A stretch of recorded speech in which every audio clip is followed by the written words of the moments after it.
Podium Audio presents A Blend of Betrayal, Book 3 of a Cafe Crimes Cozy Mystery Series, written by Simone Stier, performed by Jessica Goldapple. Chapter 1.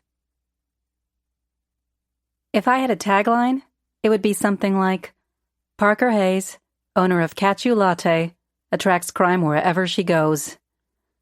Months ago, when I moved to Magnolia Grove, a sweet small town nestled near the foothills of the Blue Ridge Mountains in North Carolina, I thought my life would be simple and peaceful.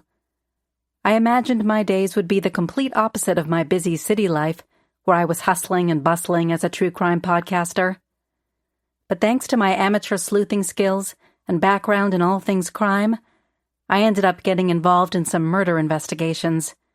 After the last case, which happened to involve the murder of a former podcasting colleague, Dylan Reeves, along with the previous sheriff, Wade Tucker, I was beyond ready to focus exclusively on serving coffee and desserts to the locals. No more crimes. No more murder investigations. Just me, my cafe, and my new friends, Whit, Nellie, Maggie, Hazel, Clyde, and, of course, his little dog Major. That's what I was hoping for in the days leading up to Magnolia Grove's holiday festivities, starting with the tree lighting ceremony, which would culminate the following weekend with the Yuletide Jubilee. To join in on the fun, I'd even signed up to provide free coffee and hot cocoa, along with Hazel's special Christmas cookies. I was looking forward to my first Christmas in Magnolia Grove and a drama-free holiday season. One can always hope. The day before the tree lighting ceremony, I woke up in my new apartment above my cafe to a dusky, silvery crack of dawn sky. I cuddled under the warm covers for a few moments before rolling out of bed and getting dressed. I still couldn't get over how much I loved my new place. I owed it all to my handyman extraordinaire, Clyde Honeycutt, for whipping the rundown apartment back into shape in record time. I had been just a tad concerned when I first arrived in Magnolia Grove and saw the condition of the historical building I had purchased. The online photos didn't accurately convey the extent of the mess I'd gotten myself into. Let's just call it what it was, a disaster zone with crumbling walls, as well as issues with the foundation and plumbing, and a bunch of other problems I don't need to bore you with. But Clyde came to the rescue and focused on renovating the cafe first and the upstairs apartment second. It was worth the wait. My new apartment was as sweet and charming as a country cottage. My bedroom included a small walk-in closet and ensuite bathroom. There was a guest room, which doubled as an office. The living space was cozy and comfortable, with plenty of room to entertain a handful of guests. I decided on a modest kitchen. I had spent enough money on the one in the cafe, and to save space, Clyde had built a darling kitchen banquette. The creamy white walls, crown molding, and built-in bookshelves brought back some of the original charm. Clyde had masterfully restored the hardwood floors. Large windows welcomed in tons of natural light. My favorite part was the old brick fireplace that completed the space. For the decorating, I used a mix of refurbished second-hand furniture, along with some new pieces, like the overstuffed couch and reading chair. The only bad part about moving into my apartment was leaving Clyde's quaint guest house and my daily dose of his dog Major. After my moment of gratitude, I got out of bed and took a quick shower to get ready for the day ahead. I put on a sweater, a pair of jeans, and a pair of comfortable brown boots. I headed downstairs to prepare the cafe. By the way, it's the best commute to work ever. At the bottom of the stairs, I enter the cafe's kitchen, where Hazel Jenkins, the young journalism major I'd hired to help out, stood at the stainless steel prep table with at least 3 mixing bowls going. Hazel had changed the color of her stylish bob from lavender to strips of soft red and green, in honor of the holidays. Canisters of flour and sugar sat open on the counter, along with a slew of scattered measuring cups. She was making her special Christmas cookies. Soft, chewy, gingery, lip-smacking molasses treats. A secret recipe she refused to share with me. But don't worry, I plan to get it out of her. After all, getting information from people was my specialty. "Good morning, Hazel," I said. Hazel looked up from what I referred to as her lab, with a mischievous grin and flour dusting her cheeks. She was messier than a Texas tornado, but she could bake. "Morning, Parker. I decided to get a head start on the Christmas cookies." I took in the baking crime scene. "I can see that." She went back to measuring and pouring and whisking. I know. It's a mess. But artists like that at first. I'll clean it up." For the record, she wouldn't. Hazel was gifted in the baking department, but lacked in organizational skills. Since I excelled in that area, we made a good team. She kept me on my toes, and I kept her somewhat grounded. She also happened to love solving crimes, and was a huge fan of my former podcast, Criminally Yours. We got along like two peas in a pod, despite the age difference. She picked up one of the mixing bowls and began stirring at warp speed. "You excited for tomorrow?" I shrugged. A mix of excitement and nervousness. It's my first small-town holiday season, and I just want everything to be perfect for our booth. I'm hoping the free samples will help bring in more business. Hazel set the mixing bowl off to the side. "Business is doing awesome." She wasn't wrong about that. After the hubbub of Dylan Reeves being murdered behind the cafe, and the scandal that came with that basket of baked goods, business was booming. However, I preferred Cashew Latte to be known for its delicious coffee blends and yummy treats, not murders. I dipped a spoon into one of the mixing bowls and scooped up some batter from Hazel's special mix. The spoonful of sugary gooiness melted in my mouth and sent a warm hug through my body. "Oh, that's good." "I'm still not telling you my secret recipe, no matter how much you butter me up." I put the spoon in the sink and stepped away from the batter. "I'll get it out of you one of these days. You want some coffee?" "As long as it's that delicious Christmas blend." "You got it. I'm thinking after we get through the morning rush, I'll finish up the holiday decorations, and I need to get everything organized for the booth.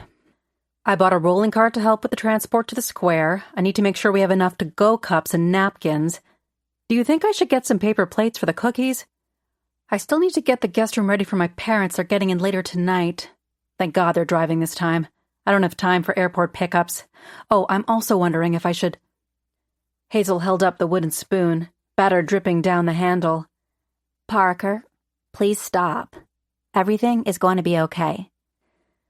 I took in a deep breath and sighed it out. "You're right. I just need some coffee." "Sounds like you've already had too much." "Not a drop yet.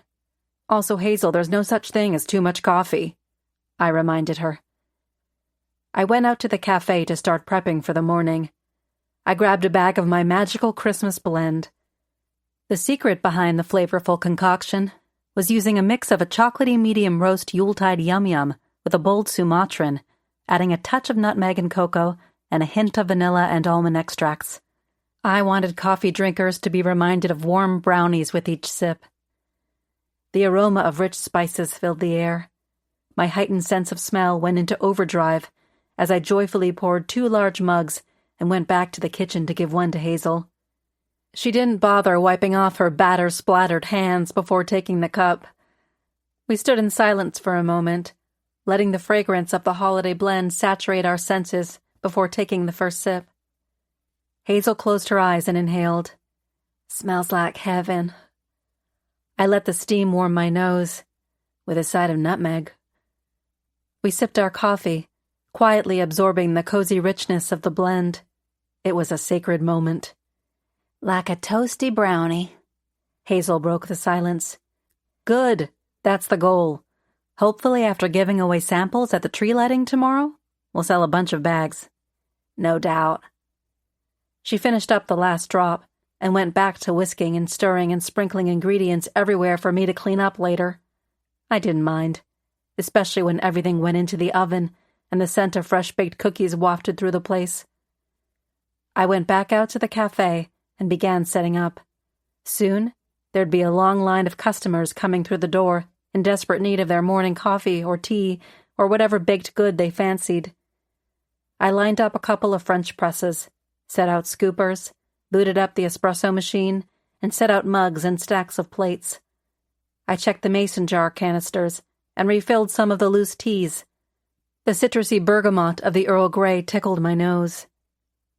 After the counter was ready, I moved to the main cafe area and added finishing touches to each table, including small sugar bowls and placemats, to create an inviting atmosphere.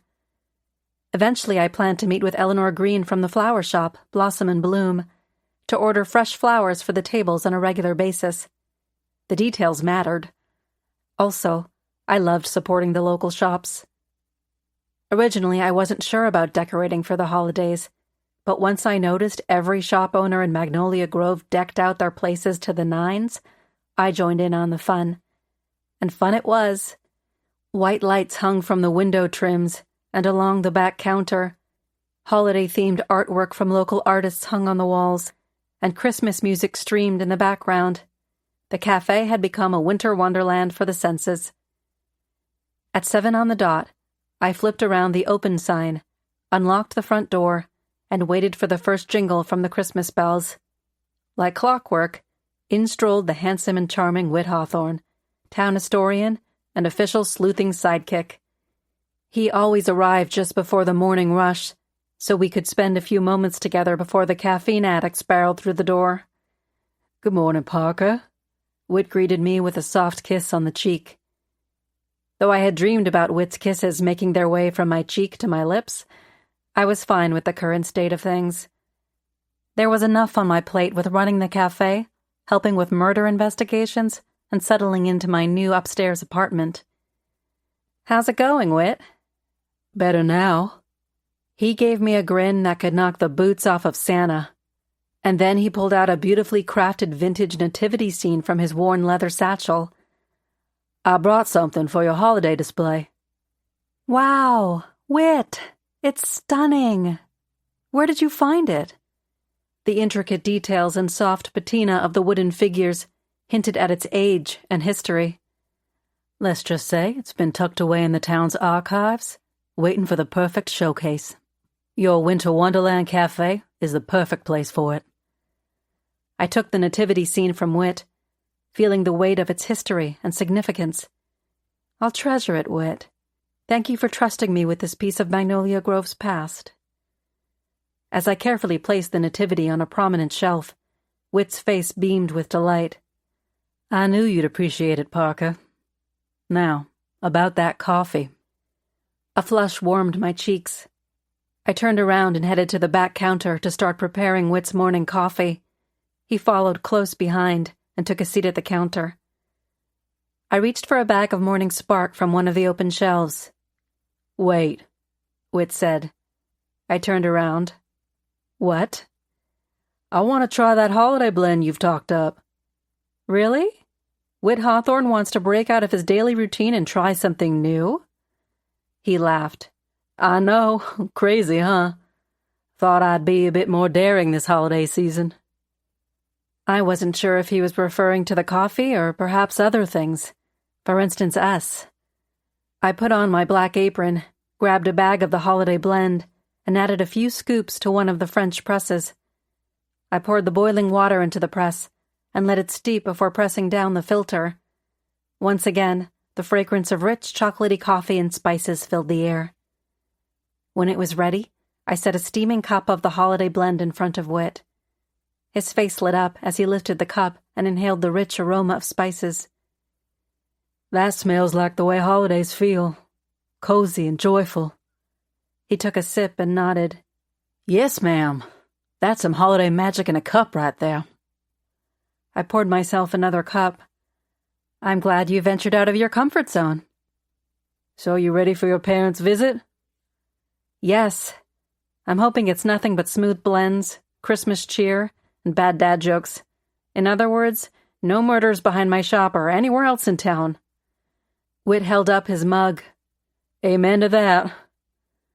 The cafe door jangled, and a handful of customers strolled in. The place would soon be bustling with people and chatter and holiday cheer. I cleared away the coffee mugs and winked at Whit. "It's go time." The line began to form. I steadied myself for the next few high-octane hours. "I'll call you later," I told him. He gave me a salute. "Catch a latte." Hazel came out from the kitchen and began setting her trays of fresh-baked cookies in the display case. Snickerdoodles, white chocolate macadamia nut, and chocolate chip. Her cookies put my cinnamon rolls and blueberry muffins to shame. After she had filled the case, she changed out of her very messy baking apron, slipped on a black one, and stood next to me. We began to take the orders. The two of us became like dancers, moving through a choreographed routine of pouring coffees, steaming milk, brewing teas, delivering baked goods, and smiling. Most of the customers took their orders to go, but many sat at the tables. It was everything I dreamed of, listening to the murmur of conversations and laughter. The holiday music gave the place an extra special layer of completeness. Mayor Camden sauntered up to the counter, his gold tie clip glinting in the soft light. "Well now, Miss Parker," he drawled, flashing his campaign-ready smile. "I must say, for the good of Magnolia Grove, you've truly outdone yourself with this festive decor. It's a right pleasure to see such holiday spirit in your fine establishment. Now, we trust you're all set for tomorrow's tree-lighting ceremony. The whole town's simply buzzing with anticipation." I poured his regular triple-shot Americano and handed him the to-go cup. "Looking forward to it, Mayor." He took a sip of the coffee and closed his eyes, a satisfied smile on his lips. "I do believe Magnolia Grove made the right choice in welcoming you into the community," he said with a warm, measured sincerity. "We're mighty pleased you decided to make our town your home. Your presence here has been, shall we say, a delightful boost to our local charm." "Thanks." I peered over his shoulder at the long line behind him, hoping he'd take the polite hint and move on. He lifted his cup and gave me a nod. "Well now, I see you've got quite the crowd to attend to.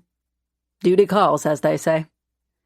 As he made his way to a cozy armchair by the window, he paused to shake hands and greet various patrons. "Morning, Mrs. Pumplin." "Lovely day, isn't it, Mr. Henderson?" "Ah, young Kip, how's that school project coming along?" Even in a coffee shop in a non-election year, the campaigning never stopped. When the morning rush finally slowed down and the intervals between orders grew longer, Hazel took off her apron. "I better get going. I have to get to my last class of the semester. But I'll be back tonight to finish baking my Christmas cookies for tomorrow." I hugged Hazel. She smelled like sugar and vanilla. "Thanks, Hazel. Don't know what I'd do without you." "I love working here. And please don't worry about the booth. Everything will be peaches and cream." I sat on the stool I kept behind the counter to take a mini break with a fresh cup of coffee and one of Hazel's snickerdoodles. I bit into the light and pillowy cookie. The sugary cinnamon crust crumbled over my taste buds.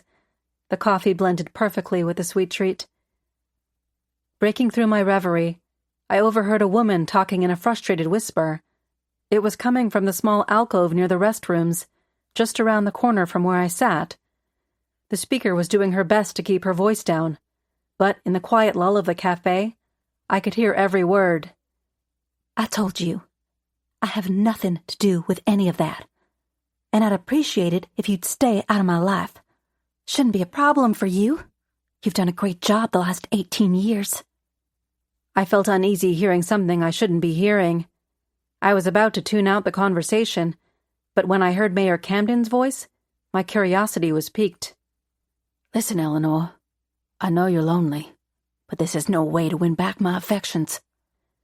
The woman was Eleanor Green, the town florist of blossom and bloom. I leaned in closer to get a better listen, but right then, someone at the counter cleared their throat, causing me to jump off the stool and drop my half-eaten snickerdoodle. Nellie Pritchett, Magnolia Grove's town clerk and official know-it-all, stood at the counter, eyeing me carefully. She swept her long honey-blonde hair over her shoulder and smiled. "Good mornin', Parker. What a mornin'."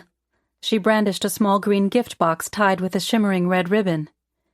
It bore a gold label that read, "Evergreen Delights," in an elegant script. She handed it to me. "I'd like to present you with a holiday gift." They are the most delightful chocolates from a new local company. The owner's a mystery, but I hear some of the proceeds are for a good cause." I took the box from her and set it on the counter. "Sounds like we've got our very own Willy Wonka situation going on." Nellie's eyes lit up as she considered this. "Yes, I suppose it sort of is. Just in time for the holidays." "Well, thanks for thinking of me, Nellie. Looking forward to trying them later." "You're welcome. Now let me tell you, these last-minute details for the tree lighting ceremony tomorrow are piling up. Then there's the Yuletide Jubilee next weekend. I haven't had a minute to breathe. I just had to step away from it all and take a break. You wouldn't believe the amount of planning that goes into these events." "I believe it." I gestured toward the chalkboard menu. "What'll it be this morning?" "Oh, yes. I'd like a cup of your holiday blend. Had a cup yesterday and I'm back for more. You really outdid yourself with that brew, Parker, honey. Oh, and one of those cinnamon rolls. Warmed up, please." I quickly prepared her coffee and cinnamon roll in an attempt to wrap up the transaction. I wanted to get back to eavesdropping on the conversation between the mayor and the town florist. No such luck. Good old Nellie Pritchett plunked down on one of the stools and continued blathering about her morning. As Nellie chatted away, I caught a glimpse of Eleanor Green storming out of the cafe. Her shoulder-length auburn hair with blonde highlights was unmistakable. A minute later, Mayor Camden emerged from the alcove, looking less composed than usual. "Hi, Mayor," Nellie chirped. Camden barely nodded, mumbling something that might have been "morning," as he made his way to the door. His usual charm was notably absent, replaced by a distracted air. As he slinked out the front door, Nellie's eyes widened and she leaned in close. "Well, I never," she whispered, then mouthed, "I think he got in the cups last night." She made a discreet drinking gesture, her eyebrows raised in scandalous delight. My parents arrived around 8 o'clock that night. Mom glided into my apartment, her arms holding 2 of her most beautiful quilts, Ginger Snaps and Polka Dot Joy. Their vibrant patterns and color schemes complemented each of the bedrooms. Dad stumbled in behind her, wrestling with 2 enormous suitcases that seemed determined to stay outside the front door. "Oh, Parker, so good to see you," Mom exclaimed, enveloping me in a warm embrace that smelled of home and fabric softener. Dad, having finally conquered the suitcases, collapsed onto the overstuffed couch with a dramatic sigh. He bounced experimentally, a grin spreading across his face. "Well, would you look at that? This couch is so comfortable, I might just take root. Get it? Like a potato on a couch?" I groaned. Some things never changed. Dad's penchant for terrible puns was one of them. "Funny, Dad. Anyway, I'm sure you're exhausted from the drive, so instead of going back out, I made some sandwiches. I'd like to turn in early, because tomorrow is going to be a busy day. I need to get up early to prepare my holiday blend and help Hazel finish up the Christmas cookies, or clean up after her." Mom sat at the banquette in the kitchen. "What time does the tree-lighting ceremony start?" I brought her a turkey and cheese sandwich on sourdough bread with some potato salad, a recipe from Maggie Thomas. Her secret ingredient was dill pickle juice. "The tree-lighting ceremony is at 7, but we'll be there earlier setting up our booth with everyone else." I turned to the living room to invite Dad to the table, but his head was back, and he was snoring away. Mom picked up her sandwich. "Long drive." I sat down at the banquette and picked up one of the sandwiches and took a bite. Not too shabby. Delicious, Parker, honey. That artisanal cheese shop, Feta and Friends, has done wonders for my sandwich game. I took another bite, not realizing how hungry I was after working in the cafe all day. The last thing I had eaten was a few bites of that snickerdoodle while eavesdropping on that strange conversation between Eleanor Green and Mayor Camden. Based on my reading of the situation, I pieced together that the mayor probably had something going on with Eleanor in the past. After all, the mayor was the philandering type.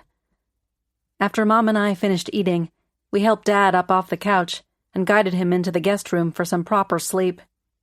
"Proud of you, Sherlock." "Thanks, Dad." Now you two get some sleep.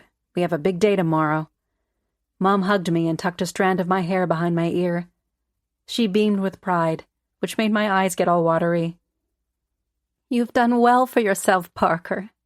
I couldn't be happier. The cafe, this darling apartment, new friends. It's all so perfect." I hugged her. "It's been worth the struggle. And now I'm looking forward to settling in and enjoying the simple life. Good night, you two."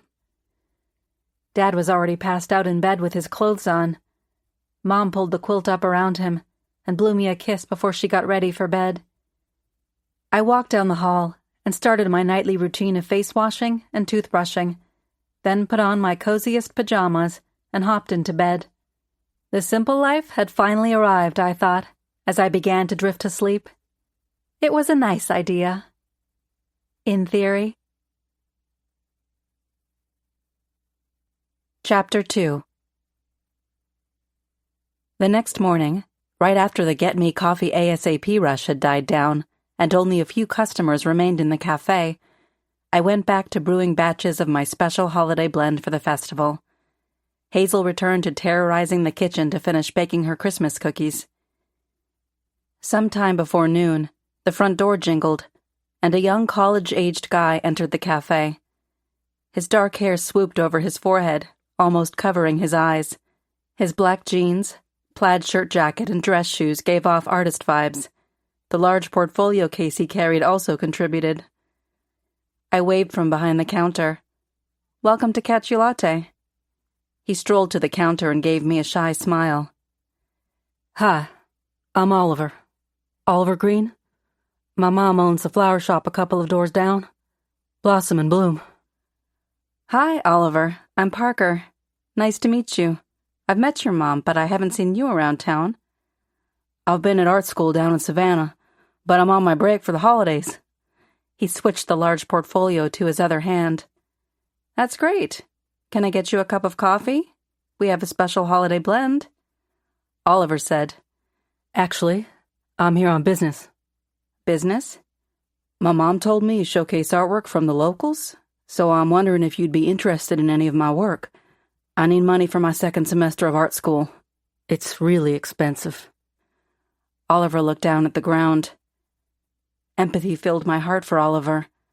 I knew the pain of financial strains all too well. There was no way I wasn't going to help him out. I poured him a cup of the holiday blend. "Don't worry.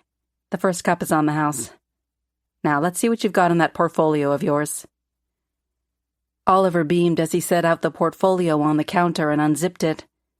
Inside sat a thick stack of his work. He pushed it closer to me, then sipped his coffee while I started flipping through the pages with care. He used a variety of mediums, watercolors as well as acrylics. Each piece had charming scenes of Magnolia Grove over the decades. Oliver was clearly inspired by the town he grew up in. I paused when I got to a picturesque scene of Main Street, with Christmas lights aglow and holiday wreaths on the lampposts. "This is lovely. I call that one Christmas on Main. It's perfect, and I have just the spot for it." I pointed to the blank wall next to the Christmas tree. "I've been looking for something to fill that space, and this piece fits the bill. I have more in this collection." Oliver flipped through the stack and showed me a few more holiday-themed pieces. "I'll tell you what. Let's display Christmas on Main and this one of the town square." Oliver gave me a wide grin, swooping his hair out of his eyes. "I call that one Twinkling Town Square. I'll frame both of them right away." "Works for me." Before he closed the portfolio, another painting caught my attention. "Look at that." It was a charming painting of my building storefront back when it was Elliot's Drugs. The quaint facade rendered a simpler time, with a family of 3 sitting at a table in the front window, sipping milkshakes. "I think I need to buy this one for myself." Oliver cocked his head. "Really?" "It's an homage to my building, and it's beautiful." "How much?" I don't know." "Always know the value of your work. How about this? You think about the price, and when you bring it back framed, you let me know." "Okay." I looked at the clock. It was almost noon. I better get back to filling up thermoses for the tree lighting. I hope to see you there. Oliver zipped up his portfolio. I'll be busy framing up these pieces. Oh, you can wait until tomorrow. I wouldn't want you to miss out on the fun. He chuckled softly. I'll be fine, Miss Parker. I'm not really a tree lighting ceremony type of guy. Besides, I want to get these up right away. Hopefully they'll sell. I'm sure they will. Just so you know, I don't take any commission. Oliver swooped his bangs out of his eyes again and gave me a huge grin. Thank you. I can't tell you how much I appreciate this. He rushed out of the cafe. I went back to brewing coffee. The delightful aroma of vanilla and sugar and butter drifted all around me, along with the gentle stream of Christmas music and the soft chatter of customers.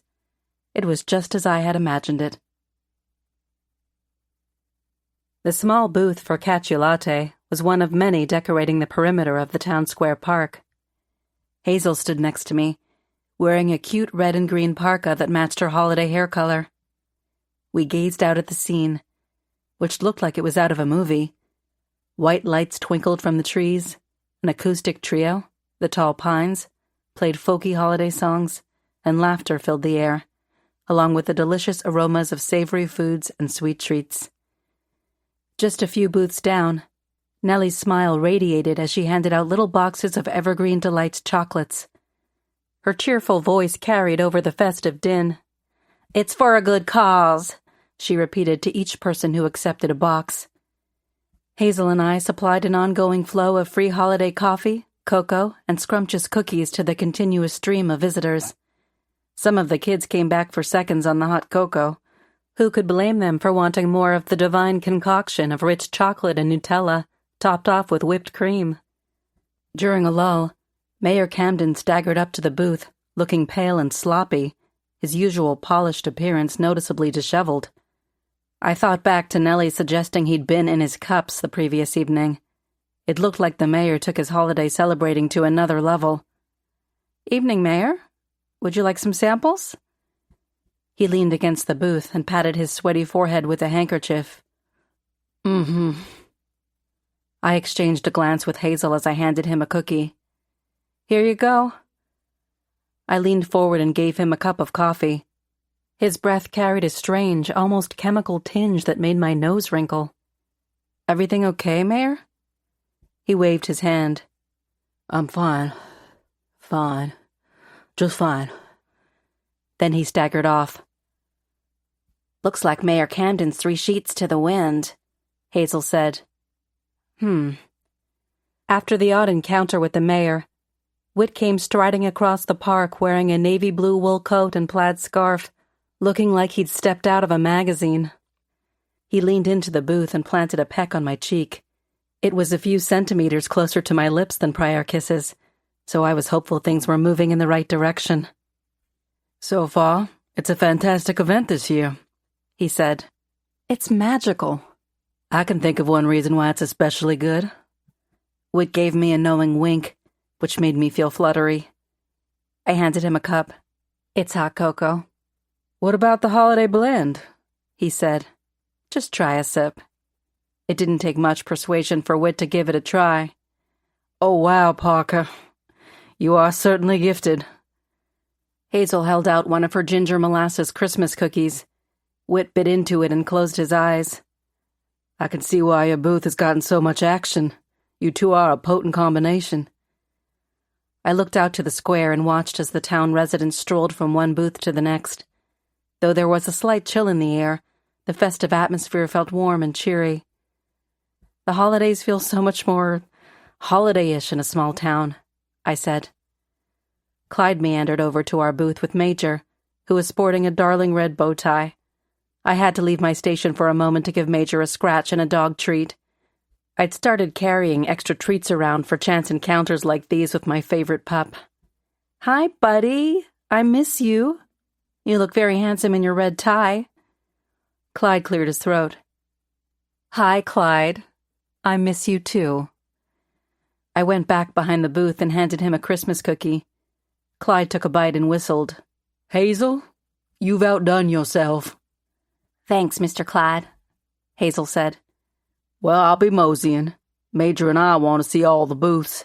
And Parker, Major keeps asking when he can come over for a sleepover."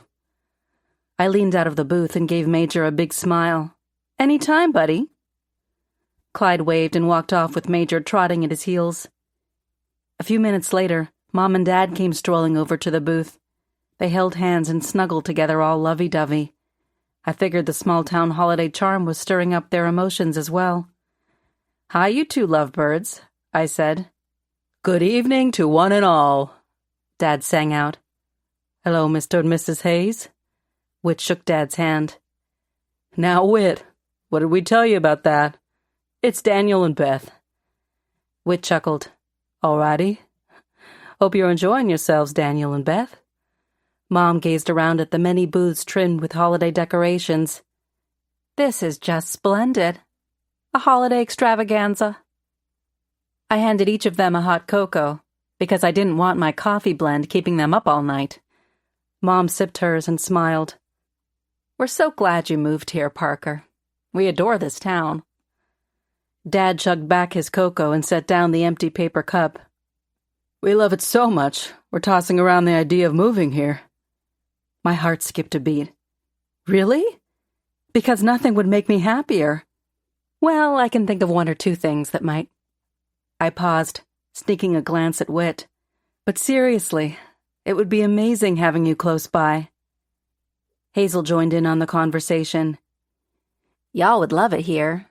Best place to grow old together." Dad wrapped his arm around Mom and nuzzled her in closer. "It certainly has an allure. Hey, did you just call us old?" We laughed and shared in the festive moment. Whit took out his phone and began scrolling. "If you're serious, I can introduce you to our local real estate agent, Brooks Waverly." Mom perked up. "We're serious." "Dead serious," Dad added. I almost said, "Please be careful with your choice of words," but I didn't want to put a damper on the night. I checked my phone. It's almost 7 o'clock. "So, Whit, what does one do for a tree lighting ceremony?" Whit slipped his phone back into his coat pocket. "Well, Parker, it's a rather intricate and layered process. First, everyone gathers around that enormous tree right over there in the center of the park. And then, well, this is the tricky part because it takes focus and precision. The mayor takes the cord for the tree lights and plugs it into an extension cord." I laughed. "That's it?" "That's it. Well, there might be some clapping and cheering." The crowd began gathering around the gigantic Christmas tree in the center of the square. Hazel and I stepped out from our booth, and the 5 of us sauntered over toward the tree. The scent of pine drifted in the cool night air. The band began to play an acoustic version of "Oh Christmas Tree."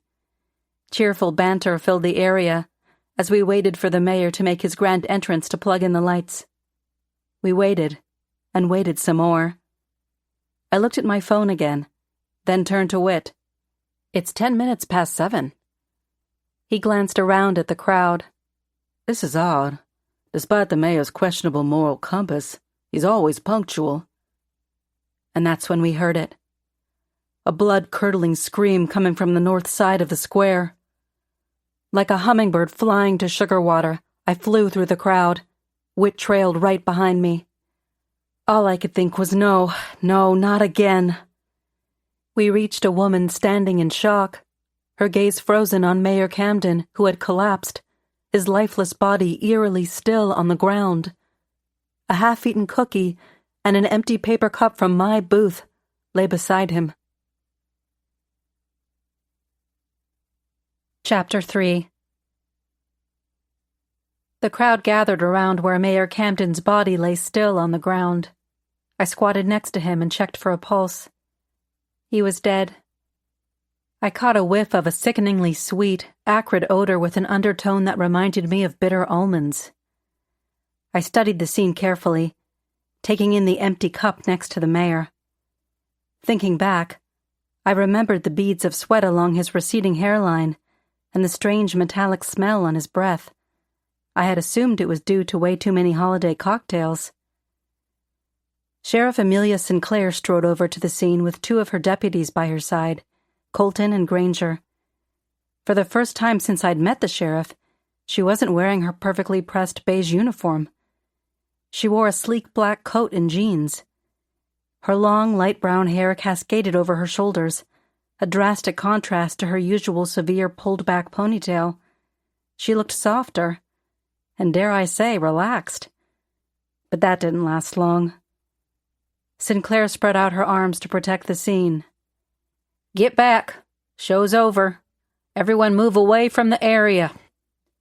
She looked over to an exceptionally tall man, I assumed her date, who was holding the hand of a young boy, I assumed her son Sawyer, and mouthed, "Take him home.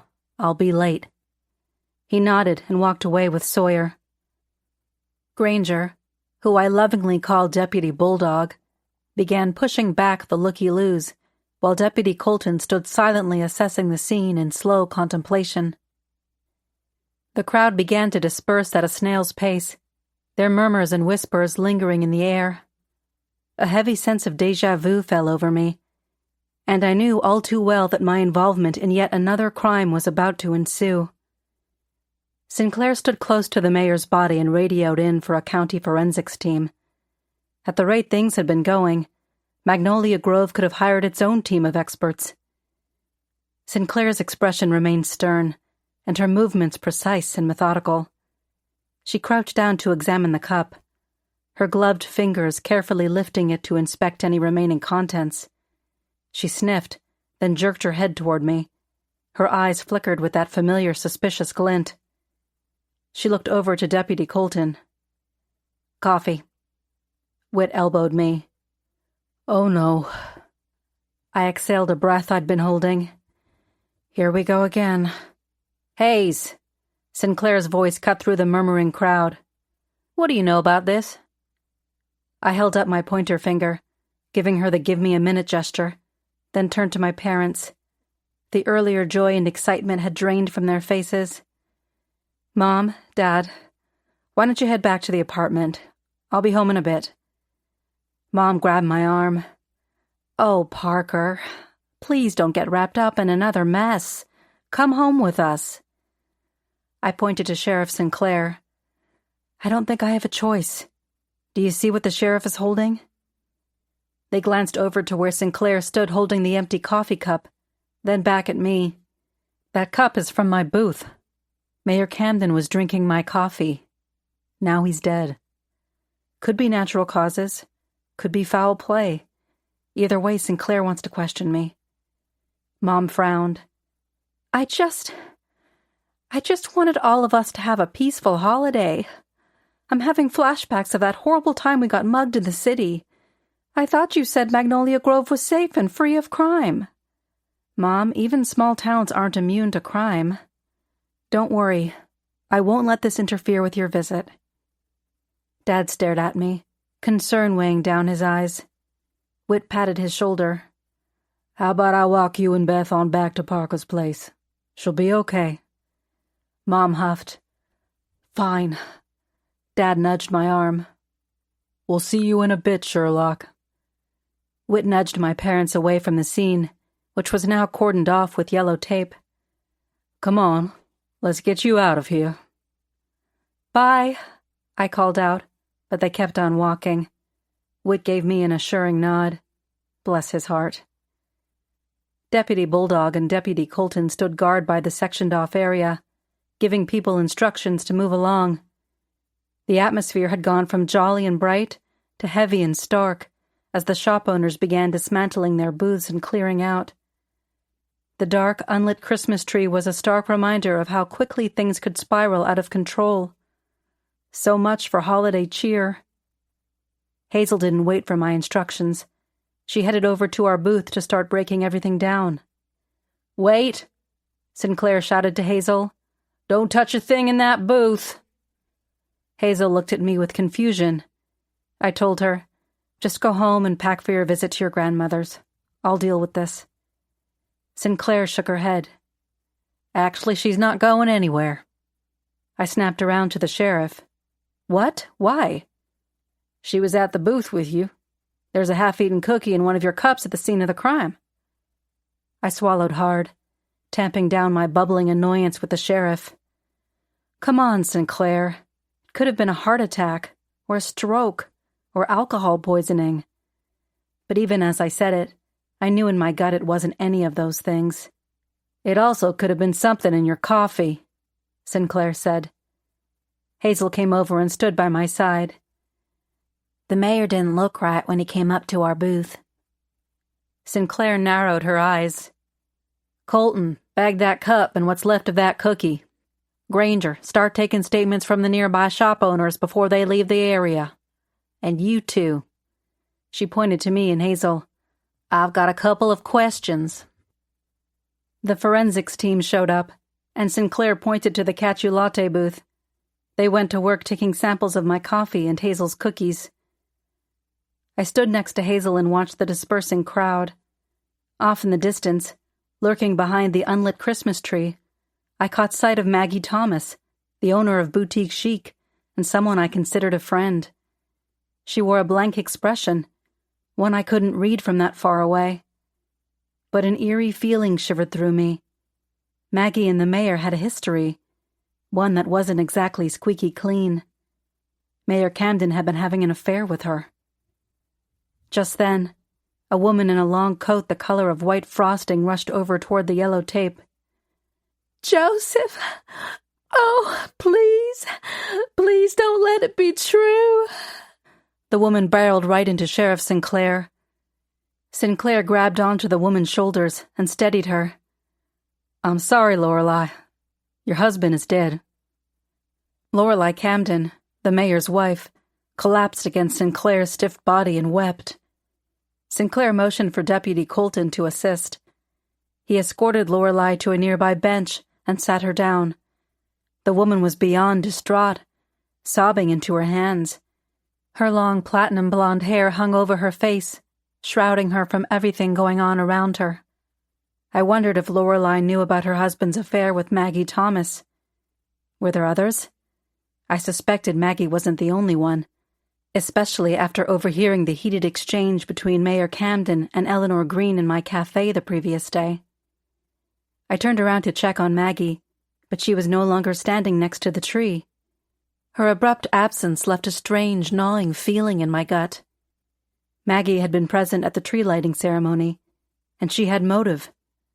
I didn't want to believe she had anything to do with the mayor's death, but it wasn't looking good. Lorelei Camden glanced up from beneath the curtain of hair hanging in her face and scanned the area. Sinclair and her deputies were busy talking to the forensics team. While they were occupied discussing details and possible time frames, Lorelei removed her phone from her coat pocket and quickly typed something, then slipped it back into her pocket. I noticed she was no longer crying, but now scoping out the scene. Our eyes caught. Hers widened as mine narrowed. What was Lorelei Camden up to? It definitely looked suspicious. I nudged Hazel. What's the story with the mayor's wife? She shrugged. Your typical Southern belle, overly polite while most likely committing murder in her head. Oops. Probably shouldn't say things like murder at a time like this. I couldn't help smiling at Hazel's unintentional humor. Despite the grim situation, her ability to lighten the mood was something I appreciated. I glanced back over to the mayor's body, and my heart sank again. Did they get along? Well, let's just say, if by get along you mean she's been smiling pretty for the cameras and standing by his side at every event, even when the whole town's been whispering about his, extracurricular activities, then sure, they get along just fine. Bless her heart. She's got the patience of a saint, that's for certain. I studied Lorelei as she took out a small compact and cleaned up her running mascara with a tissue, then reapplied some dark red lipstick. Making sure her lip color was okay didn't seem like normal behavior for a grieving wife. Once again, she caught me staring at her. She raised her brows and snapped shut her compact, then stood up and stalked over to Hazel and me. Aren't you that podcaster who keeps meddling in our town's business? Ouch. The mayor's wife came out with guns blazing. Former podcaster, and I've lived here for months now, so I consider this my town too. As far as meddling, I call it using my experience to help out. Hazel stepped in. Parker has single-handedly solved 3 murders and a theft. Lorelei flipped her silky hair over her shoulder and eyed me. Exactly. Meddling. Anyway, you ought to be more mindful about the company you keep, dear. I looked at Hazel. Hazel's an amazing person. No. I'm talking about Maggie Thomas. You know, if you sleep with the dogs, you're gonna get fleas. Well, that answered that question. Lorelei Camden was well aware of her husband's infidelity. Her hostility toward me was clearly due to guilt by association. I had repeatedly advised Maggie to end the affair, but there was no need to dredge that up with Lorelei, who was already grieving.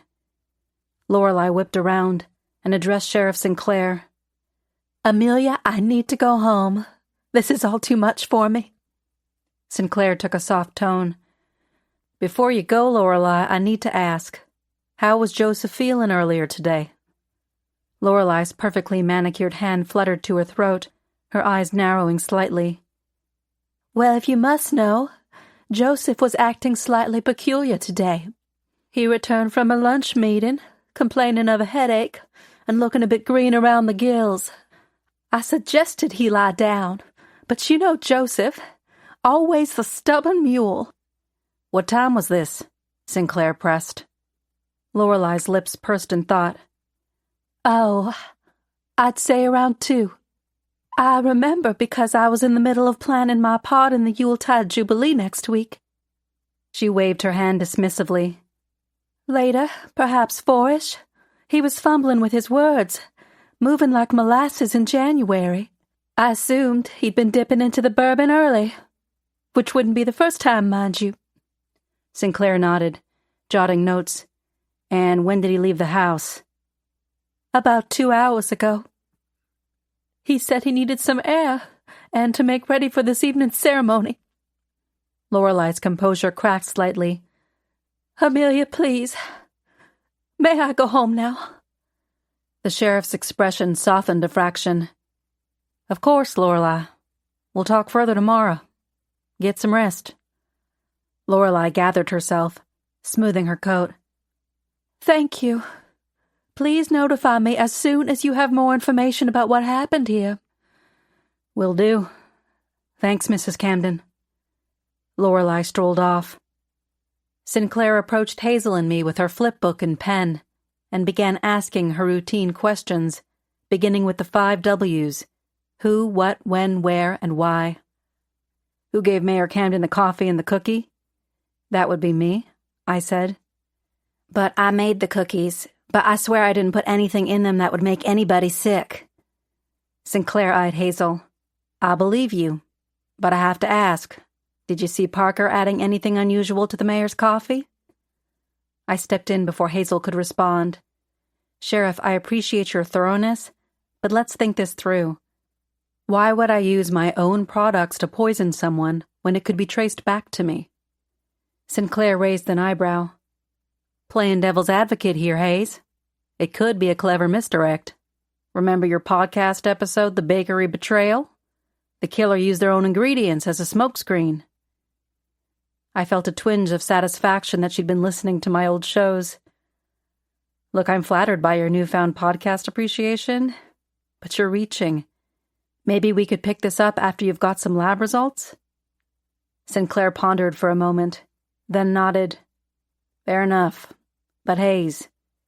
Yeah? Don't go planning any out-of-town trips just yet. I let out a Where would I go? I've got a cafe to run, parents to host, and if this was murder, a potential case to solve. Sinclair squinted. So you think it was murder? I rubbed my eyes. Sheriff, my gut instinct says it is, but I'm hoping my gut is wrong. Sinclair stood with her hands on her hips. Your gut's usually right, Hayes. Just don't go playing detective without me in the loop. Wouldn't dream of it, Sheriff. My detective hat is in storage, I promise. Can we go now? Sinclair waved us off in her dismissive fashion. Hazel and I went back to our booth and started breaking things down. She started tossing the remaining Christmas cookies into the trash bin. I grabbed a cookie from the tray as she walked by and shoved it into my mouth. I let the gooey molasses and ginger sweetness override my irritation. Then I dumped out the remaining coffee and cocoa into the grass. We took down our signage, then filled the rolling cart with the empty thermoses and trays and leftover paper cups and napkins. We left behind the shell of our empty booth and pushed the cart down the pathway through the square. The other booths had been cleared out. The place looked post-apocalyptic. What had started as a blissful holiday wonderland turned out to be a real bummer. As we approached Cacio Latte, Eleanor Green stepped outside of Blossom and Bloom to lock the door. She wore a black moto jacket. Her auburn hair with blonde highlights was wavy and wild. She looked more like a rock star than a florist. Next to her stood a stocky, middle-aged man with gray hair, wearing a black beret and an old brown leather jacket. I'd never seen him before, but that wasn't saying much, since the locals seemed to keep coming out of the woodwork. Eleanor jumped back at the sound of our approaching cart. "My goodness, you startled me." "Sorry, didn't mean to scare you, Eleanor." "Hi, Mrs. Green," Hazel said. Eleanor gave a grim smile, her eyes darting in the direction of the town square. "Shame about the mayor, isn't it? Did they say what happened?" I shook my head. "I'm sure we'll find out soon enough." I looked at the stocky man standing next to Eleanor. "Oh, forgive me. Parker, Hazel, this is Harlan Green, my ex-husband. He just got into town today. For the holidays, right, Harlan?" Harlan studied me and Hazel with a guarded air. "Nice to meet you." He gazed toward the square. "So Camden bit the dust, huh?" I was shocked by this stranger's choice of words. Yes." Harlan slipped his hands into his coat pockets and raised a brow. "Guess this town will have to find someone else to handle the dirty laundry." Hazel and I looked at each other, at a loss for words. Eleanor jingled her keys. "Better get going. Y'all have a good night." I found Harlan's offhanded comment unnerving, and wondered what that was all about. Chapter 4. The day after the tree lighting ceremony debacle, I woke up a little before dawn, after only a few hours of sleep. I got dressed and trudged my way to the kitchen, where I found my parents sitting at the banquette in heavy silence. They were in their pajamas, their hair a matted mess. I attributed it to a night of tossing and turning. Dad's usual good-humored demeanor had been replaced with a solemnness. To say they looked concerned was a massive understatement. "Good morning. I'm heading downstairs to get things set up." I did my best to sound light and cheery. "Did you get any sleep?" Mom asked. "A few hours, but I'm fine." Dad stood up. "I'd like to help out." "Help? In the cafe?"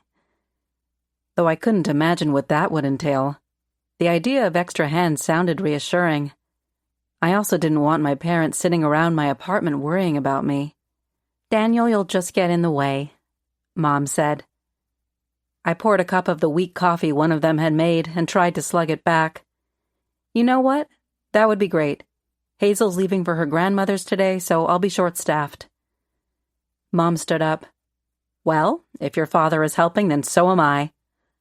"Great, but you might want to change out of your pajamas," I said. "And Dad, please promise me you won't unleash too many of your bad jokes on unsuspecting customers." He grinned. "Don't worry. I won't spill the beans. I'll just pour the coffee." I sighed, shaking my head. "Once we get through the morning rush, I'll see if Whit can stop by and man the cafe. Maybe we can meet that local real estate agent, Brooks Waverly?" Mom dumped the rest of the coffee into the sink. "Maybe. First things first, we'll get dressed and meet you downstairs." Down at the cafe, I flicked on the kitchen lights and preheated the oven. Hazel had left trays of prepped cookies in the fridge before dashing off to visit her grandma for the holidays. I put on my black apron and went out to the counter and began turning on the equipment. While everything was booting up, I took down the chairs and began setting out the sugar bowls and placemats on each table. The sky was dark and overcast, so when I turned on the holiday lights, the whole place lit up with a cozy glow. A knock on the front door startled me. It was too early for Whit's morning pop-in. I turned to see Eleanor Green from the flower shop, Blossom and Bloom. She stood outside, all bundled up in her black moto jacket and green knit scarf and hat. She held a cardboard box containing a bunch of mini pots of poinsettias. I opened the door and a chilly gust of wind blew in with her. "Good morning, Eleanor. Come on in." She bustled into the cafe. "Hi, Parker. It is colder than blue blazes this morning."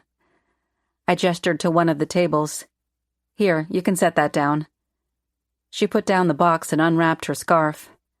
"I wanted to bring you something as a token of appreciation for helping Oliver."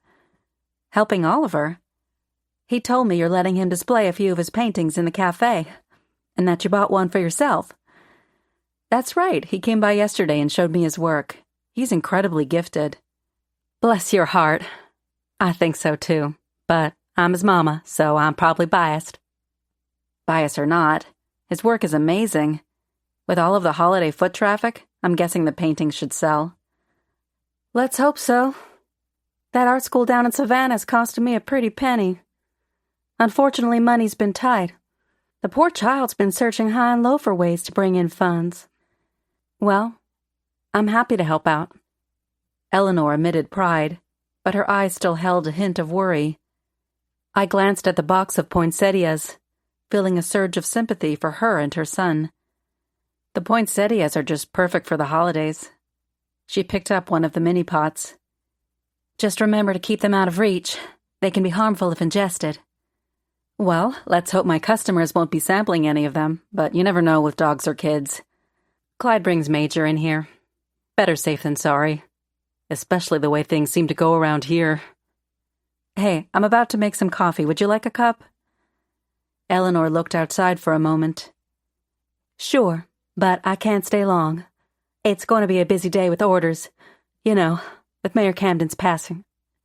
I motioned for her to follow me. "In that case, we better get you fueled up for the day." Eleanor took a seat at the counter and removed her knit hat while I prepared the coffee. I almost reached for the Christmas blend, but thinking about the mayor lying on the ground with one of my paper cups next to him, I had a change of heart. I grabbed a canister of Sumatra and added some scoops of the finely ground coffee into the French press. The earthy aroma saturated my senses. I already started feeling more awake. I added hot water and set the timer. Eleanor fiddled with her knit scarf. "So have you heard anything else about the mayor?" "Not yet, but I'm sure Sinclair will call me down to the station at some point today." Eleanor cocked her head, her auburn hair staticky from the hat. "Why would she do that?" "Apparently Camden was drinking my coffee when he died." "But that doesn't mean anything." I set out 2 mugs. Sinclair's probably still keeping an eye on me after what happened with Dylan behind my cafe. They're testing everything. My coffee, Camden's cup, even Hazel's cookies. Fingers crossed it's all clear. I considered mentioning that Sinclair had a habit of stealthily lighting fires under me to help solve cases, but I kept quiet. However, I did make a mental note to discuss invoicing the department for my amateur sleuth services if I ended up cracking the case again. That is, if Camden's death was indeed a murder. The timer dinged. I pressed the coffee and poured it into the 2 mugs, sliding one over to Eleanor. "Poison-free," I joked. We took those first few sips in silence. I decided to change the subject. "Thanks again for the poinsettias. I need to get a regular order going in the new year." "When you do, I'll give you a discount, just like you always do for me," she said. Small business owners need to stick together. She lifted her mug. "You got that right." Her phone chimed. She took it out to read the text. "It's my ex. He's outside of my shop wondering where I am." I recalled her ex-husband Harlan, and those unsettling comments he'd made about the mayor when we ran into them the previous night. It wasn't just the casual callousness of his words that stuck with me, But something else about Harlan Green didn't quite sit right. My curiosity piqued. I decided to do some subtle digging, hoping to uncover more about him. So Harlan just got into town yesterday? Yes, Eleanor replied. From where? I prodded. Eleanor waved her hand. I don't know where he lives now. Denver, Chattanooga, who knows? I raised an eyebrow. You haven't kept in touch at all? Eleanor hesitated, then sighed. No, not really. He left when Oliver was just a baby. No support, no visits, no calls. But then Oliver found him, and they started talking. Next thing I know, Harlan's invited to town to spend Christmas here. I sensed there was more to the story. And you're okay with him being here? Eleanor's expression pinched. I wasn't at first, but Oliver's an adult now. He can make his own decisions. Still, Harlan's sudden interest in our lives after all these years? It raises questions. It sounds like a lot, I said. It is. Thankfully, he's not staying with us, though. But still, a lot of old triggers. Harlan and I didn't split on good terms. If you're a praying woman, lift one up for me. Anyway, I better get going. Okay. It was nice chatting with you, Eleanor. See you around. Eleanor wrapped her scarf around her neck, her movements a bit slower than before. I felt a pang of compassion for her, sensing the wariness of her past struggles with Harlan. As she left the cafe, I took a moment to collect my thoughts. I finished my coffee, savoring the warmth and flavor. The caffeine began to kick in, and I felt my energy and focus return. Just then, my parents emerged from the kitchen, looking more composed and refreshed. Their presence marked a welcome shift in the atmosphere. I greeted them with a smile. Dad clapped his hands. What can I do to help? I pointed to the prepped cookie trays. You can start baking the cookies. Mom let out a chuckle. I don't think you want your father baking cookies. Your mom is right. Not if you want any return customers. Everything's prepped and ready to go. All you have to do is put the trays in the oven, set the timer for 12 minutes, take them out, put them on the cooling rack. Put in the next batch. Easy peasy. He gave me a salute and went back into the kitchen. Mom, how about you help finish setting up the tables? Oh, and take those poinsettias out of the box and put them around the cafe. Just not on the tables or anywhere kids or dogs can get to them. While I continued prepping the coffee station, Mom got to work sprucing up the cafe. She placed the poinsettias in safe spots, then moved around some of the decorations and repositioned some of the ornaments on the Christmas tree. She had a bionic eye when it came to design and decor. Thanks for your help, Mom. You have that special touch. She smiled. You do too. You think we should check on your father before he burns the place down? We went back to the kitchen, where Dad was singing a Christmas song and putting a cookie sheet into the oven. The scents of melted butter, sugar, and vanilla mingled in the air and wrapped around us like a comforting embrace. Wow, Dad, you're doing great. Thanks, Sherlock. You know, I could get used to this sort of thing. Just think, if you and Mom moved here, you could bake cookies every day. I might take you up on that. Retirement is just around the corner. Mom snuck one of the chocolate chip cookies from the cooling rack and took a bite. She closed her eyes and savored the mouthful. Did you make the batter? Sure did. Does it taste familiar? She closed her eyes again. I'm guessing it's one of Grandma's recipes. Yep. Nothing like a chocolate chip off the old block, Dad said with a grin. Mom rolled her eyes good-naturedly and took another bite of the cookie. I'm proud of you, honey. You've done well for yourself. I could find some more of Grandma's recipes.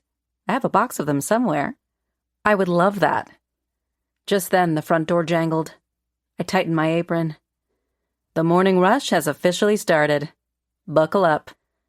Mom followed me out into the cafe to help with the ensuing stream of orders. Hi, Parker. It was Oliver Green, holding a stack of what I assumed were the framed paintings. I rushed over to help. Here, let's set these down right here. We spread out the 3 framed paintings on a table. The black frames and white matte border showcased each piece beautifully. I admired Oliver's meticulous work. They're perfect. Mom peered over my shoulder. Just lovely. Is that one your shop, Parker? She pointed to the one of Elliot's drugs from years ago. It is. Mom, this is Oliver Green. Oliver reached out his hand. Nice to meet you, Mrs. Hayes. I'm awfully grateful Parker's letting me display some of my work. And have you come up with a price for the one I want to buy? I asked. I was thinking 300? Sold. Is cash okay? Oliver's whole demeanor shifted, and he even raised his head a bit higher. Yes, ma'am. The front door jangled again. It was Whit, ready for his morning cup. That meant the others would soon be rolling in like a tsunami. Morning, Whit. While I fix your coffee, do you think you could help Oliver hang these beautiful paintings? Whit stood at mock attention and saluted me. Morning, everyone. I will most certainly help. I'd like that Christmas blend, please. Any word from Amelia about the mayor's death? Oliver looked up, his eyes wide with shock. The mayor died? I blinked in surprise. Yeah, last night, right before the tree lighting ceremony. Not sure what happened. Sinclair hasn't called me in yet. How did you not hear about the mayor, Oliver? Oliver's expression faltered, and he scratched the back of his neck. I was up late framing these and then painting, and then I went to sleep. I don't really pay attention to the news. I've been trying to meet this deadline for my art school application. Whit patted his shoulder. I'll get the toolbox from the back. We'll get these beauties up lickety-split. Whit headed toward the kitchen, then stopped. By the way, I reached out to Brooks Waverly, the real estate agent. I took the liberty of making an appointment for 4 o'clock today. His office is within walking distance of here. I thought I'd better make hay while the sun's shining. Mom's face softened as she smiled at Whit. Well, thank you for doing that. I guess it wouldn't hurt to see what's on the market. I headed back to the counter and started on Whit's coffee. I showed Mom how to properly stamp coffee grounds tightly into the portafilter for the espresso machine and how to steam milk. Whit helped Oliver hang the paintings, with my specific instructions on where to pound the nails.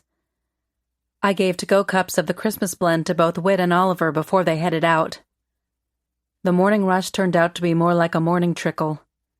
I figured it was due to the mayor's death, and that people were busy placing flower orders and preparing meals for Lorelei Camden.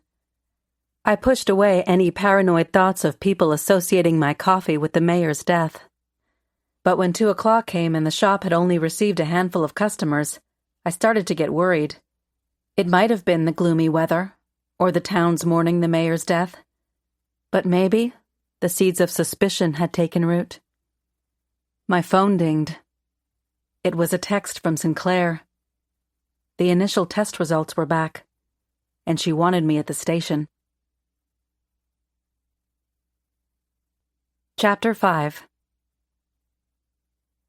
With Sinclair's request to meet me at the station looming over me, and the tiny trickle of customers dwindling to almost nothing, I decided to cut my losses and call it a day. I told my parents I'd be back shortly, unless Sinclair arrested me, in which case they'd have to visit the real estate agent without me. They didn't find that funny. I put on my light blue puffer jacket and white knit hat, then flipped the sign to closed and stepped outside into the cold afternoon. The slate-gray sky and empty streets gave off a desolate and ominous feeling. On my walk to the station, I noticed most of the shops were just as dead as mine. Dead probably wasn't the best adjective to use. I turned the corner and almost ran right into Clyde and Major, who were out taking a walk. Major wore the most adorable red sweater. Hi, guys.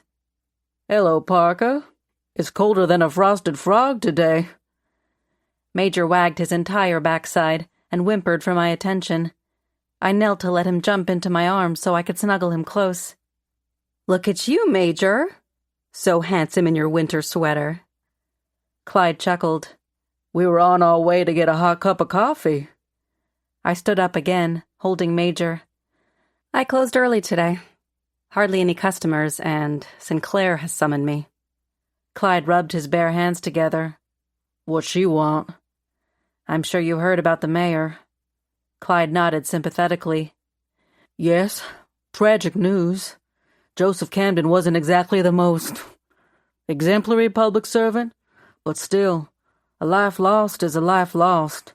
But what's that got to do with you? At the moment, Sinclair suspects foul play, and she might think my coffee had something to do with it. But really, I think she's just using her Sinclair wiles to instigate me into looking into the matter.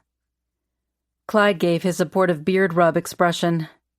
I'm sure you'll handle it with your usual determination. Let's hope so. And Clyde, you have a key to the cafe, so feel free to let yourself in and fix a cup of coffee. The Christmas blend is, well, I almost said to die for, but that's probably inappropriate. It's really good. Thanks, Parker. But I think we'll turn around and head back home. Coffee's better when it has the Parker Hayes special touch. I set Major back down on the sidewalk, and he looked at me with deep concern welling in his round eyes. Don't worry, Major. We'll have a sleepover soon. Clyde nudged my arm. Text me later and let me know what Sinclair says. Will do. The wind was picking up, so I quickened my pace the last couple of blocks. I arrived at the one-story brick building and scuttled inside, where the temperature was boiling. I immediately unzipped my jacket and took off my hat. The reception area buzzed with an uncharacteristic level of frenetic activity. Town officials were bustling about and talking over each other. The receptionist, Leanne Fletcher, sat in her usual spot behind the desk, scrolling away on her phone. Her bleached hair was now a warm shade of auburn. Before I had a chance to compliment Leanne on her new hair color, Nellie Pritchett rushed over to me. "Oh, Parker, can you believe it? This is horrendous. I'm still reeling from the shock. Downright dreadful. I just cannot believe Mayor Camden is gone. Just goes to show, you never know when you'll get called home. One minute we're making plans for the tree lighting ceremony, the next minute we're planning a funeral. I'm down here trying to get information to release to the public. I've been on the phone all morning, busy as a bee in a bonnet. And now with the possibility of canceling the Yuletide Jubilee, it's enough to make your heart sink like a stone in the Mississippi. That'd be the final nail in the coffin for any holiday cheer we had left. What are you doing here?" Sinclair marched over to Nellie and me. Back to her normal appearance, she wore her starched beige uniform and her hair pulled back into a face-lifting ponytail. "Hayes is here to see me," Sinclair said. "Oh dear. Is everything okay?" Sinclair ignored Nellie and gave me a curt nod. "Let's go to my office. It's a madhouse out here." Nellie shuffled alongside us. "You will tell me the official cause of death, won't you, Amelia? I must inform the public. I've been getting calls left and right, and I need to get the obituary finalized." We reached Sinclair's office, and she jerked her head for me to enter, then turned to Nellie. "I'll get back to you shortly, Nellie." "Please do, and please hurry. I've got a list of—" Sinclair closed her office door. "Take a seat, Hayes." Sinclair's office looked a little more lived in since my last visit. Still not what you'd expect for someone who was elected 9 months ago. But she now had a couple of personal items on her desk. A framed photograph of her son, Sawyer, who I recognized from the tree-lighting ceremony the previous evening. She also had a white mug with a quote that read, "Because I said so," in black letters. I sat across from her.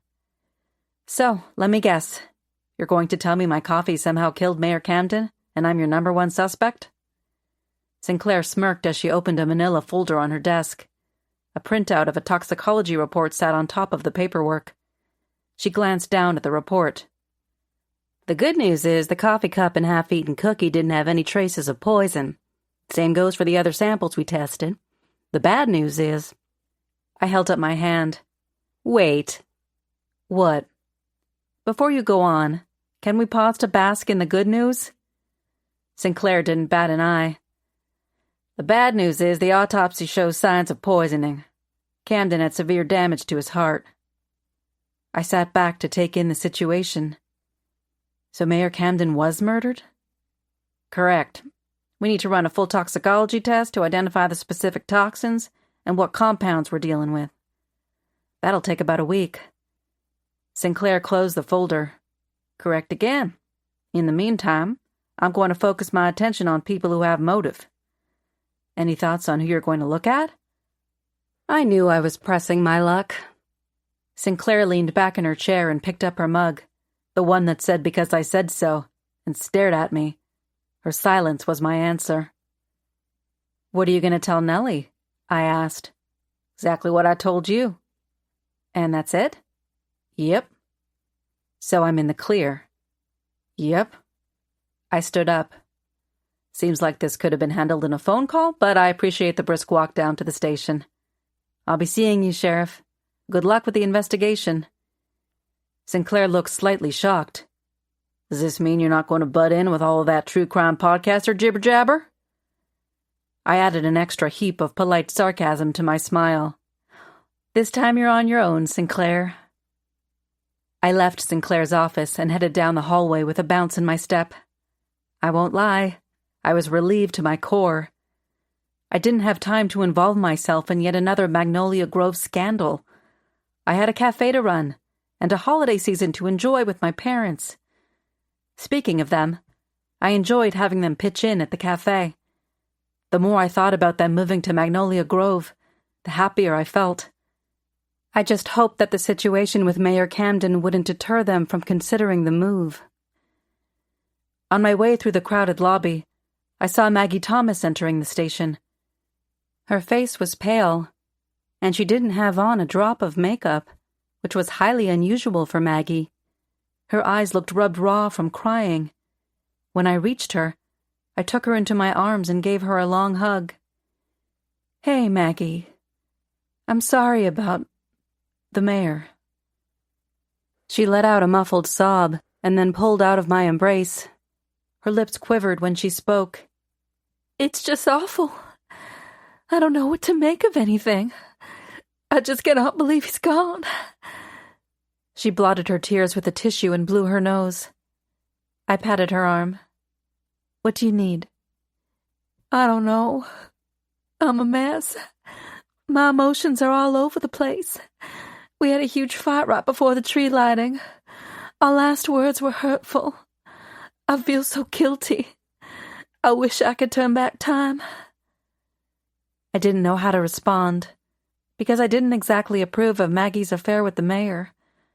I'd mentioned my feelings about their relationship on a few occasions, knowing that nothing good would come of it. I guess matters of the heart are different for everyone. But I was right. Nothing good did come of it. And I know what you're thinking, Parker.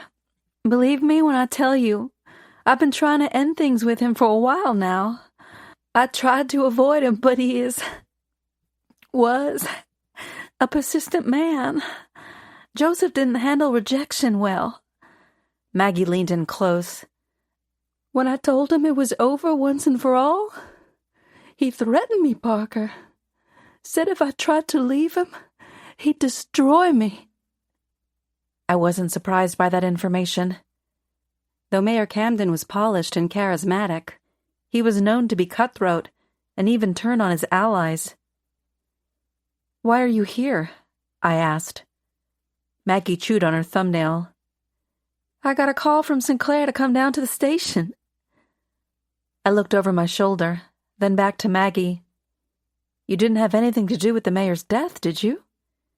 She let out a gasp. What on earth do you mean? I thought he had a heart attack. That's what everyone's been saying. He did have high blood pressure, but he was taking medication for it. I thought he had it under control.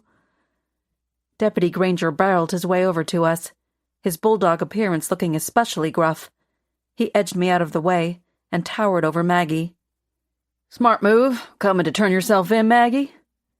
Turn myself in? What in heavens are you talking about? Granger puffed up his chest and took hold of Maggie's coat sleeve. Don't make this more difficult than it has to be.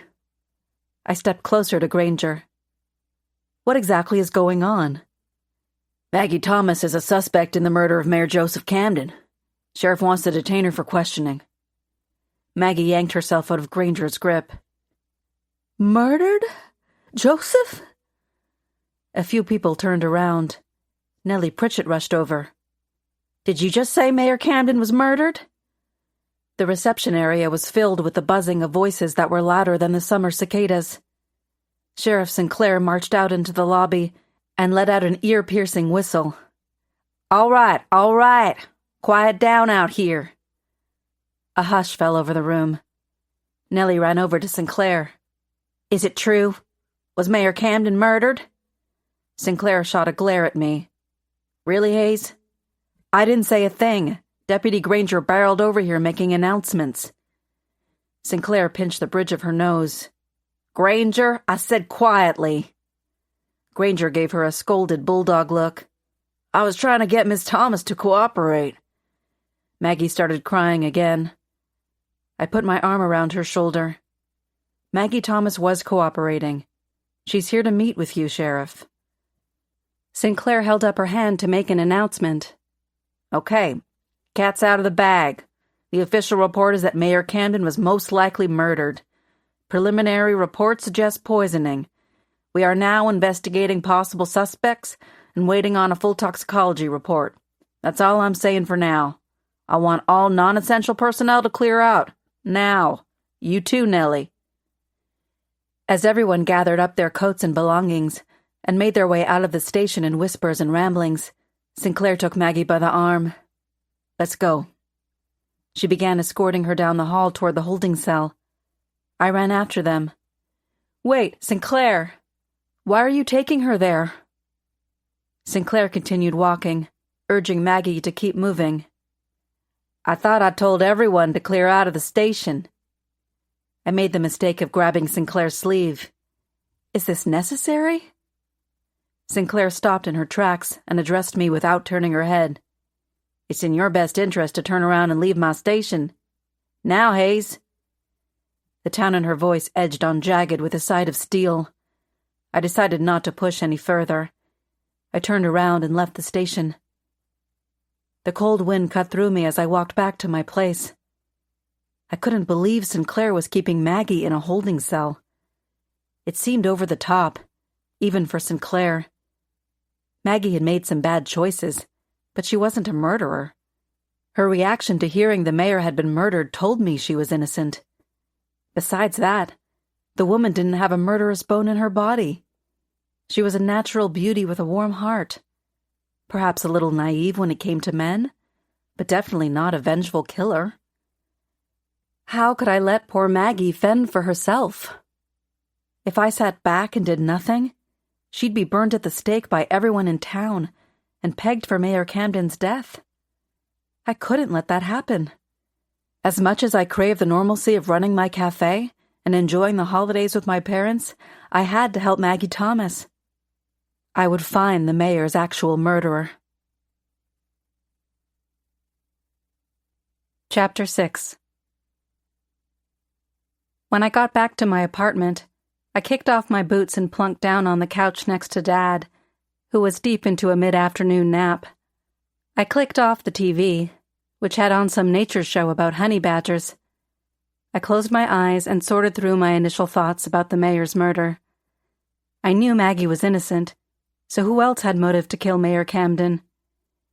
Most likely, he had a slew of people who wouldn't mind seeing him out of office, so to speak. But the first person who popped into my mind was his betrayed wife, Lorelei Camden. Betrayal and jealousy are excellent motivations for murder. I thought about her reaction to her husband lying on the ground. Though she'd put on a good show for the sheriff, she seemed more concerned about her lipstick than her husband's death. The woman seemed to have a coldness to her that rubbed me the wrong way.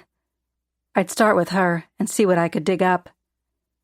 Mom emerged from the guest room with concern all over her face. How was your meeting with the sheriff? I'm in the clear. Mom sat down in the oversized reading chair and let out a long exhale.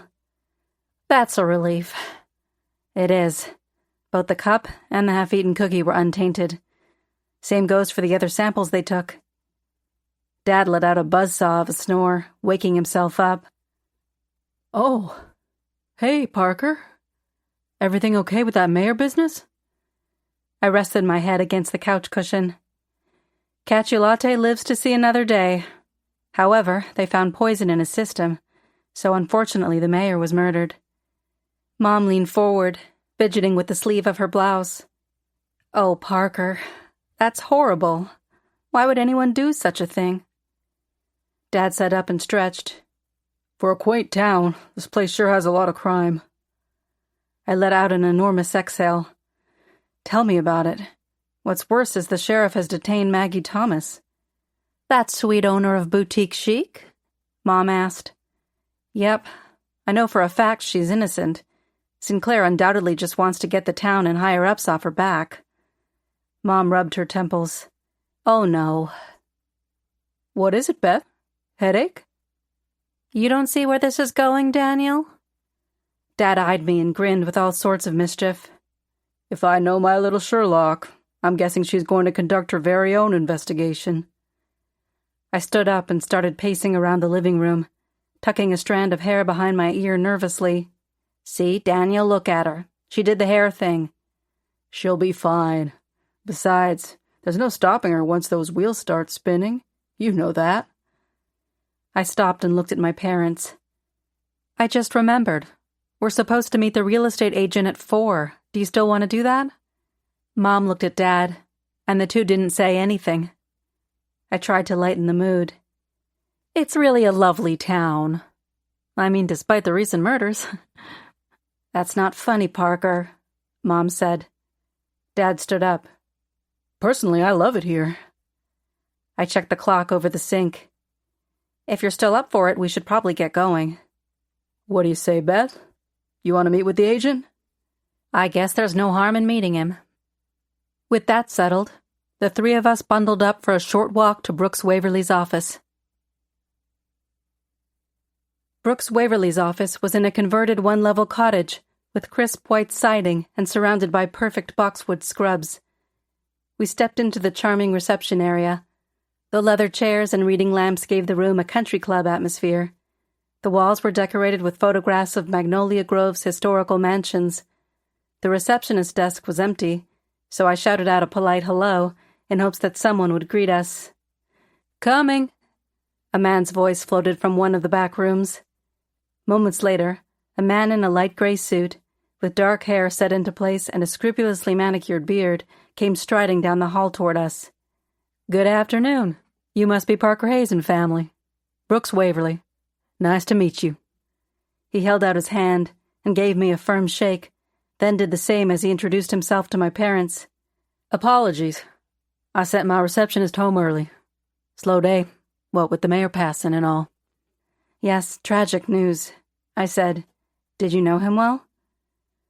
Brooks looked down at his black dress shoes. I've been friends with the Camdens for a long time.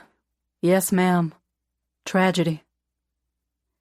We stood in awkward silence for a moment, until Brooks perked up and said, Why don't we go on back to my office?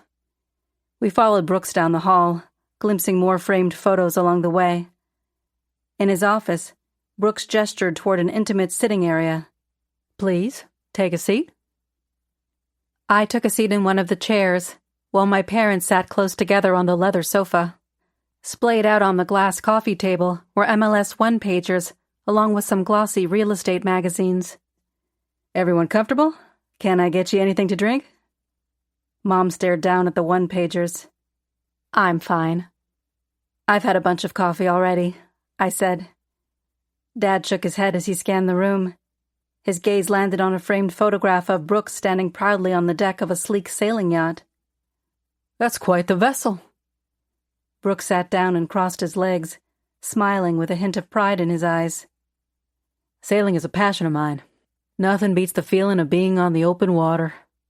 I take time every spring and fall to visit the Outer Banks and sail her. Only 4 hours from here, by the way. He winked at my parents. That's great. Mom leaned in, curiosity piqued. How's the missus like it? Dad asked.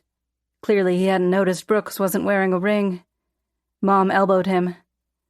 Actually, I'm not married, Brooks said. Dad couldn't resist. Well, A single real estate agent with a gorgeous boat? You sound like a sure thing." "Dad," I groaned. Brooks raised an eyebrow in amusement. "There is a very special someone in my life. She doesn't know it yet, but we'll be tying the knot." Mom sat up straighter. "Oh, how exciting." "Thanks. Speaking of exciting, sounds like Mr. and Mrs. Hayes here are in the market for a new home." Brooks certainly didn't beat around the bush like most people in town. He began flipping through the MLS one-pagers with my parents, handing them one page after the next, sprinkling in some of the details. "This is a great time to buy. The current state of the market is stellar. Interest rates are exceptionally low, and with the recent purchases and sales in the area..." Dad held up his hand. "Let me stop you right there, Mr. Waverly." Brooks leaned back in his leather chair. "Is everything okay?" "We're still in the considering phase at the moment." Dad glanced at Mom. "Wouldn't you agree, Beth?" Mom was staring at a sheet of paper in her hands, lost to the world. The house on the one-pager was a modest Victorian-style home with decorative trim, a round front corner tower, and a wraparound porch. "Beth?" She held up the paper. "This is the most beautiful home I've ever seen." A smile spread across Brooks Waverly's striking face. "Ah, yes, the famous Queen Anne house, circa 1889. A rare beauty. The details are as intricate as lace. It's just a holler away if you'd like to schedule a time to view it." Mom held out the one-pager to Dad, who studied it with a fine-tooth comb. I could see his deductive reasoning shoot into high gear. After all, that's where I got my skills from. "What do you think, Dad?" "I think it's quite charming. Just a few blocks away, huh? Price is right, but I need to see it in person to make sure it ticks all the boxes." Brooks Waverly took out his phone and made a call. While he was setting up the appointment for the following day, I watched my parents as they whispered to each other about finances and logistics and the reality of picking up and moving at this stage in their lives. For once, I kept my mouth shut and gave them the space they needed to make such a huge decision. I got up and strolled around Brooks's office, checking out his awards for #1 realtor of Magnolia Grove consecutive years in a row. I noticed he didn't have any awards from the last couple of years. I guess his competition was catching up. Among the awards were more photographs. In one of the pictures, Brooks stood between Mayor Camden and Lorelei Camden in front of an enormous colonial revival home. In another photo, Brooks and Jackson Beauregard, the town's wealthiest business magnate, stood outside Jackson's new modern-style office building. There were other photos of Brooks buddied up with well-dressed people I assumed were some of Magnolia Grove's elite. Brooks Waverly was a man about town. Well, that's what the headline of the framed article said about him. Brooks slipped his phone into the inside pocket of his jacket. "We're all set for tomorrow at 3 o'clock. He stood up and reached out his hand toward Dad. "Any other questions, Mr. Hayes? Mrs. Hayes?" Mom and Dad shook their heads. "In that case, I'll meet you tomorrow at 3 o'clock so you can get a gander at this beauty. It's been an honor meeting you, and I do look forward to getting you into your forever home." We shook hands and left Brooks Waverly's office to head back to Main Street. My parents held hands as we walked. I texted Whit, asking him to meet me at the cafe after he finished his workday. I needed to discuss the happenings surrounding the mayor's death and my plan to prove Maggie's innocence. I didn't want to put a damper on my parents' visit, so I aimed to keep this under their radar. Hopefully, house hunting would be the perfect distraction. "Are you sure you want to do this, Parker?" Whit sat across from me at one of the small cafe tables. The cafe was empty, except for us. Dusk had settled over the day, casting a warm ambiance. The soft glow of the Christmas lights twinkled in his warm brown eyes as he studied me intently. Help get Maggie out of that holding cell? Clear her name for a murder I know she didn't commit? Yes, I'm sure.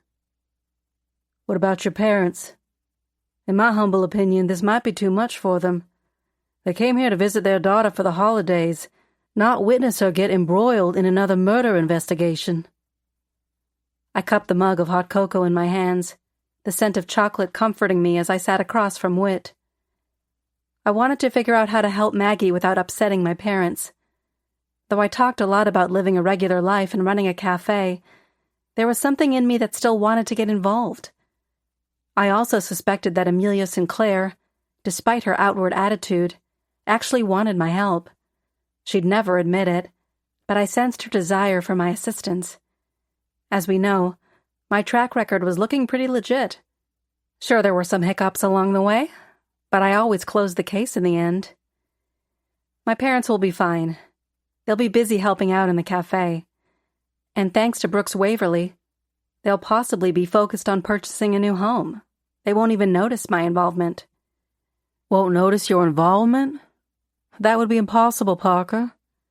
Whit shook his head and took a sip of his hot cocoa, pausing a moment to savor it. You sure you don't want to just focus on the cafe? I can multitask. I know you can. And you know I'll help navigate the interviews and support you along the way. Whatever you need, Parker. Whit set down his mug and took my hand. He held it gently in his, and my heart skipped a beat as he stared deep into my eyes. When the gaze lasted more than the typical 6 seconds, my cheeks flushed, and my breaths got short. I knew what was about to happen, and as much as I wanted to feel Whit's lips on mine, I didn't want to get too sidetracked. The sooner I got to the bottom of what really went down with the mayor, the sooner Maggie could get back to her boutique, and I could focus on serving coffee and desserts, and developing my relationship with Whit. I appreciate you, Whit. You're the best partner in crime a girl could have. He leaned in a little closer. I continued. So, do you think you could reach out to Lorelei Camden and ask if you can come by tomorrow? Why? Whit let go of my hand and looked down at the table. The romantic moment was crushed. Because I get the impression I'm not exactly on her favorites list. Maybe tell her you want to drop off some cookies or something? Okay. But why do you want to visit Lorelei Camden? Because she's our #1 suspect at the moment. He let out a resigned sigh and picked up his phone to send a text to Lorelei.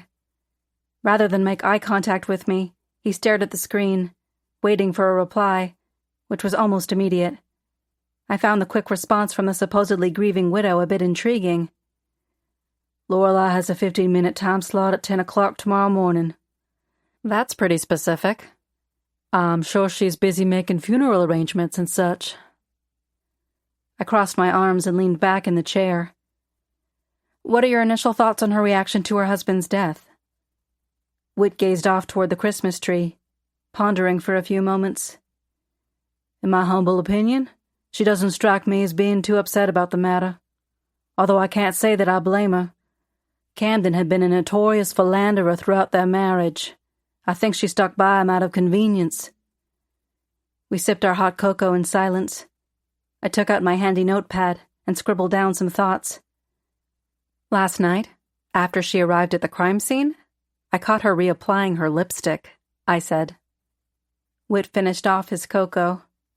And that's unusual? Well, if I just came upon my husband's dead body, the last thing I'd care about is my lipstick. But being the mayor's wife, maybe she's more concerned about her image than others. I looked down at my stained jeans and hoodie, only slightly embarrassed. She is the quintessential Southern belle, Whit said. I guess. But she also turned off the waterworks the second Sinclair turned away, and she was texting with someone. The look on her face while she was reading her texts was...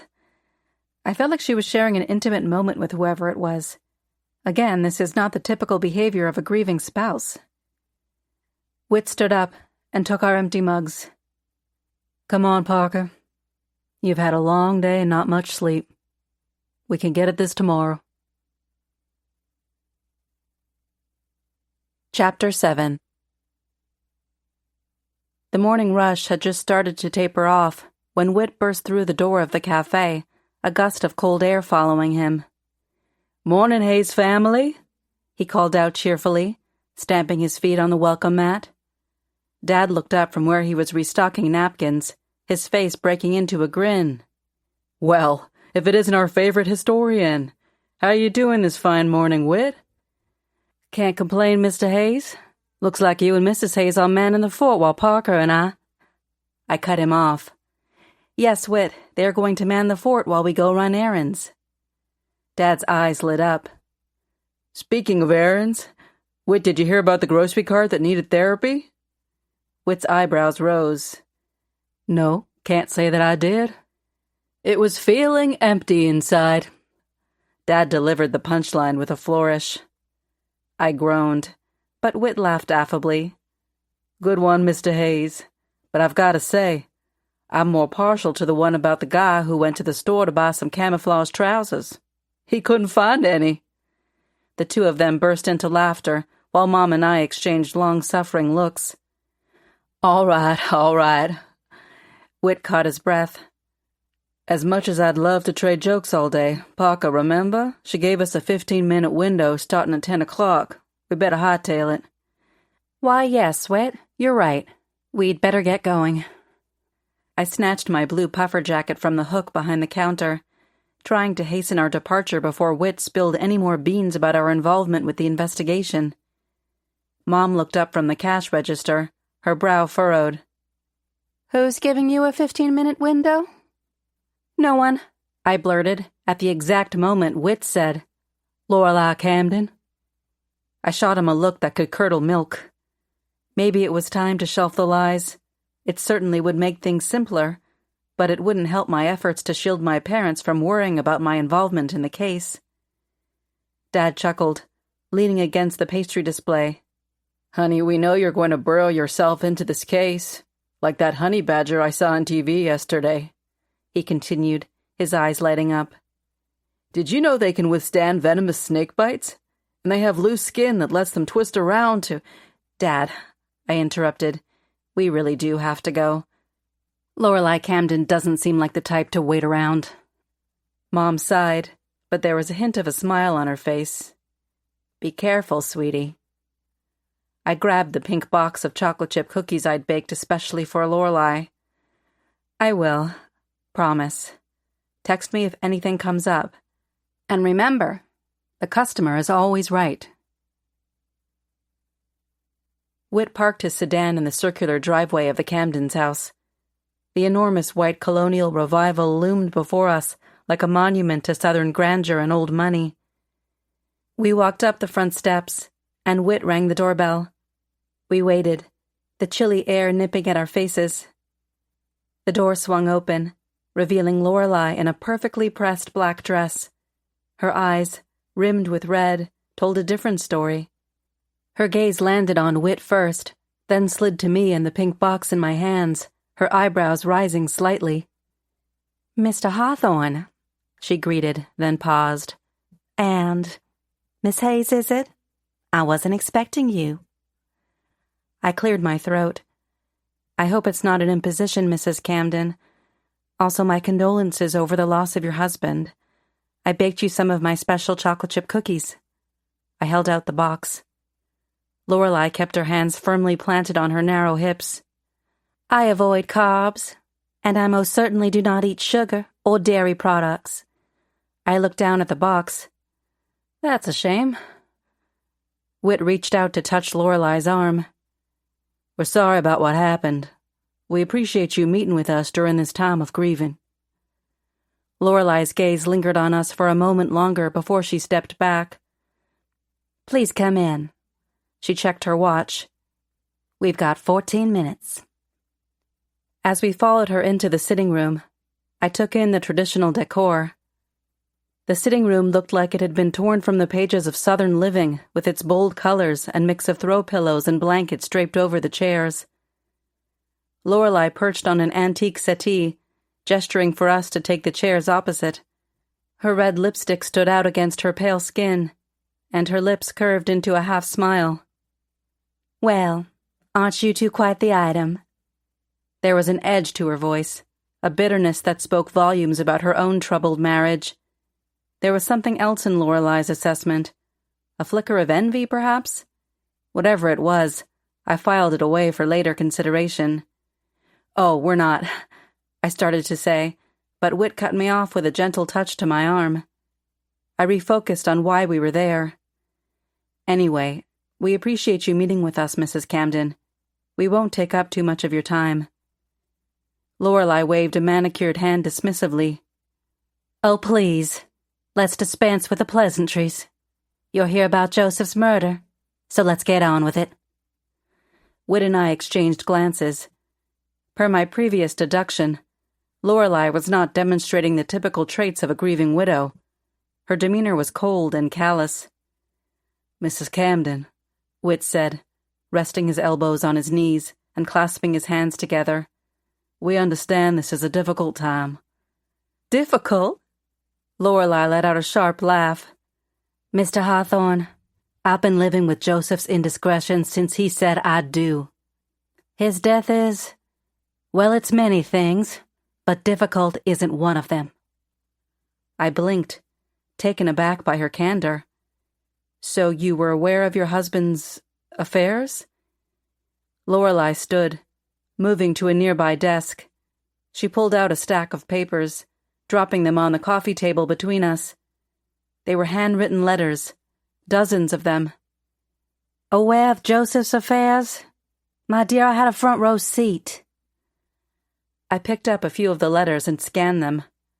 All were signed, "With love, Eleanor." Eleanor? I asked. Yes, Eleanor Green. The florist? Yes. I pictured Eleanor's wild auburn hair with the blonde highlights and her black moto jacket, so at odds with Lorelei's polished appearance. I remembered the heated conversation between Eleanor and the mayor I'd caught snippets of. Things were beginning to make more sense. Lorelei nodded, her lips pursed. One of his many indiscretions, I'm afraid. But Eleanor? She was different. That edge, the way she carried herself like some kind of small-town rock star. She trailed off, shaking her head. She was Joseph's first foray into the wonderful world of philandering. I believe he might have loved her. Or at least I thought he did. He had a connection with her. Me? I was more of a trophy wife with a pedigree of money and long-standing connections. The bitterness and regret in Lorelei's voice was visceral. I wondered how many years she'd spent watching her husband chase after women who were everything she wasn't. As I flipped through the letters, a different set of papers caught my eye. These letters were written in masculine all-caps handwriting and had a menacing tone. "What are these?" I asked, holding up one of the letters. Lorelei's face darkened. Blackmail. Joseph started receiving them a few months ago. He was distressed, to say the least. I skimmed through the blackmail letters. Someone wanting money, making threats to expose the mayor's biggest secret. No specific details about what that was. "Did you take these to the sheriff?" I asked. Joseph wanted to keep this a private matter. "Do you know who was blackmailing him?" Whit asked. Lorelei shook her head and started pacing. Joseph never told me anything. As far as who I might think it is, take your pick. He ruffled many a feather. "Do you plan on letting the sheriff know about this?" I asked. No. Well, if she wasn't going to, I thought somebody should. "Mrs. Camden," Whit said gently, "how was Joseph the day leading up to the tree-lighting ceremony?" Lorelei stopped pacing and folded her arms across her chest. Like I told Amelia, drunk as a skunk. Wouldn't be surprised if he poisoned himself. "Did he say anything unusual that day that stands out? Anything about the blackmailer?" I asked. She smoothed her dress. Unusual? He babbled something about Harlan Green being at Eleanor's flower shop. That's when I knew his business meeting was a lie. "Anything else?" I asked. He stammered some nonsense about nobody crosses me without consequences or something like that. It was rather embarrassing, since one of my foundation members was here helping me prepare for the Yuletide Jubilee charity auction. I glanced around, looking for anything that might have served as a clue. I noticed a box of Evergreen Delights chocolates on a side table. I thought she didn't eat sugar. Time's up. I must ask both of you to leave now. I have a full day. Property business, funeral preparations, etc., etc. Lorelei assertively ushered us out of the sitting room. When we reached the front door, Whit gave Lorelei a side hug. We appreciate you meeting with us. I began to go in for the side hug, and realized it wasn't going to happen. Then I said, "Silly me. I forgot my bag. I'll just be a second." I ran back to the sitting room and snatched up the letters, shoving them into my bag before returning to the front door. Lorelei stared at me for an uncomfortable moment. Miss Hayes, I'm sure you're familiar with the saying, "Hell hath no fury like a woman scorned." She paused, then added, I recommend focusing your attention in that direction. My scorn passed long ago.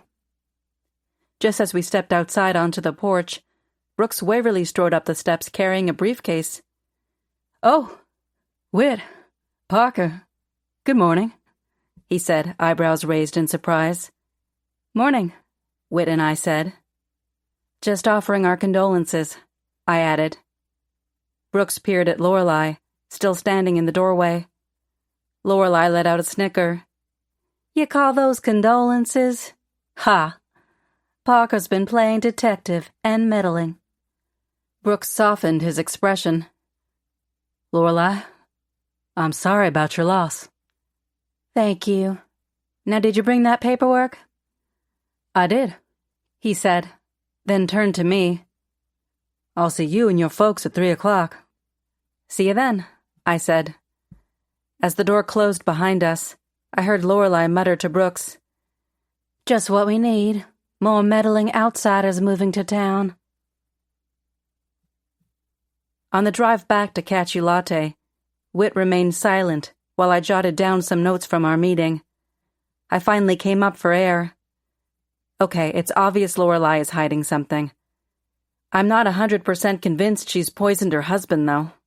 I mean, why now? She's been living with his betrayal for decades. We'll keep her on the list. Maybe something more recent triggered her. Whit pulled into the parking lot behind the cafe and turned off the car. He stared ahead. "Maybe she finally cracked?" "Yep, that's always a possibility. When that toxicology report comes back, we'll have more details about the type of poisoning. For now, I think we go to Eleanor and ask her about those letters." Whit and I walked to Blossom and Bloom. The bell above the door jingled as we entered. The shop was a riot of colors and fragrances, holiday arrangements competing for space with the usual floral fare. Eleanor Green looked up from behind the counter. She wore a faded band t-shirt under her green apron, looking more like a roadie than a florist. "Parker, Whit," she greeted us, her voice tired. "What brings you to my shop? Need some mistletoe?" She winked at Whit, who cleared his throat awkwardly. I stepped forward. "Actually, Eleanor, we were hoping to talk to you about Mayor Camden." The easy smile slipped from her face. "Joseph? What about him?" Whit glanced at the few customers browsing around the shop. "Is there somewhere we could talk privately?" Eleanor nodded, leading us to a small office in the back. The space was cluttered but cozy, with a desk and chair, a dark green love seat, and framed concert posters displayed on the walls, along with a mix of her son Oliver's paintings. "So," Eleanor said, perching on the edge of her desk, "what do you want to know about Joseph?" I decided to cut straight to the chase. "We know about your relationship with him, Eleanor." Her face paled. "I'm afraid I don't know what you're talking about." I took the love letters out of my bag and held them out to her. "We've seen the letters you wrote." Whit craned his head in my direction. I could hear his thoughts telepathically scolding me.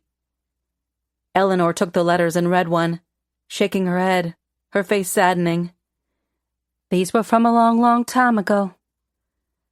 "Did you have any more recent happenings with the mayor?" Whit asked. Eleanor opened her mouth to respond but stopped, reconsidering her words. "We're just trying to understand what happened," I said. Eleanor ran a hand through her hair, mussing it further. Joseph and I, well, it was complicated. We had history. History?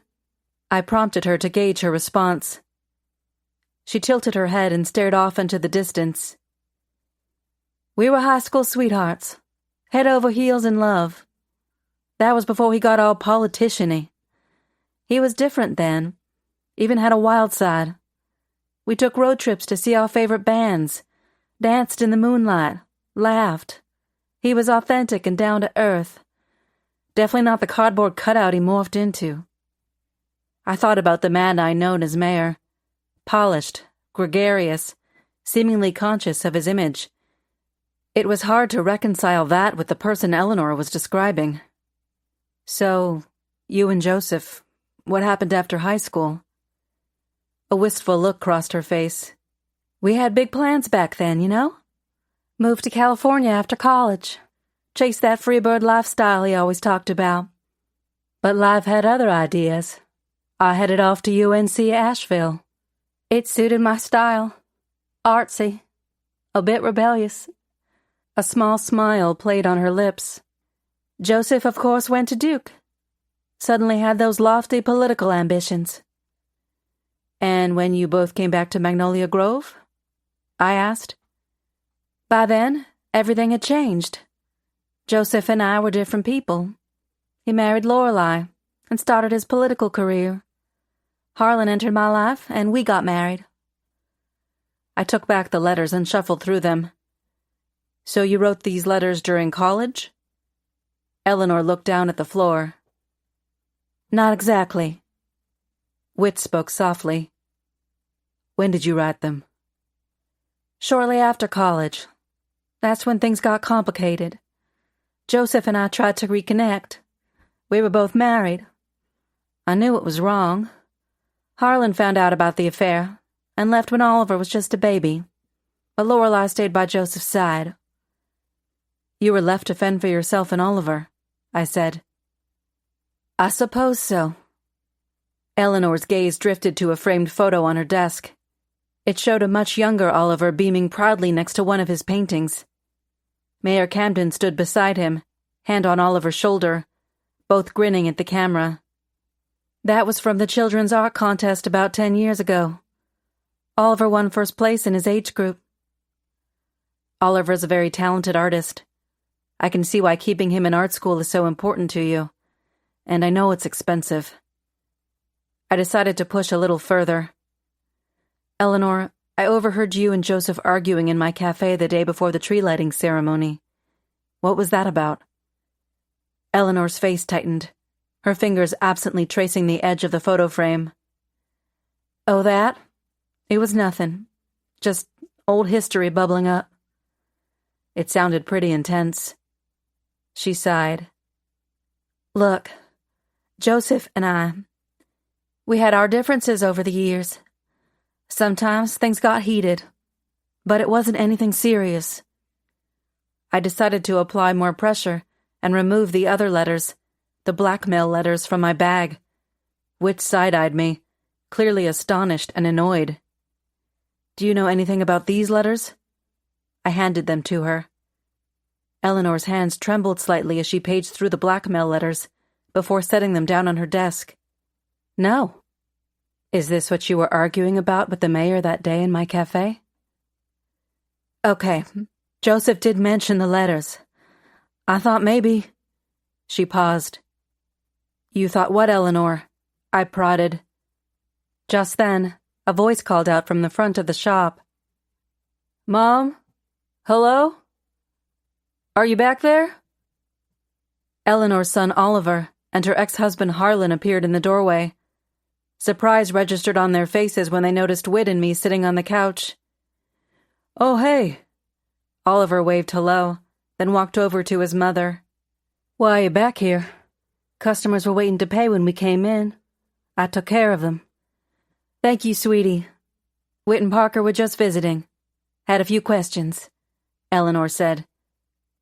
Harlan entered the office and took off his black beret, running his hand through his gray streaked hair. Questions? He looked right at me. What sort of questions? The tension in the office grew thick. I could smell fear in the air. Oh, just about setting up a regular flower order for the cafe. Eleanor straightened her green apron. Harlan checked his watch. Eleanor, we gotta go. Yes, you're right.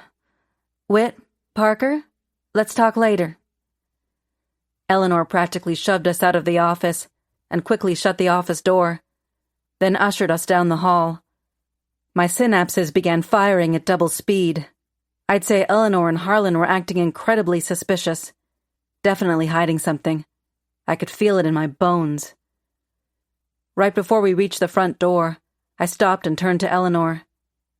I hate to ask, but where were you in the hours leading up to the tree lighting ceremony? Harlan's eyes narrowed in on me and Whit.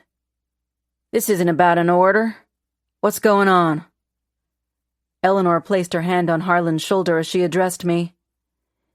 The hours leading up to the tree lighting. I picked up Harlan from the train station around noon, then spent the rest of the afternoon getting things organized for my booth. Did you see Mayor Camden that day? I asked.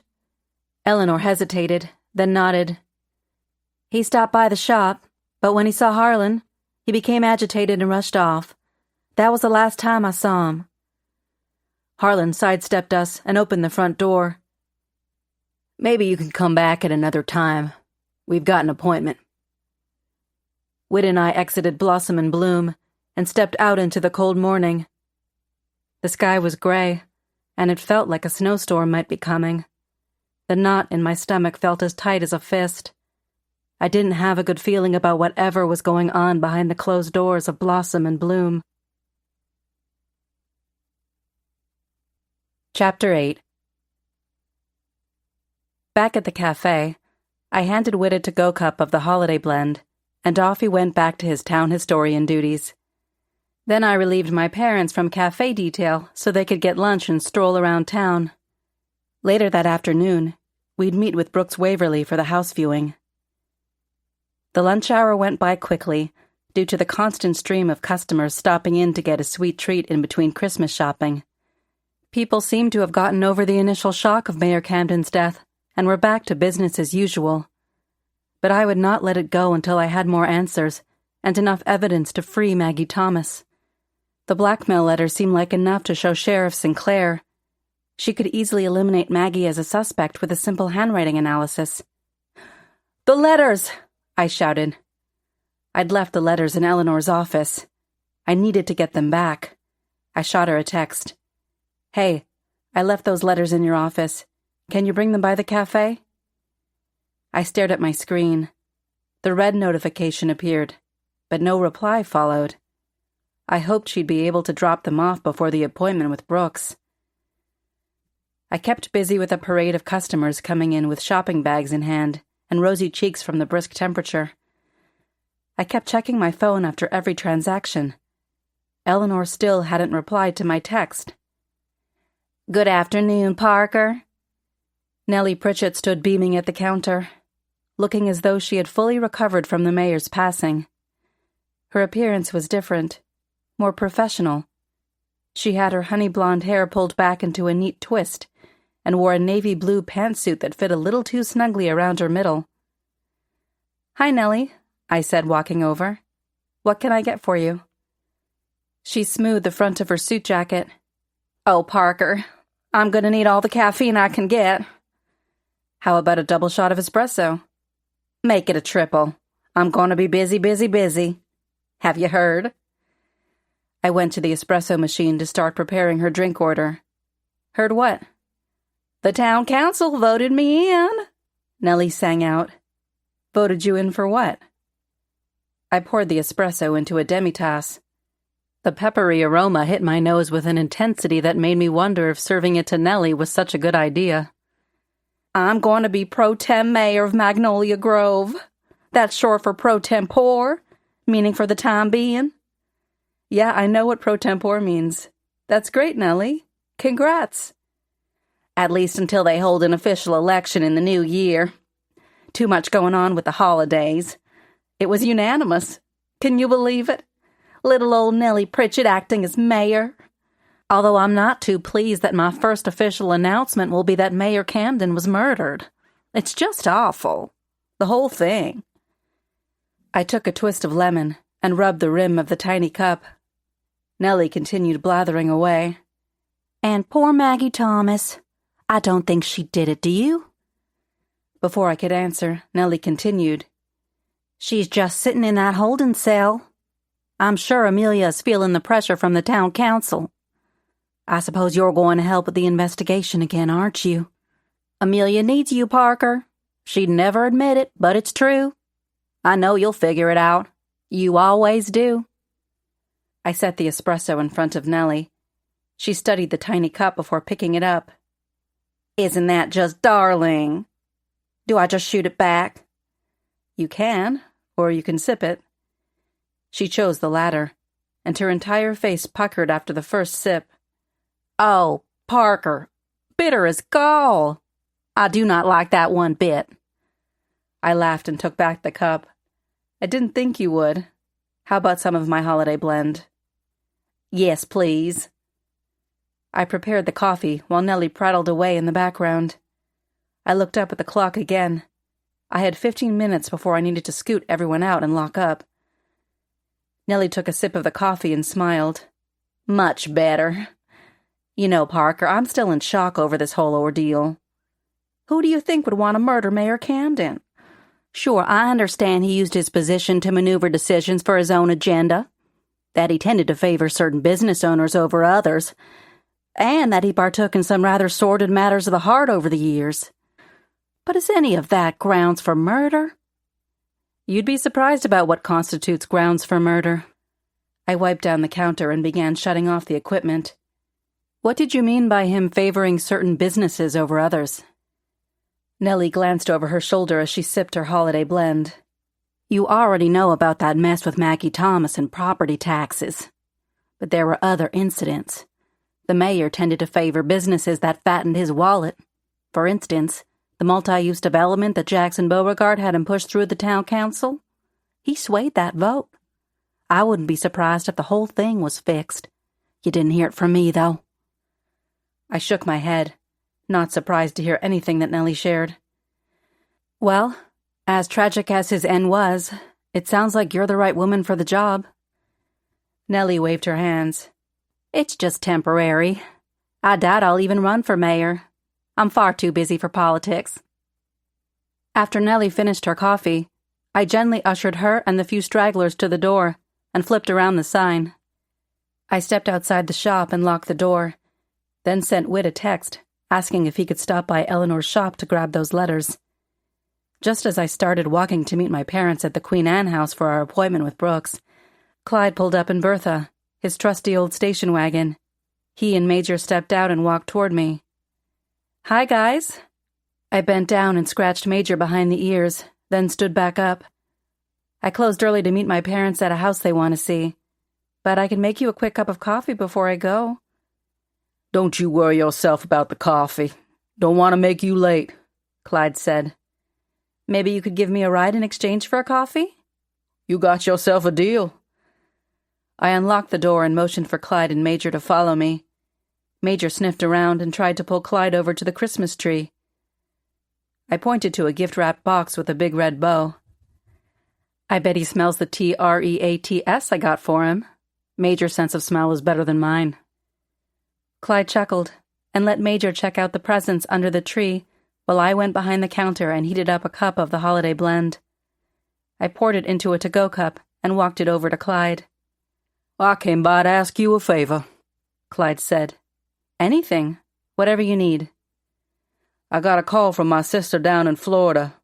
Her holiday cruise was canceled, and she really wants me to come down for Christmas. And, well, I'll absolutely dog-sit, Major. How'd you know that's what I was going to ask? Even if you weren't, I was going to insist. I reached down and picked up Major. Did you hear that, friend? You're going to stay with me. And just in time. I need my sounding board. This case is getting more and more intricate. We left the cafe, and the three of us piled into Bertha and drove the few blocks to 4212 Ambler Drive, where the Queen Anne house was located. My parents were walking down the sidewalk, just arriving as well. Clyde rolled down the window. "Mr. and Mrs. Hayes, I hear this might be the one." He gestured to the charming house. My mom gave a warm smile. "We'll see." "We'll keep you posted, Clyde," Dad said. I got out, and we waved Clyde and Major off. We walked up the pathway to where Brooks Waverly stood next to a plaque that read, Queen Anne House, circa 1889. He wore a dark suit under his black wool coat, not a hair out of place, and his beard perfectly groomed. "Good afternoon." He gave each of us a hearty handshake. Mom gazed up at the home. "It's even more beautiful in person." Dad admired the wood trim. "Look at how detailed each curve is." Brooks headed up the steps of the wraparound porch. "That's where she gets her name. Reminiscent of the wildflower Queen Anne's lace." He unlocked the front door and stood back to let my parents go ahead. My phone dinged. I held up my finger. "I'll join you in a minute." While the three of them entered the house, I stood outside and read the text from Whit. "We've got a problem." I texted back. "What?" Whit replied. "The jig is up. Lorelei texted, demanding that you return the letters, threatening litigation for committing robbery." "Parker." Brooks's voice startled me. "You coming in?" "Mm-hmm." I texted again. Did you go by the flower shop?" Whit. "It was closed." "Oh, what tangled webs we weave." I texted Whit. "I hope Eleanor didn't burn them." I was half joking, but also serious. Eleanor had been acting a bit strange, particularly after Harlan arrived. I sent another text. "Can you text Eleanor and ask her to meet you at the shop? She's not replying to my texts." "Parker, what are you doing?" Mom's voice carried out to the porch. I put my phone into my bag and stepped into the historical home. Right away, I stopped to take in its beauty. The wooden floors gleamed yet showed character. The crown molding along the high ceilings gave definition, and the painted built-ins were charming yet stately. The whole interior had been renovated, but the design highlighted the intricate charm of the time period. The staging of the furniture and decor was impeccable, with touches of classic elements. When we stepped into the kitchen, Mom went into a frenzy. "Oh, Daniel, look at the details of the knobs on every cabinet! And that subway tile! Oh, my heavens, the range!" Mom turned in circles. "It's nice, Beth. Really nice." "Is this marble?" Mom stroked the counter surface of the large island. Brooks stood proudly, as though he had been the one making the design choices. "That's quartz, which is much more low maintenance." "Do either of you cook?" "That right there is a Viking Pro Series range. A chef's dream come true." Dad put his arm around Mom. "Beth is the resident chef. You know what they say about too many cooks in the kitchen." As much as I loved their excitement over the home, concern was starting to itch at me. Those letters. Mom's voice interrupted my thoughts. "Parker, you're being unusually quiet." "Huh?" Dad studied me, then leaned forward on the island countertop. "I'm guessing at this very moment, Parker's swirling around inside that brain of hers, sorting through patterns, motives, and behavioral analysis." Brooks cocked a manicured brow. "Why?" "Parker here had one of those pod show thingies about murders and other crimes. I bet my bottom dollar she's mentally contemplating what happened to your mayor. She's already helped your sheriff close a few cases, haven't you, Sherlock?" Dad pulled me in for a side hug. Mom opened one of the cabinets and peered inside. "Our daughter seems to think she's still a true crime specialist." She turned around, her eyes silently pleading. "But that's all behind you, right, sweetie?" I tapped a drawer and it slid open. "Yes, I'm entirely too busy with the cafe to focus on murder investigations." I tapped the drawer again, and it slid shut. "You like that Easy Glide drawer?" Brooks nudged something with his foot near the base of the oven. A tray slid out smoothly. "Everything in the kitchen is Easy Glide," he said, pushing it back in with a gentle tap. Smooth as silk. Just be careful not to trip over it. Dad chuckled. Neat feature, though knowing me I'd probably forget it's there and end up face-planting into that fancy quartz countertop. Brooks rubbed his beard and turned back to me. Laurel, I said you were playing detective. I didn't think she was serious. Murder investigations, huh? That is fascinating. What's the name of your podcast? Criminally Yours. I'll have to check that out. Any initial theories on the case? Well, he was poisoned, that's for sure, I said. My dad slapped my shoulder. She's got a nose for these things, Mr. Waverly. You must be proud. Brooks tapped his knuckles on the counter. Come on, let's see the master suite. It's probably one of my favorites. The ensuite is... The three of them exited the kitchen, with me lingering well behind. I took out my phone again to see if Whit had any updates on Eleanor meeting him at her shop. Nothing. You coming, Parker? Dad called out. Yep. Brooks wasn't wrong about the master suite. The bedroom was bright and inviting despite the overcast wintry sky. The ensuite was spa-like with its soft neutral palette and touches of pastel greens. This is stunning. Mom beamed as she touched the countertops. Dad stepped into the shower and stretched out his arms. You could have a shower party in here. Come on in, Beth. Mom joined him. 2 shower heads. My phone vibrated in my bag. As much as I wanted to check it, I couldn't disrupt the joy my parents were experiencing at the moment.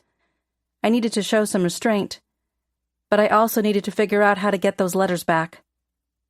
Earth to Parker, Dad said. 2 shower heads, I said, smiling. Mom stepped out of the shower and frowned at me. Your father asked if you were sure about us moving here.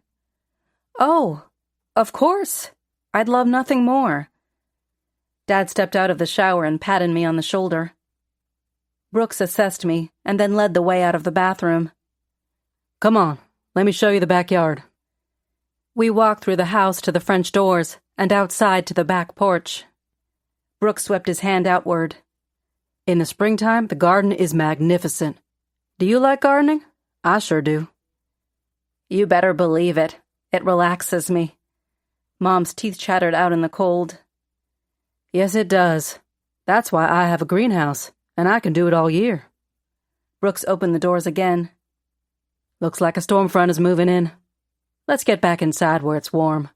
I'll find some photos to show you the garden in full bloom. We went back inside and stood in the dining room, waiting as Brooks scrolled on his phone to find the photos to show Mom. Mom's excitement over the garden photos took over. Whoever tends to this garden is top-notch. Look at those gardenias. And those peonies. Oh, and the Queen Anne's lace. It's glorious. Dad nudged me. You okay, Sherlock? I'm sorry, Dad. I'm just trying to figure out my schedule with Hazel being out of town and this Yuletide thing coming up. I didn't feel good about lying, but I didn't want him worrying about me.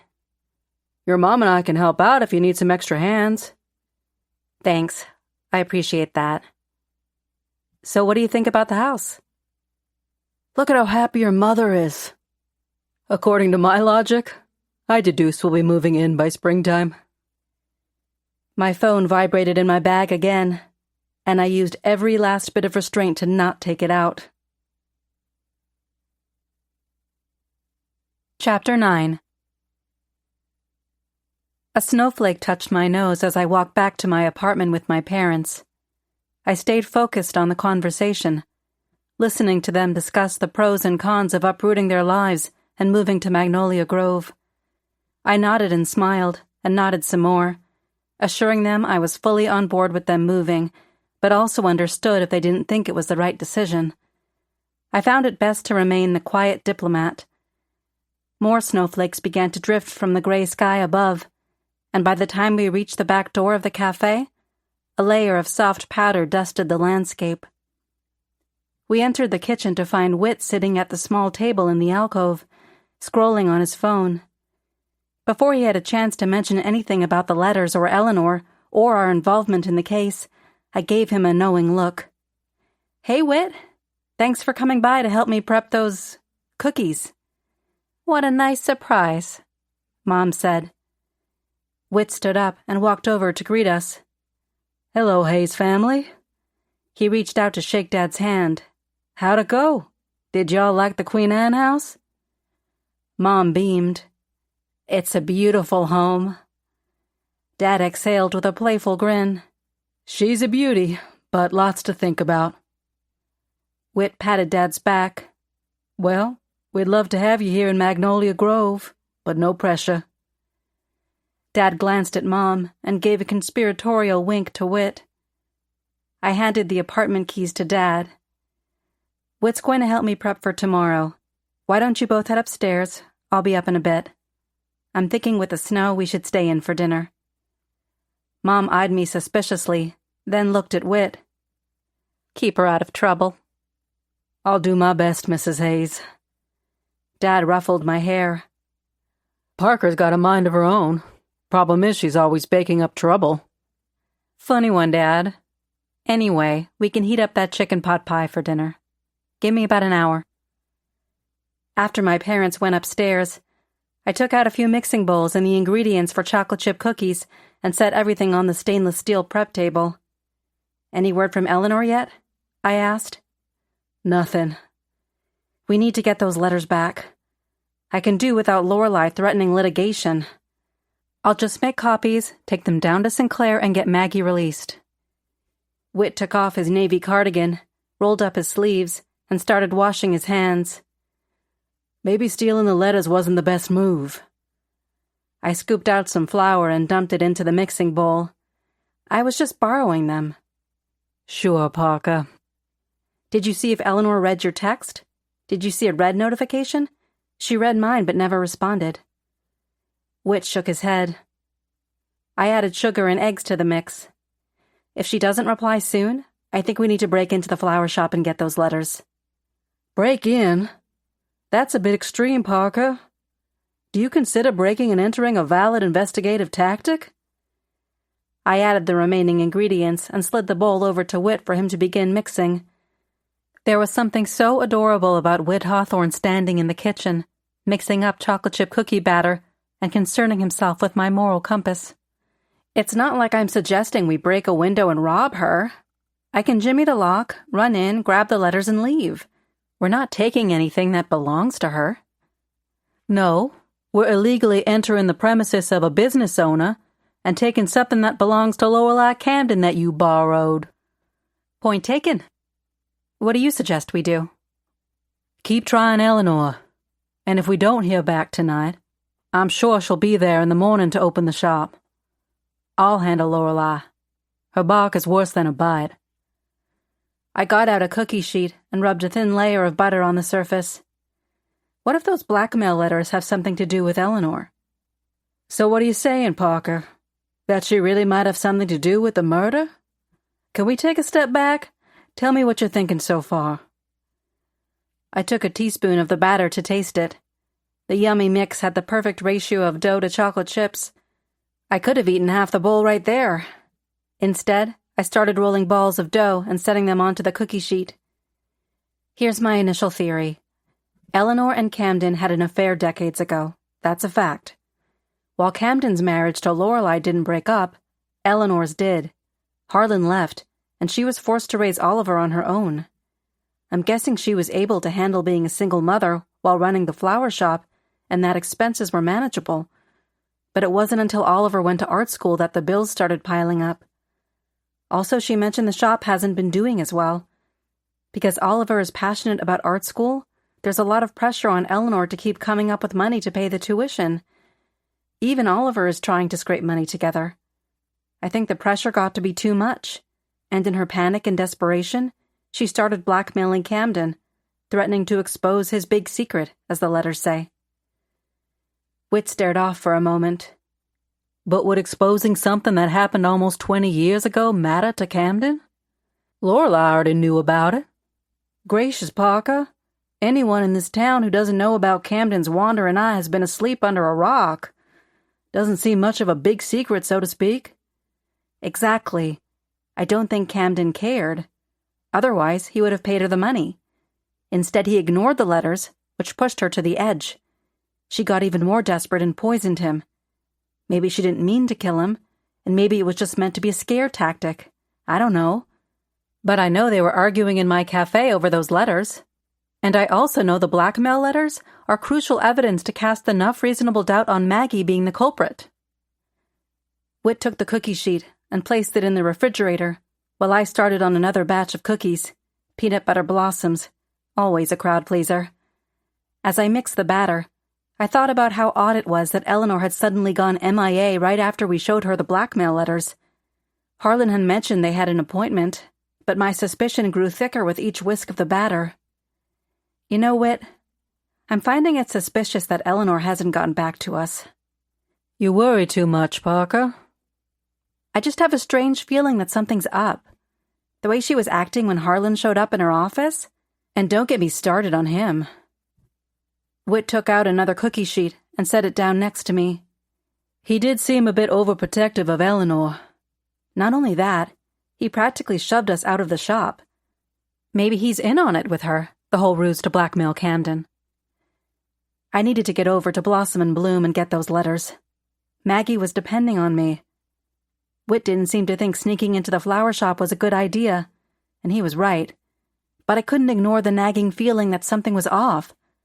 I just needed to go over there and check. "Hey," I said, scooting the bowl of creamy peanut butter batter over to Whit. "I think I left the sidewalk sign outside and it's snowing.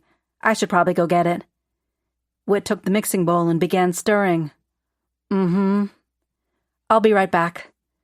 I rushed out of the kitchen before Whit had a chance to respond. The sidewalk sign was actually still outside in front of the shop, with about a half-inch of snow gathered on top. The snow was coming down harder, beginning to cover all of Main Street in a blanket of white powder. The scene looked like a winter wonderland under the twinkle of Christmas lights and the soft glow from the lampposts. I peered back into the cafe, then down a few doors toward Blossom and Bloom. The shop lights were on. Was Eleanor back and just ignoring our texts? This triggered even more suspicion in me. I marched down the sidewalk, shivering in just my sweater and jeans. I reached the entrance to see the closed sign. I peered through the window. The lights were on, but the shop appeared empty. Strewn about on the large wooden table where Eleanor made her flower arrangements was a mess of stems and greenery, as though Eleanor had been midway through preparing an arrangement and was abruptly interrupted. Or maybe she realized I was onto her and decided to skip town. I pushed the door to test it, and it was unlocked. If the door was unlocked, it wouldn't be considered breaking and entering now, would it? I could quickly run back to the office, snatch the letters, and be on my way. I stepped inside, and the jingle above the door echoed in the stillness. "Eleanor? Hey, it's me, Parker." I waited by the front door for a response. Silence. Maybe she was in the back office and didn't hear me come in? "Hey, Eleanor? I'm here to pick up those letters," I called out as I crept deeper into the flower shop. I felt a tension lingering in the very still atmosphere. Something wasn't right. My heart began thumping in double time. I walked past the main counter and noticed a slip of paper with a list of orders. An open box of those Evergreen Delights chocolates with 2 missing sat next to the pencil holder. I thought about grabbing one of the remaining 2, but that might be considered theft by Whit's standards, so I refrained. I made my way down the hall toward the office, keeping my ears tuned for any unusual sounds. The overhead lights cast eerie shadows along the walls. My pulse quickened. Each step heightened my sense of unease.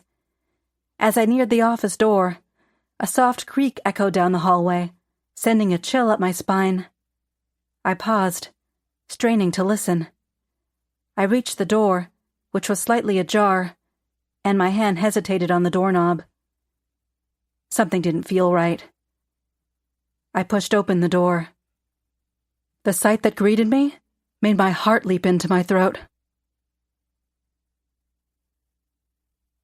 Chapter 10.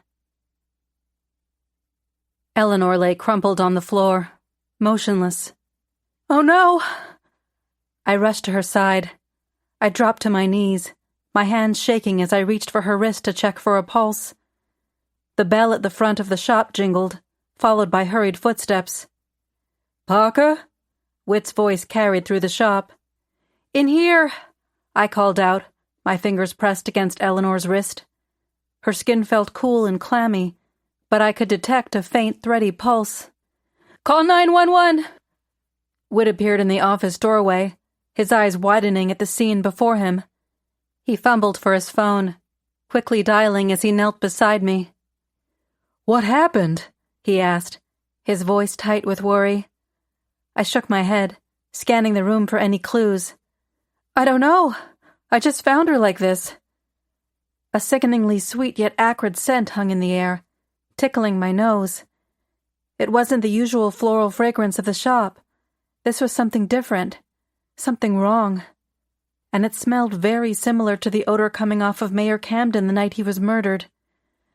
"I think she's been poisoned," I said, the realization hitting me. I checked Eleanor's pulse again, relieved to find it still there, albeit weak. The wail of approaching sirens cut through the air, and I let out an exhale of relief. "Help is coming, Eleanor," I assured her, even though I wasn't certain she could hear me. "Just hang on." As we waited for the paramedics, I had to wonder, who had poisoned Eleanor, and why? I stood up shakily as the paramedics rushed in. Everything was happening so fast, yet time seemed to crawl at a snail's pace. As they got Eleanor on a stretcher, the lady EMT asked some questions. "How long has she been like this?" "I don't know, I just got here." "Okay, do you know if she has any medical conditions?" "Not that I'm aware of." "Is she on any medications?" "I'm not sure." "Was she complaining of any pain or acting differently earlier?" I don't think so. She seemed fine the last time I saw her. That was late morning." The EMTs carefully lifted the stretcher, navigating through the office doorway and into the hallway toward the exit. "Come on," Whit said softly. "We'll follow them to the hospital." Despite the gravity of the situation, my mind drifted to the letters I'd originally come for. I knew the timing was bad, but Maggie's release loomed large in my thoughts, as well as Lorelei's threats. My eyes quickly scanned the office. The top of the desk was bare. "Parker, what are you doing?"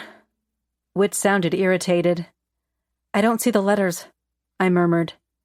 "Now's not the time." "I know. I'm sorry. Let's get to the hospital. Eleanor needs us," I said. Whit gently guided me out of the office, his hand steady on my elbow. As we stepped outside the shop, the cold air hit me like a slap, snapping me back to reality. Snow was falling harder now. We rushed around to the parking lot behind the cafe and jumped into Whit's sedan. He pulled out, and we drove toward the hospital. "I hope she's going to be okay," Whit said, keeping his eyes fixed on the road. "I think we got to her in time," I said. "How did you know she was poisoned?" "That acrid smell. It was the same one exuding off of Camden the night he died. When I smelled it on Eleanor, my memory was jarred. I remembered the scent from researching plant-based poisons for an episode called The Potpourri of Poisons." "Maybe we should call Sinclair," Whit suggested. I sighed, knowing he was right. I fished my phone out of my pocket and dialed the sheriff's station. "Hi, Leanne, it's Parker Hayes," I said when the receptionist picked up. "Is the sheriff in?" "No." Leanne's usual indifference oozed through the phone.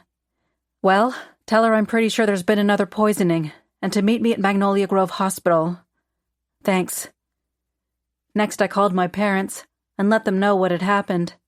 I didn't mention the poisoning part, just that Eleanor had an emergency and I wouldn't be back for dinner. We pulled into the hospital parking lot. The ambulance was already emptied and quiet. As we hurried through the emergency room doors, the smell of disinfectant assaulted my nose. "You know," I said, trying to lighten the mood, "for a town that advertises itself as a peaceful getaway, we sure do keep the hospital busy." Whit shot me a look that was half amusement, half exasperation. "Parker, now might not be the best time for jokes." A harried-looking nurse directed us to a waiting area, promising updates when available. The area, with its worn blue vinyl chairs, beige linoleum floor, and scattered magazines, exuded a perfectly uncomfortable atmosphere. I paced around, unable to sit still. I gazed over at the nurse's station, hoping that looking over there would speed up news about Eleanor's condition. They ignored my efforts. "Well, Whit," I said, tucking my hair behind my ear. "Now that it appears Eleanor was poisoned, it's unlikely she was involved in Mayor Camden's murder. But if she wasn't the killer, why target her too? Is it related to their complicated past?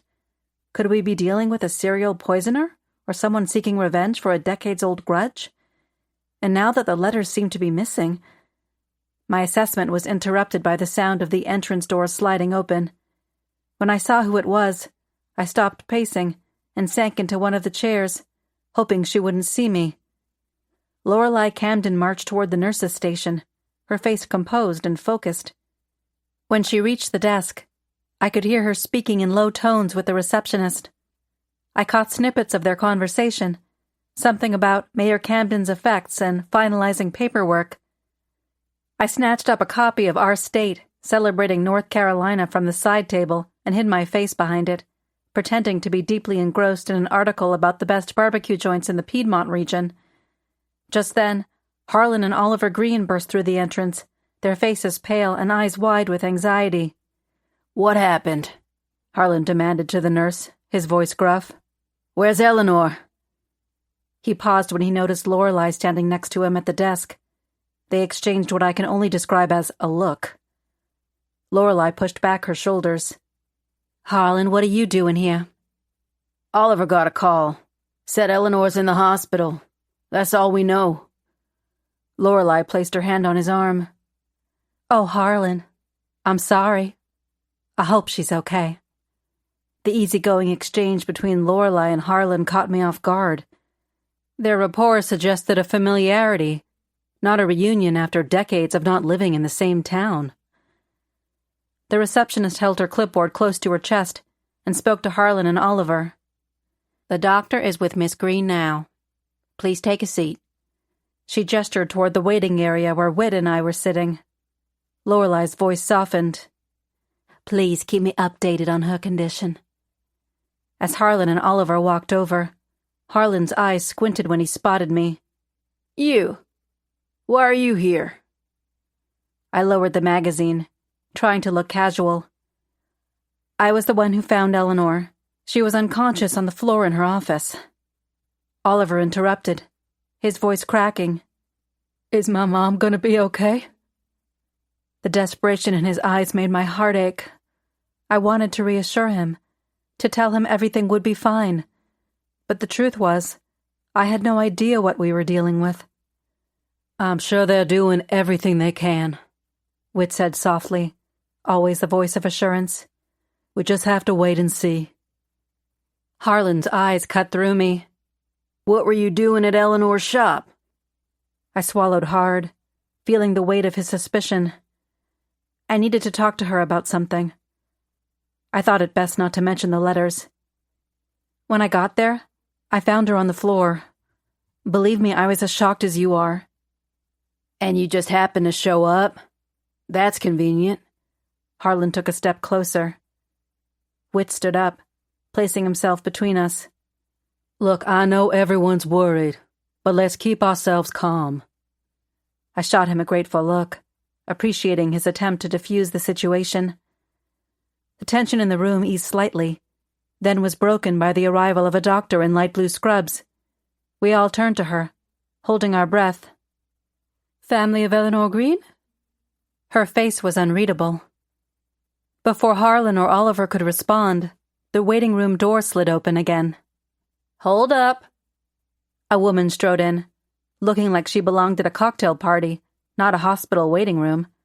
Her sandy brown hair fell in loose waves down her back, and a fitted red dress seemed out of place among the vinyl blue chairs and antiseptic smell.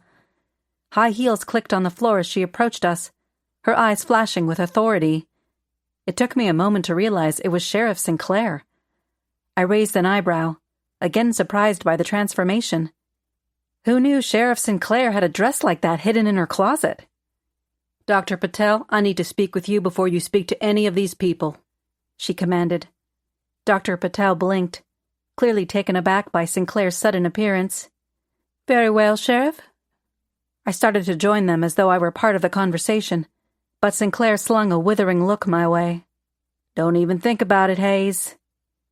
As Sinclair pulled the doctor aside for a hushed conversation, Lorelei Camden finished her business at the nurse's desk and came striding toward me. Parker Hayes. Her voice rang through the room. I demand you return my property this instant. I groaned inwardly. Lorelei, now is really not the time. Not the time? Lorelei's voice rose an octave. I'll tell you when it's not the time. When my husband's dirty laundry is being aired all over town post-mortem. That's when it's not the time. Harlan and Oliver turned to stare at us, their expressions a storm of confusion and growing anger. Well, Harlan's expression was anger. Oliver's was confusion. Harlan demanded, What's she talking about, Parker? I held up my hands, feeling like a ringmaster losing control of a particularly unruly circus. Everyone, please, let's just calm down. But it was too late. The room erupted into a cacophony of voices. Lorelei demanding her property, Harlan questioning me about what was going on, Oliver asking if his mother was going to be okay, Sinclair trying to restore order, and the poor doctor attempting to deliver her news about Eleanor's condition. Amid the chaos, I glanced at Whit. He shrugged. Finally, Sinclair used an impressive whistle that quieted everyone down. She motioned to Dr. Patel. Dr. Patel cleared her throat. Eleanor will be fine. She's not awake, but she's responding to treatment. We're keeping her overnight. Whose family? Oliver and Harlan hurried over to the doctor for more details. Lorelei immediately seized the opportunity to approach Sinclair, who looked like she'd rather be anywhere else. Sheriff, I'd like to file a report of theft of personal property by this meddling busybody, Lorelei declared, pointing an accusing finger at me. Sinclair raised an eyebrow, her lips twitching slightly. What did you do this time, Hayes? She had the gall to come into my house while I'm grieving the passing of Joseph, question me about his philandering, then steal some personal letters. Lorelei gestured dramatically toward me. I was borrowing them for the case, I blurted. Borrowing? What else would you like to borrow? Here, how about my coat? Would you like that too? Lorelei started to remove her coat. Sinclair pinched the bridge of her nose. Lorelei, I need you to calm down. I'm sure Miss Hayes had a perfectly good reason for borrowing those letters. Yes, I said, surprised by Sinclair's support. I wanted to question Eleanor, since some were old love letters written by her. There were also some more recent blackmail letters. At first, I suspected Eleanor might have been blackmailing the mayor. Maybe even had something to do with his poisoning. But now, I'm 85% sure it wasn't her. And I'm 100% sure it wasn't Maggie. Lorelei's eyes flashed. Of course a thief would defend a home wrecker. I couldn't help myself. Where were you a few hours ago? You didn't happen to stop by Eleanor Green's shop, did you? Whit cringed next to me. Lorelei gasped, her hand flying to her chest. Are you accusing me of something? How dare you? That's enough, Sinclair snapped. All right, here's what's going to happen. Lorelei, you're going to go home and get some rest. We'll discuss this further in the morning. Lorelei glared at me. What about my property? Sinclair turned to me. Miss Hayes, can you return these letters to Mrs. Camden so we can all move on? I don't have them on me. Lorelei snickered, eyeing me. Of course you don't. She looked at Sinclair. Can I press charges? Sinclair closed her eyes and gave a slightly defeated shake of her head. I'll deal with Miss Hayes. Why don't you go on home now, Lorelei? Lorelei Camden huffed and stalked off, leaving the hospital. Sinclair turned to me. Hayes, I think you've caused enough trouble for one night. Why don't you go retrieve those letters? A dry chuckle escaped my lips. Well, there's a slight hitch. Slight hitch? What's that supposed to mean? They're currently missing. Missing? Yeah, I accidentally left them at Eleanor's shop when I was there earlier questioning her. When I went back to get them, I found her unconscious, and the letters weren't where I'd left them on her desk. Sinclair's expression remained neutral. Looks like you got yourself tangled up in another mess, Hayes. Eleanor was poisoned, right? Sinclair lowered her voice. Doctor's pretty sure it was poison. How'd you know? This Nose Never Forgets. Podcast episode about poisons. Of course. Find those letters. We'll talk tomorrow. Are you going to release Maggie? I suppose so. Suddenly, Harlan's voice erupted, turning all our heads toward him. I just want to know why I can't see her. Dr. Patel tried her best comforting voice. I heard something about she's resting and needs to sleep. Harlan turned and started walking toward the exit, with Oliver trailing behind. Sinclair stopped him with a raised hand. Can I speak with both of you for a minute? He sized her up. Are we under arrest? Sinclair shook her head. Harlan spit out the words. Then the answer is no. Come on, Oliver. He stormed out with Oliver reluctantly following him, his eyes clouded with worry. Whit motioned for us to leave. Come on, Parker. Let's get on back to your place. Not much else we can do here. I gave Sinclair a pressed grin. Well, Sheriff, sorry your date was ruined. I trust you'll make it up to me, Hayes. Chapter 11. The morning after Eleanor's poisoning, I woke to a world transformed. Snowflakes drifted lazily past my apartment above the cafe window, covering Magnolia Grove in a pristine white coat. The town had effectively shut down, with only the bravest souls venturing out into the wintry weather. I padded downstairs to the cafe, the aroma of freshly brewed coffee greeting me like an old friend. My parents were already there, Dad fiddling with the espresso machine, while Mom arranged pastries in the display case. Morning, Sherlock.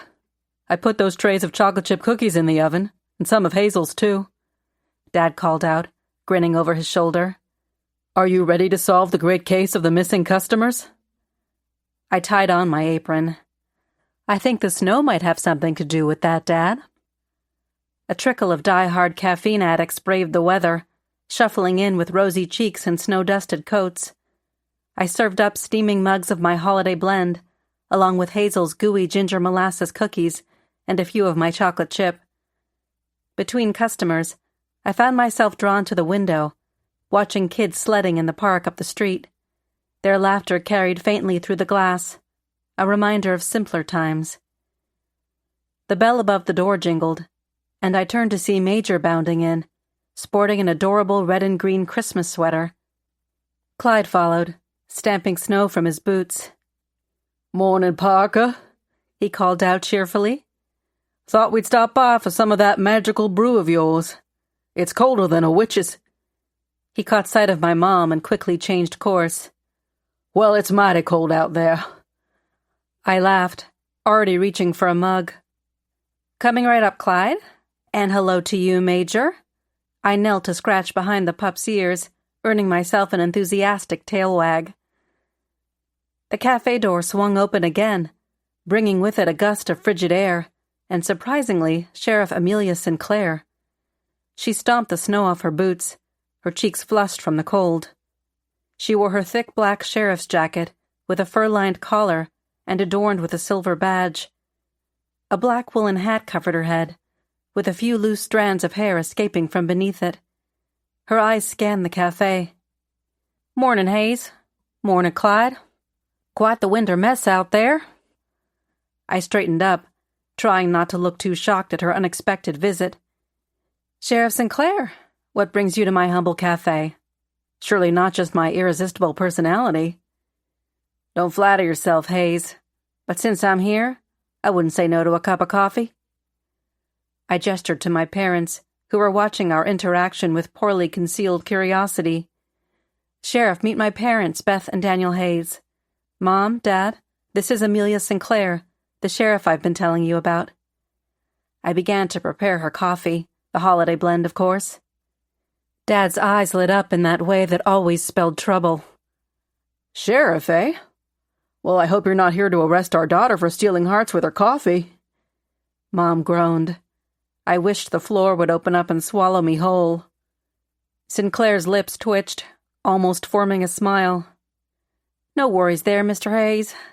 Though I might have to cite her for excessive meddling in police business. Ouch, I said, handing the coffee to her. And here I thought we were becoming friends. Sinclair took the cup. Her expression turned serious. Hayes, I need to talk to you. In private. I nodded, my stomach doing a little flip. Sure thing. We can use my office in the kitchen. I turned to my parents. Can you two hold down the fort for a bit? Mom nodded, though her brow was furrowed with concern. Dad gave me a thumbs up. Go get him, Sherlock. I led Sinclair to the kitchen, where my office consisted of a small folding table tucked into an alcove. We sat down, the metal chairs creaking under our weight. So, I said, leaning forward, is this about Eleanor? Sinclair nodded, her expression grave. She's in stable condition, but we haven't been able to interview her yet. The doctors are keeping her sedated while they monitor her recovery. I felt a mix of relief and frustration. At least she's stable, but without being able to talk to her. Exactly, Sinclair said. We're at a bit of a standstill. We've combed through the flower shop, but those letters you mentioned, nowhere to be found. Eleanor either stashed them or someone took them. Yep. Sinclair took a sip of the coffee. We did find something else, though. A half-eaten piece of chocolate in her wastebasket. The box with the remaining couple of chocolates has been sent to the lab for analysis. I remembered the open box of evergreen delights I'd seen in the flower shop. The same chocolates I'd almost sampled. You think that's how the poison was administered? We're looking into that. What about with Camden? Did he have any of those evergreen delights? All we found was an unopened box at the Camden's residence. Lorelei claimed it was a gift. Wasn't sure if her husband had received his own, Sinclair said. Nellie was handing out boxes of those evergreen delights all over town. The mayor could have eaten his chocolates and tossed the empty box anywhere, I said. That's true. Until we get the toxicology reports back on both cases, we won't know if the poisons are linked. With the holidays, the state forensics lab is backed up. To take precautions, we've instructed Nellie to stop distributing the chocolates. We're asking the community to bring any similar boxes they may have received to the sheriff's station for investigation. I leaned back in my chair. So why are you telling me all this, Sheriff? Not that I don't appreciate it, but it's not exactly your usual M.O. Sinclair sighed, looking almost pained to admit it. Half my staff is on vacation, Hayes. I'm not gonna lie. You're not bad at this. Don't think this means we're going to have a slumber party anytime soon or anything. I grinned. Sheriff, I'm touched. Are you deputizing me? Do I get a temporary badge? Is this the Christmas spirit I detect? Can it, Hayes? She growled, but there was no real heat behind it. Unable to resist, I added, By the way, I'm still reeling from last night. You looked absolutely stunning. Who's a lucky guy? Sinclair's glare could have melted steel. I said, can it? I held up my hands in surrender, still fighting a grin. Okay. So what's our next move? Any chance I could take a look at those crime scene photos of the flower shop? Sinclair snorted. Are you getting your PI license renewed anytime soon? Sure, I said, not quite meeting her eyes. She pulled out her phone.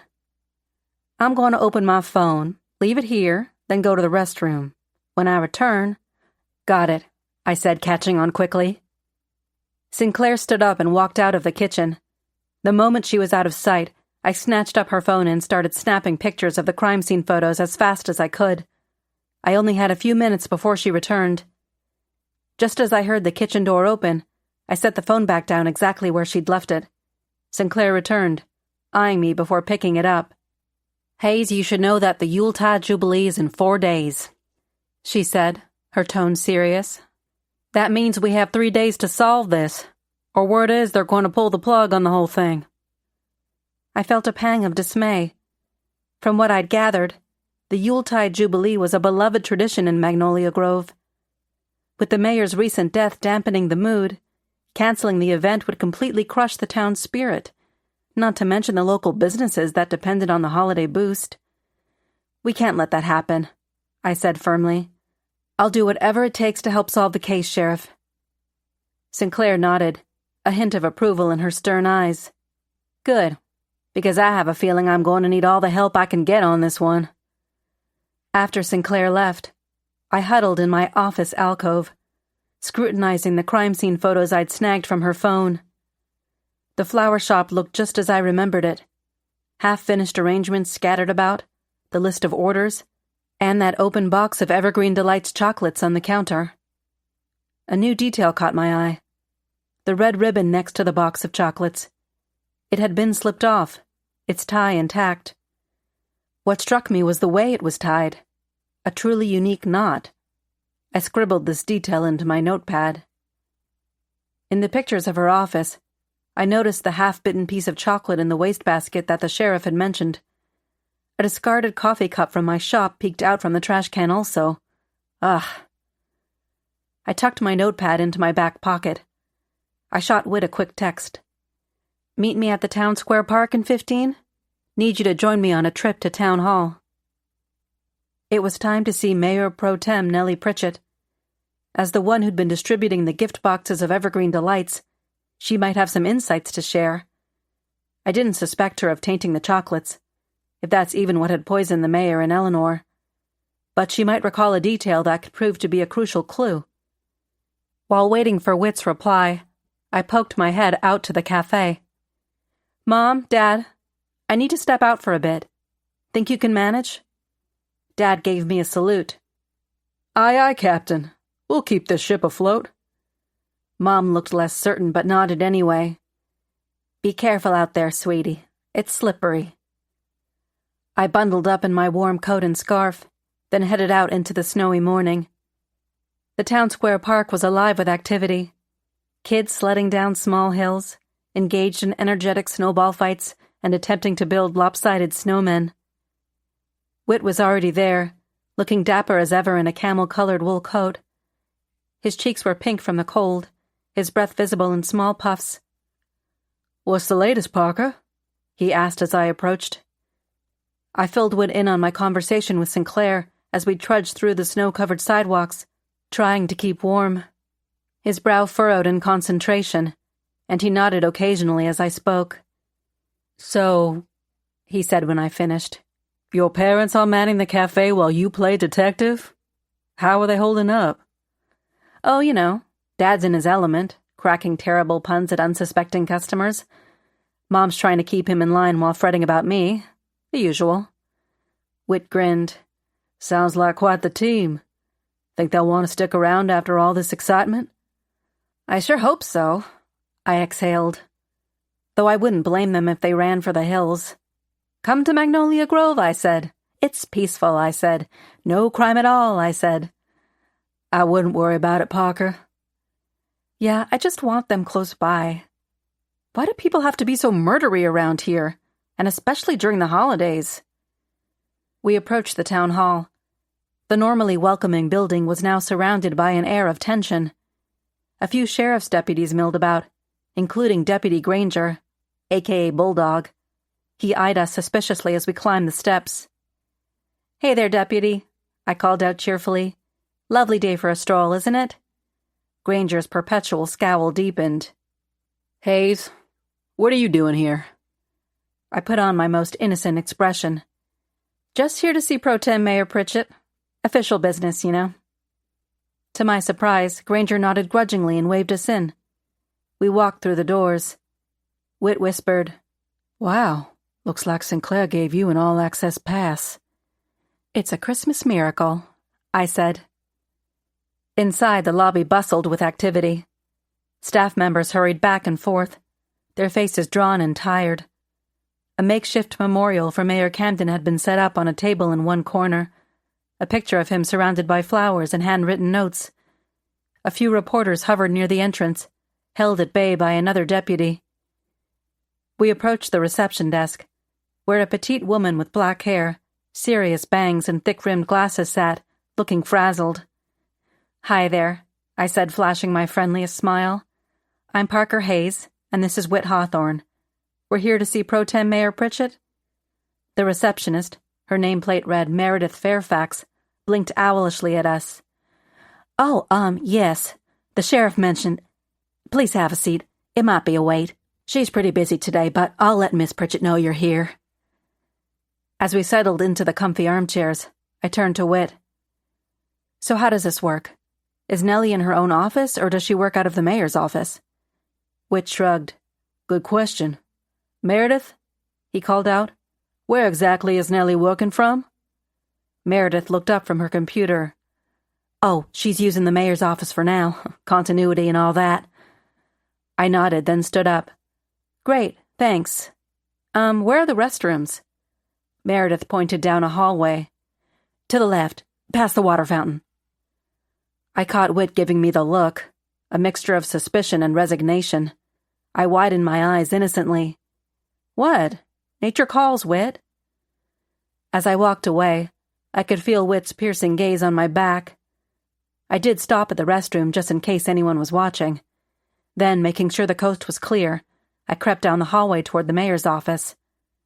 As I neared the door, voices drifted out.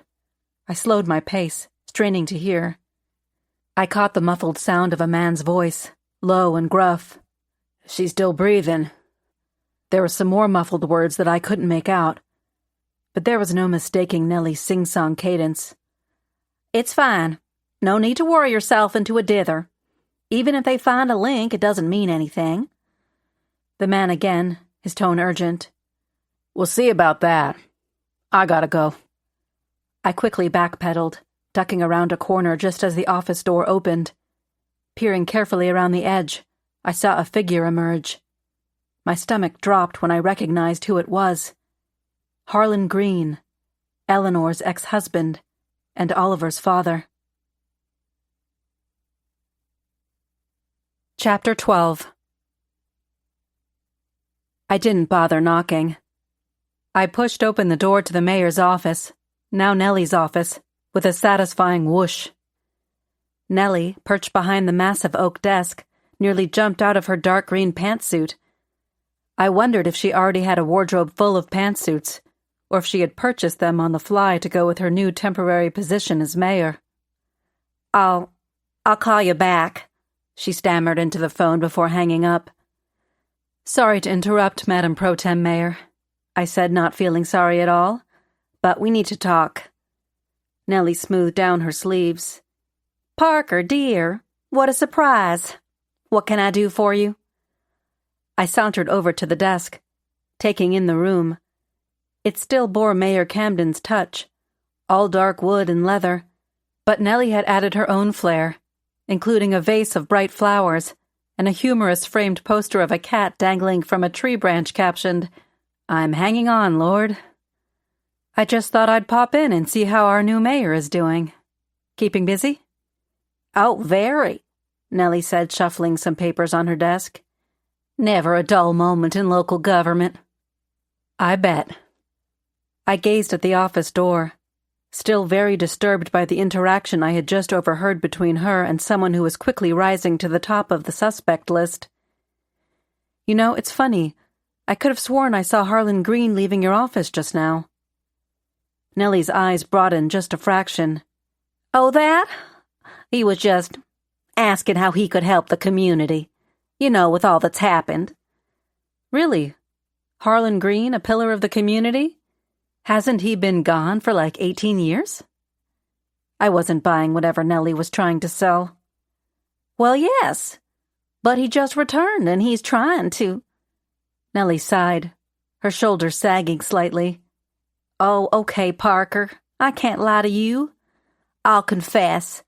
He's worried about his son's future. Poor Oliver, with all this upheaval, his art school tuition, and now his mama in the hospital." "And he came to you about this because—" "Why, I'm the mayor now, Parker. pro tem, of course, but still, I'm never too busy for the common folk." She paused, grimacing. "Oh, now I sound like a politician, don't I?" "If the pantsuit fits," I muttered. "Parker, Harlan and I were friends growing up. He was best buds with my little brother Nolan. We've stayed in touch all these years." I sensed this line of questioning was hitting a wall. My eyes caught a stack of familiar-looking green gift boxes sitting on the bookshelf, the infamous Evergreen Delights. "You really like those chocolates, don't you, Nellie?" I hadn't meant to sound so snippy, but it just came out. "Why, yes. It's a new local company I'm trying to help promote. Shame that Sinclair put a halt on distributing them. They are nothing but scrumptious, and I can guarantee they most certainly aren't tied to what happened to Eleanor or the mayor." I observed Nellie for a moment, and then a startling thought galloped into my mind. What if the vibrantly optimistic Nellie Pritchett was tainted by corruption? I couldn't stop myself from blurting out the words. "Do you happen to have a vested financial interest in this company? You wouldn't be using your position as mayor to leverage your personal interests, would you, Nellie?" That might have crossed the line. Nellie looked visibly hurt by the comment. "Please don't think that way, Parker. You know me. You and I are friends." I pulled back, taking a more measured tone. "I'm sorry, Nellie. That came out wrong. I'm just curious about who runs this mysterious Evergreen Delights company. It came out of nowhere, and now this latest poisoning with Eleanor?" Nellie regained her composure, her confidence restored. "I'm sworn to secrecy, but please trust me, Parker. It's for a good cause." She stood up abruptly, her chair scraping against the floor. "Now, if you'll excuse me, I have mayoral duties to attend to.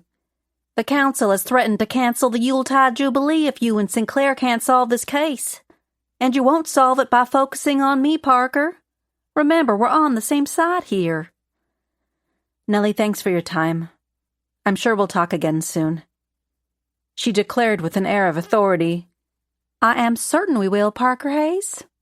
Good day." I left her office feeling unsettled, as if the ground beneath me had shifted. This sleuthing business was a constant reminder that people are complex, and sometimes the ones you trust the most can surprise you in painful ways. Nellie was a friend, and the possibility that she might be entangled in this mess made my heart ache. When I got to the lobby, Whit stood up when he saw me. "Get lost in the bathroom?" he asked with some amusement in his voice. I shook my head. "Just had a fascinating chat with our new mayor, right after I saw Harlan Green leave her office." "Yes, I ran into him. Asked how he's holding up. He grunted, then took off." I frowned. The puzzle pieces that seemed to be falling into place were forming a picture I'd rather not see. "So what do you think's brewing, Parker?" Whit's voice was low and serious. I scanned the bustling lobby, suddenly mindful of the many people within earshot. "Not sure, but I think we're just scratching the surface of this mystery." We exited the town hall, waving goodbye to the cold but stoic-looking Deputy Granger, and trudged to the snow-covered park. Along the way, I filled Whit in with the bullet points of my conversation with Nellie. Whit brushed off a bench, and we sat down, the cold seeping through my jeans. "Okay," I said, my breath visible in the frigid air. "Let's go over what we know." Whit nodded, his cheeks pink from the cold. "Right. We've got potentially poisoned chocolates, blackmail threats against the mayor, and this mysterious Evergreen Delights company whose owner Nellie knows but refuses to name. And Harlan's sudden arrival right when the mayor, who had an affair with his ex-wife back in the day, is poisoned. Then his ex-wife is poisoned. I don't believe in coincidences. There's more going on than meets the eye with that guy." Whit raised an eyebrow. "In my humble opinion, it seems cut and dry. But is it too on the nose?" I heard snippets of the conversation between Nellie and Harlan, and it sounded very suspicious to me. Whit nodded thoughtfully. "Could be collaboration, or maybe just words out of context. Sometimes we hear what we want. Let's not jump to conclusions." I hoped Nellie and Harlan hadn't been involved in this murderous plot.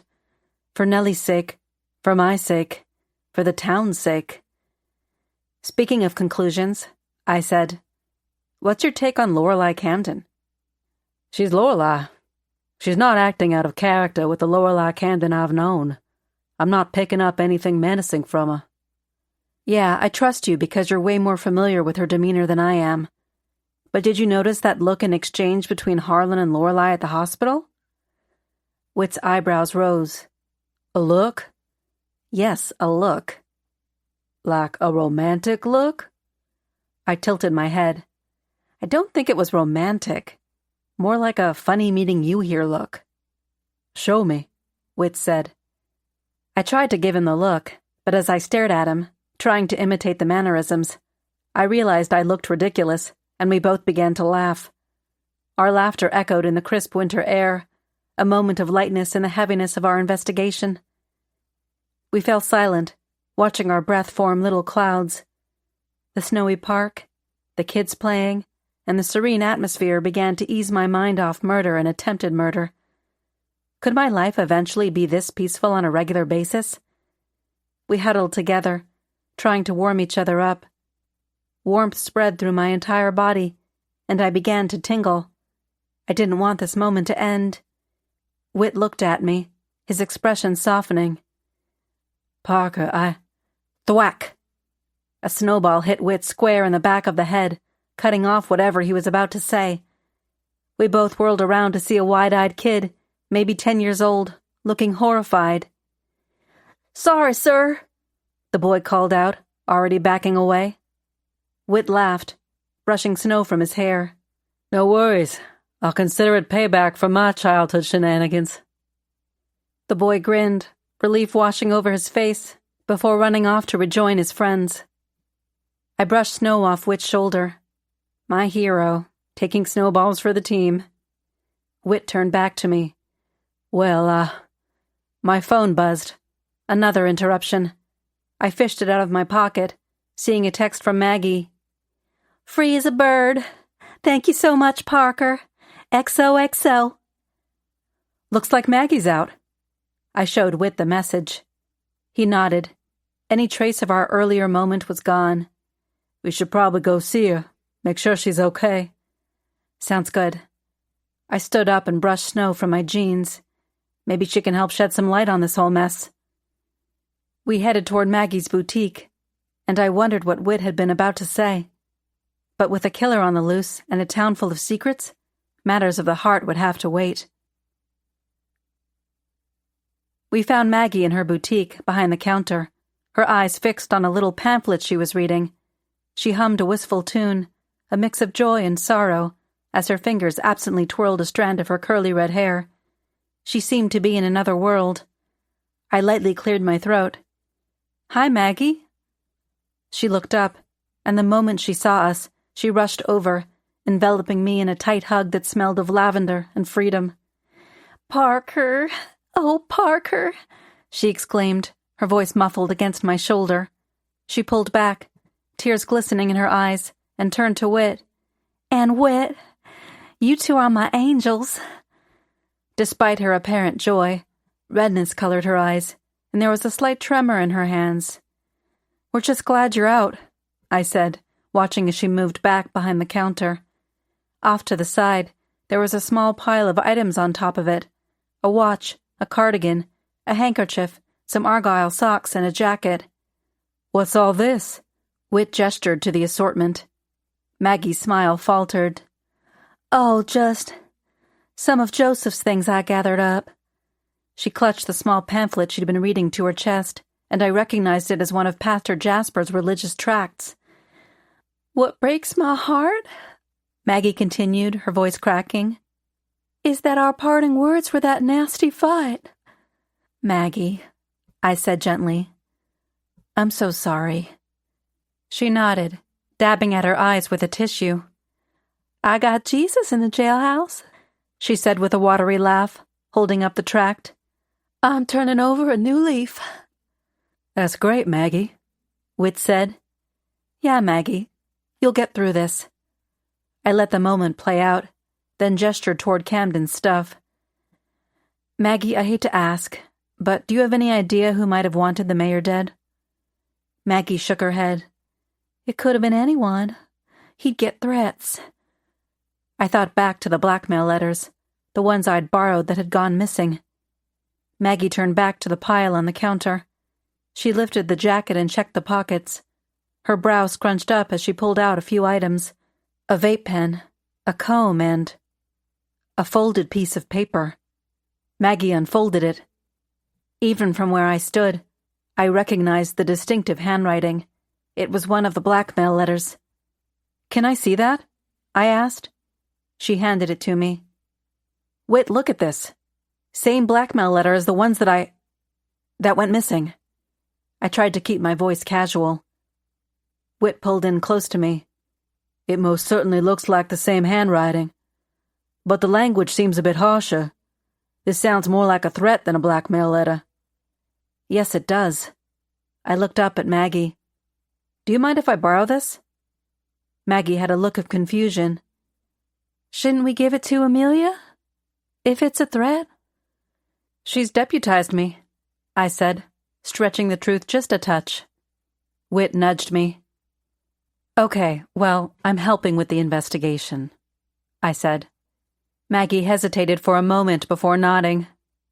"If it helps catch whoever did this." I carefully folded the letter and then tucked it into my pocket. "Thank you, Maggie. This could be crucial." As Maggie started boxing up the mayor's belongings, she sighed heavily. "Time to go atone for my sins." "What do you mean?" Whit asked. "I am going to walk right up to Lorelei Camden and ask for her forgiveness," Maggie declared, her chin lifting with determination. I felt my eyebrows shoot up. "Are you sure that's a good idea? So soon after everything?" Maggie's eyes clouded with sadness. "Look how this whole affair with me and Joseph ended. Hopefully hers doesn't end this way."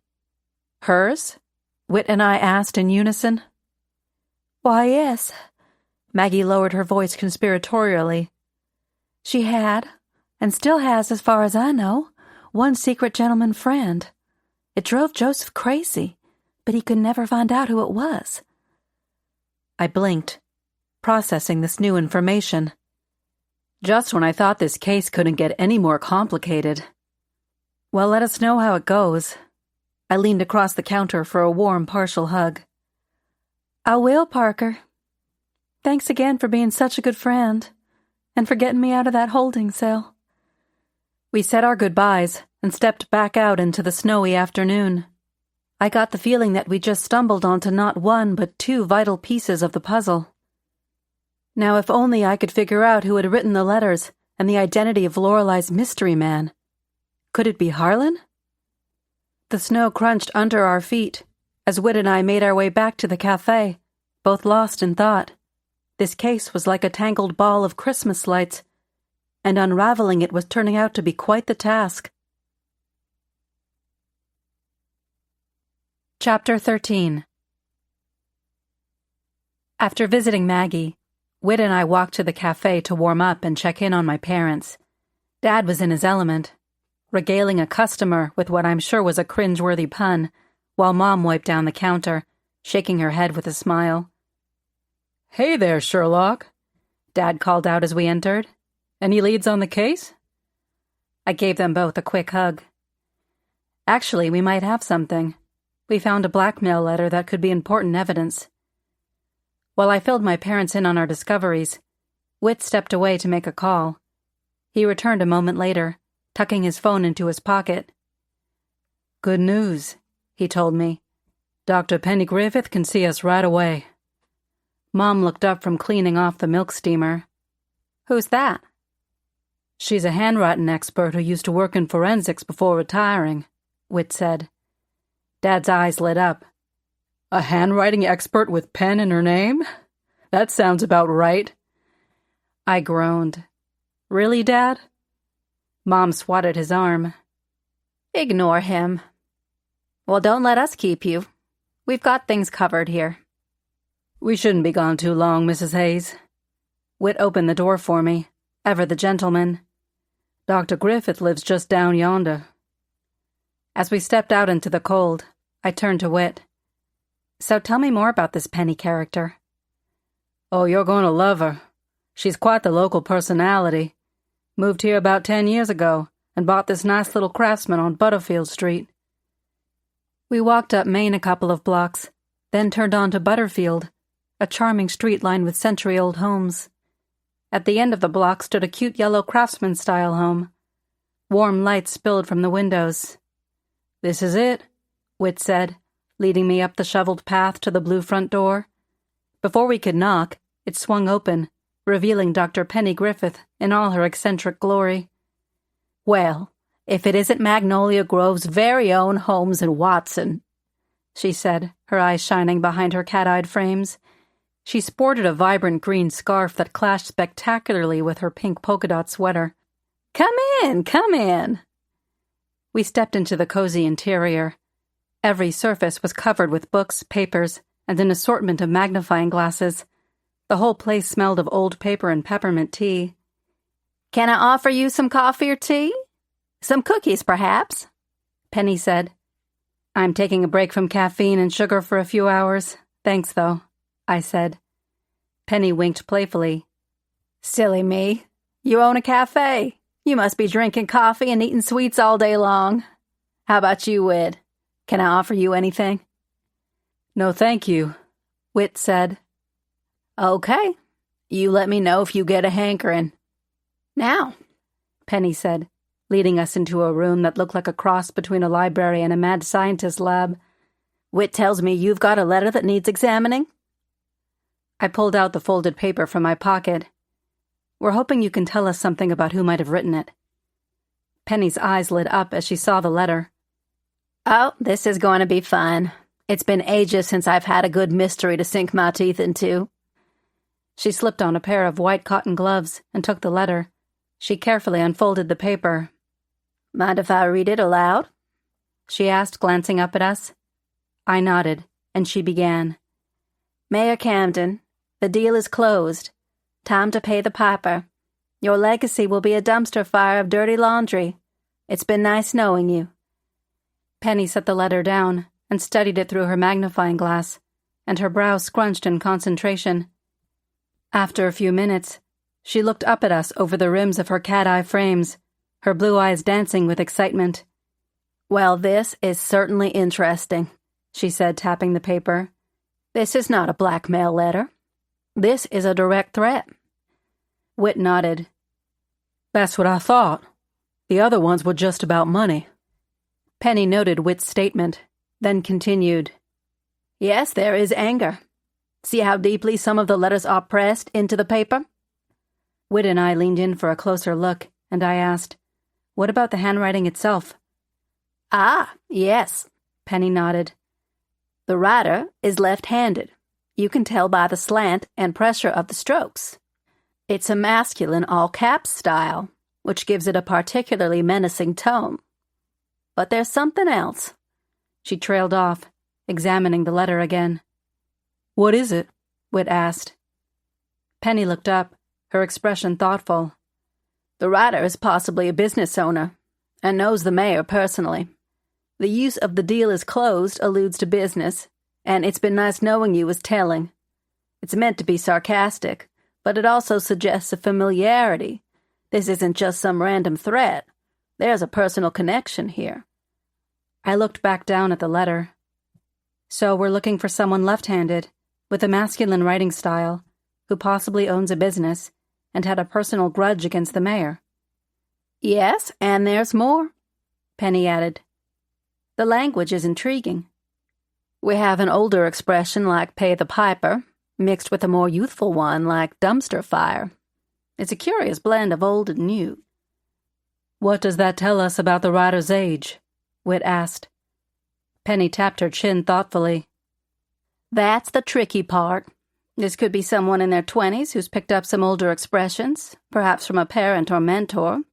Or it could be someone older, who still has a free-spirited, rebellious nature. The anger and impulsiveness in the writing suggests youth, but the cynicism hints at someone who's seen a bit more of life." I exchanged a glance with Whit. My mind suddenly flashed back to a memory. Now I knew why the wording sounded familiar. The cynicism, the anger, and especially the phrase dirty laundry, it was identical to what Harlan had said the first night we met outside Eleanor's flower shop. He'd made a callous comment about someone else handling the mayor's dirty laundry, which had struck me as insensitive, given the recent death. Everything seemed to be pointing to Harlan. Whit rubbed his chin. Well, Penny, this has been incredibly enlightening. Penny's eyes radiated kindness.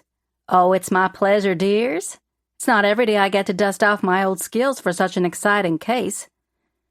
She opened one of her desk drawers and pulled out a clear plastic sleeve. She meticulously slipped the unfolded letter into the sleeve. Then she took out a folder and put the plastic sleeve into it. She handed the folder to me. This is quite the piece of evidence you've got, Penny said. I slipped the folder into my bag. I'll keep it safe. As we gathered our coats, Penny bustled around, tidying up her papers and magnifying glasses. You know, she mused, in all my years of analyzing handwriting, I've learned that the most telling details often hide in plain sight. It's not always about what's written, but how and where it's written. Keep your eyes open for those subtle clues, dear. I filed that piece of advice away as I walked to the front door, the letter secure in my bag. Penny walked us out, her vibrant scarf trailing behind her like a banner. Do keep me posted on the case, dears. I do love an intriguing puzzle to ponder. We will, I promised, stepping out onto the porch. Thanks for your help, Dr. Griffith. Oh, please. Call me Penny, she said with a wink. Everyone does. Whit and I made our way down the shoveled path, the salt grains crunching under our boots. The crisp winter air nipped at my cheeks as I mulled over Penny's analysis. So, Whit began. Harlan? I opened my mouth to respond when movement and a thumping caught my attention. Next door to Penny's charming craftsman, a familiar figure was hammering a sign into the snow-covered lawn. Well, if it isn't Magnolia Grove's premier sleuth, Brooks Waverly called out, flashing us his megawatt real estate smile. He gave the sign one final tap before stepping back to admire his handiwork. How's the case going? We're following leads, I replied, trying to keep my tone neutral. Brooks's eyes lit up with curiosity. Any juicy scoops you could share with your friendly neighborhood real estate agent? I chuckled. Nice try, Brooks, but you'll have to wait for the big reveal like everyone else. Can't blame a guy for asking, he said with a shrug.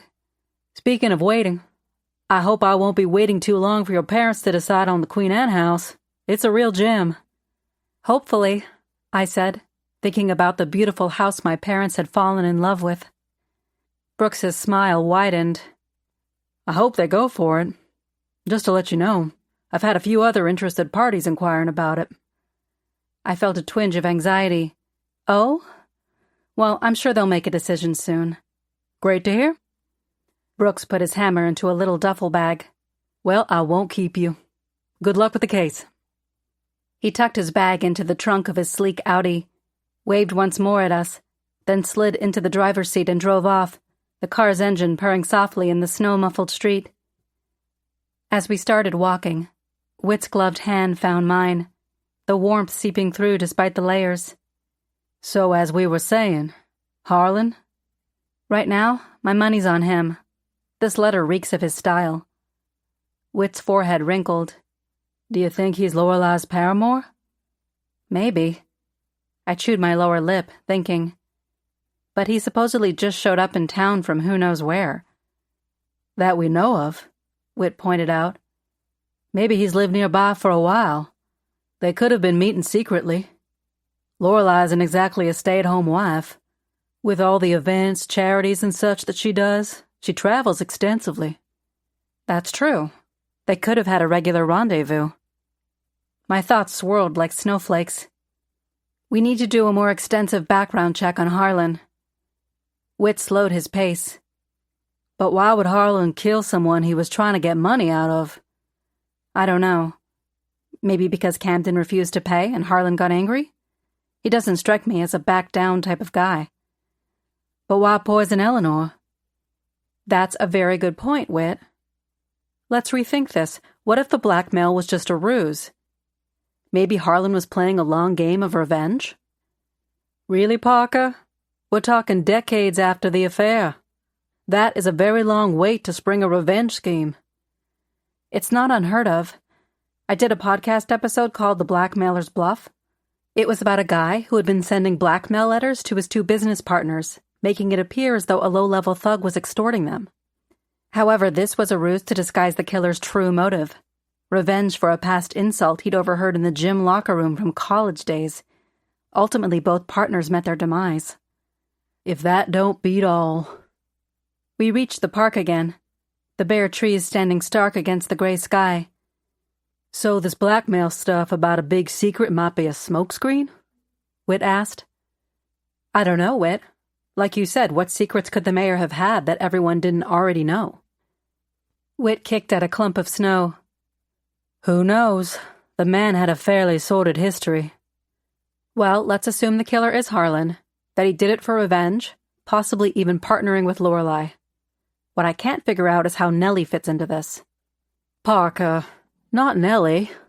I'm just covering all angles, Whit. Nellie benefits by becoming mayor. Maybe she knows he did it and is covering for him? Or how about this? Maybe she hired Harlan? Now you're going way off track, Parker. My mind was spinning, connections forming and dissolving like melting snowflakes. Another thing, why is Sinclair suddenly being besties with me? Because she's starting to trust you, Parker, and she knows you are good. I let go of Whit's hand, my paranoia now running full steam ahead. It's the perfect cover. Remember, keep your enemies close? She might just be keeping an eye on me. Maybe she's in on it, Whit. This might go deep. We're talking full-on conspiracy to get rid of the mayor. What if Eleanor learned about it and they tried to silence her as well? Whit's expression had shifted from concern to alarm.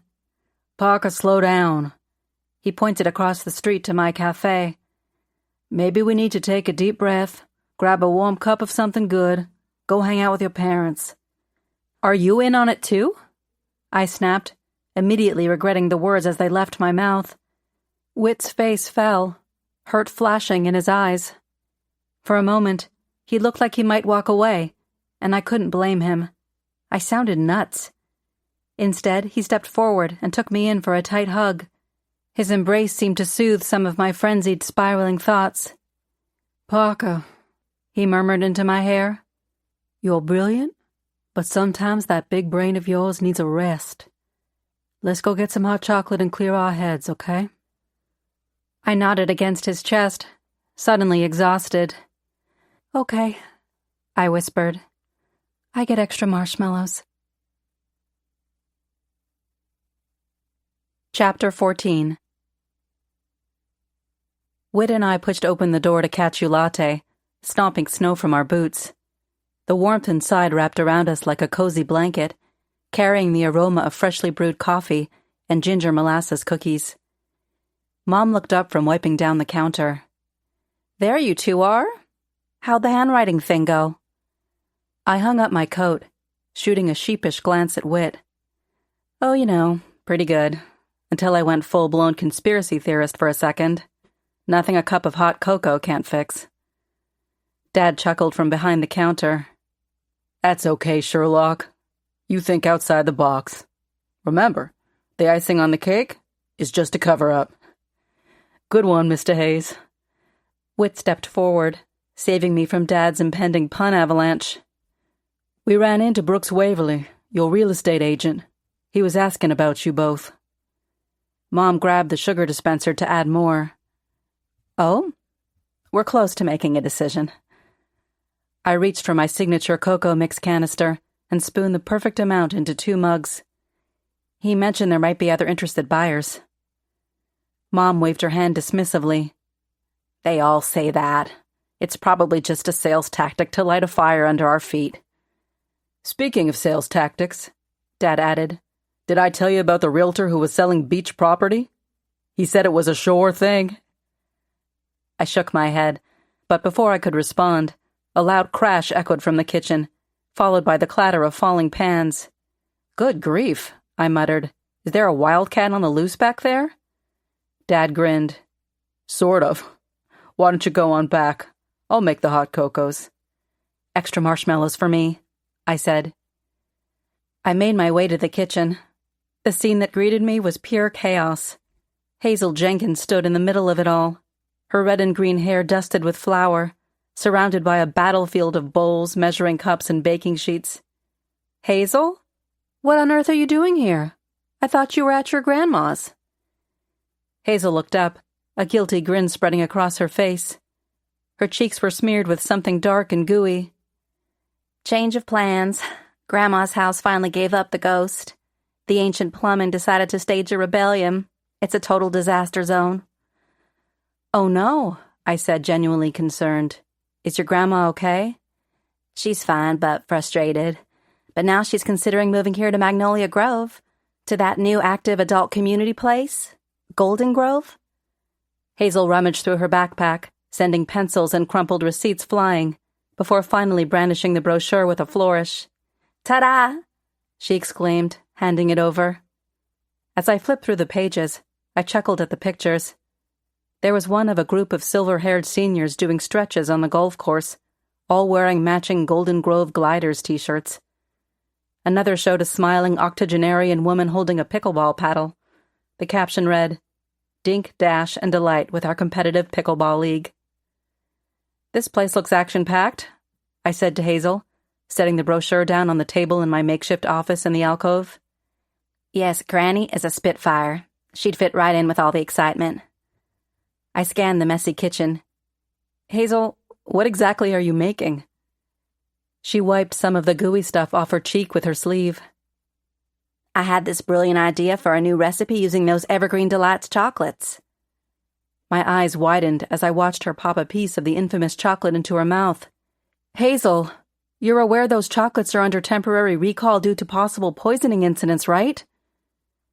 Hazel froze mid-chew, her eyes growing as big as saucers. She swallowed hard, then began to panic. "Oh no, oh no, oh no! I've been eating them all morning. I'm gonna die, aren't I? This is it. This is how Hazel Jenkins goes out. Death by chocolate." "How do you feel?" I asked, trying to keep my voice calm. "Scared?" she wailed.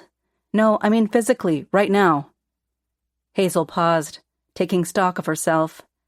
"Oh, fine. Great, even. These chocolates are delicious." I let out a sigh of relief. "I think you'll be okay. If they were poisoned, you'd probably be feeling the effects by now." She visibly relaxed, then looked around at the mess she'd made. "Sorry about the kitchen. I got a little carried away." "It's fine," I said, though I made a mental note to have a chat with her about kitchen safety and maybe impulse control. "But let's hold off on using that batter, okay?" Hazel nodded vigorously. "Absolutely. And no more potentially poisonous chocolates for me." She paused, then added, So, any exciting developments in the case?" I briefed Hazel on the latest happenings as I started wiping down the counters. Hazel joined in, grabbing a cloth to start cleaning up the mess she'd made. "Hey, Hazel," I said, struck by an idea. "Think you could look into this chocolate company? It's supposed to be local, but I'm not able to find who the owner is. Nellie knows, but for some reason is sworn to secrecy." Hazel's eyes lit up. "Oh, for sure. I'll ask Leland to help me dig around online." "Leland? Hipster Holmes." "Ah, yes," I snickered. Part of my ragtag danger zone sleuth crew from the last murder I'd solved. Weird to think I'd never learned his legal name. Hazel tossed a dirty rag into the sink. "What are you gonna do?" She walked to the oven and took out the most delicious-smelling cookies ever. Whit and I are going to do a more extensive background check on one Harlan Green. Hazel gave me a thumbs up and started texting. When she was done, she pointed to the treats she'd baked using the Evergreen Delights. "Probably shouldn't serve these, right?" "Better safe than sorry," I said with a frown. Hazel looked crestfallen. "Shame to waste it all." I reached for one. "How about we keep them for ourselves?" I winked, and bit into the soft, chewy, chocolatey goodness. Hazel perked up and removed from the oven the ginger molasses Christmas cookies she'd also been baking. I hadn't pried that recipe out of her yet, but someday.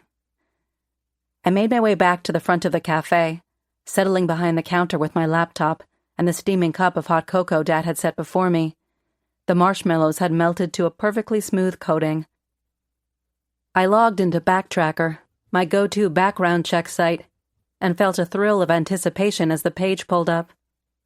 Whit took a sip of his cocoa, then leaned in close over my shoulder, his eyes fixed on the screen. Wow, you don't play around. You should see what came up on you, I teased, fingers flying over the keyboard. If it's got that thing with the principal's car in junior high, I'll be impressed. I snorted. That's the super premium package, outside my price range, I'm afraid. As the results for Harlan Green populated the screen, I skimmed through the information. Some jail time for drunk and disorderly, a few minor offenses. Nothing in the last 5 years, though. Whit pointed at the screen. Look at his residency history. He's been all over the map. Yeah, no kidding. Tuscaloosa, Albuquerque, Kalamazoo.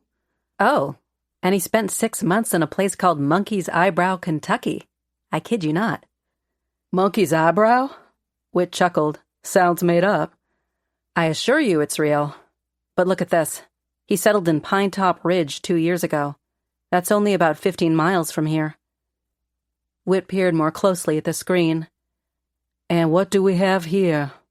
He took out a business loan around the same time. Started an LLC called Mountain Meadow Ventures. I jotted down the name. Interesting timing. And he seems to have accrued a bit of debt. Perfect blackmail fodder. Whit nodded. Parker, look at his associations. See that group there? I squinted at the screen. The Blue Ridge Entrepreneurship Foundation. What about it? It's a big deal in this region. It's a foundation that focuses on supporting local businesses and entrepreneurs. They offer mentorships and grants, those sorts of things. Lots of movers and shakers involved, both men and women. Okay, but why is that significant? Because, Whit said, pointing at the screen, Lorelei Camden is on the advisory board. Has been for years. My eyebrows shot up. Well, isn't that a fascinating connection? Parker? Mom lightly tapped the counter, cutting through my concentration. Honey, can we talk for a minute? Just a sec, Mom. I jotted down some notes about connections. Harlan moves back into the area, seems to steer clear of his old hometown, but starts some sort of business venture with the help of an organization he's joined. One that has the mayor's wife on its board. Then the day he does make his presence known in Magnolia Grove happens to be the same day the mayor dies. He uses an expression that just so happens to be in a letter threatening the mayor's life. How many coincidences can there be, Whit? Mom tried again. Parker, it's important. In a minute, Mom. I'm right in the middle of something. I scribbled down a few more notes and a Venn diagram. When I looked up, Mom was gone. Dad caught my eye from across the room, giving me a pointed look before nodding toward the kitchen. Whit placed a gentle hand on my shoulder. Maybe you should go talk to her. This can wait. I knew he was right. Yeah, okay. Keep digging, will you? I'll be right back. As I headed through the kitchen to the stairs leading to my apartment, I still felt the tug of the case. But family came first, and whatever Mom wanted to discuss, it was clear it couldn't wait. I found Mom sitting on the couch in my apartment, her hands clasped tightly in her lap. The worry lines on her forehead were more pronounced than usual. Hey, Mom, I said softly, settling down next to her. What's up?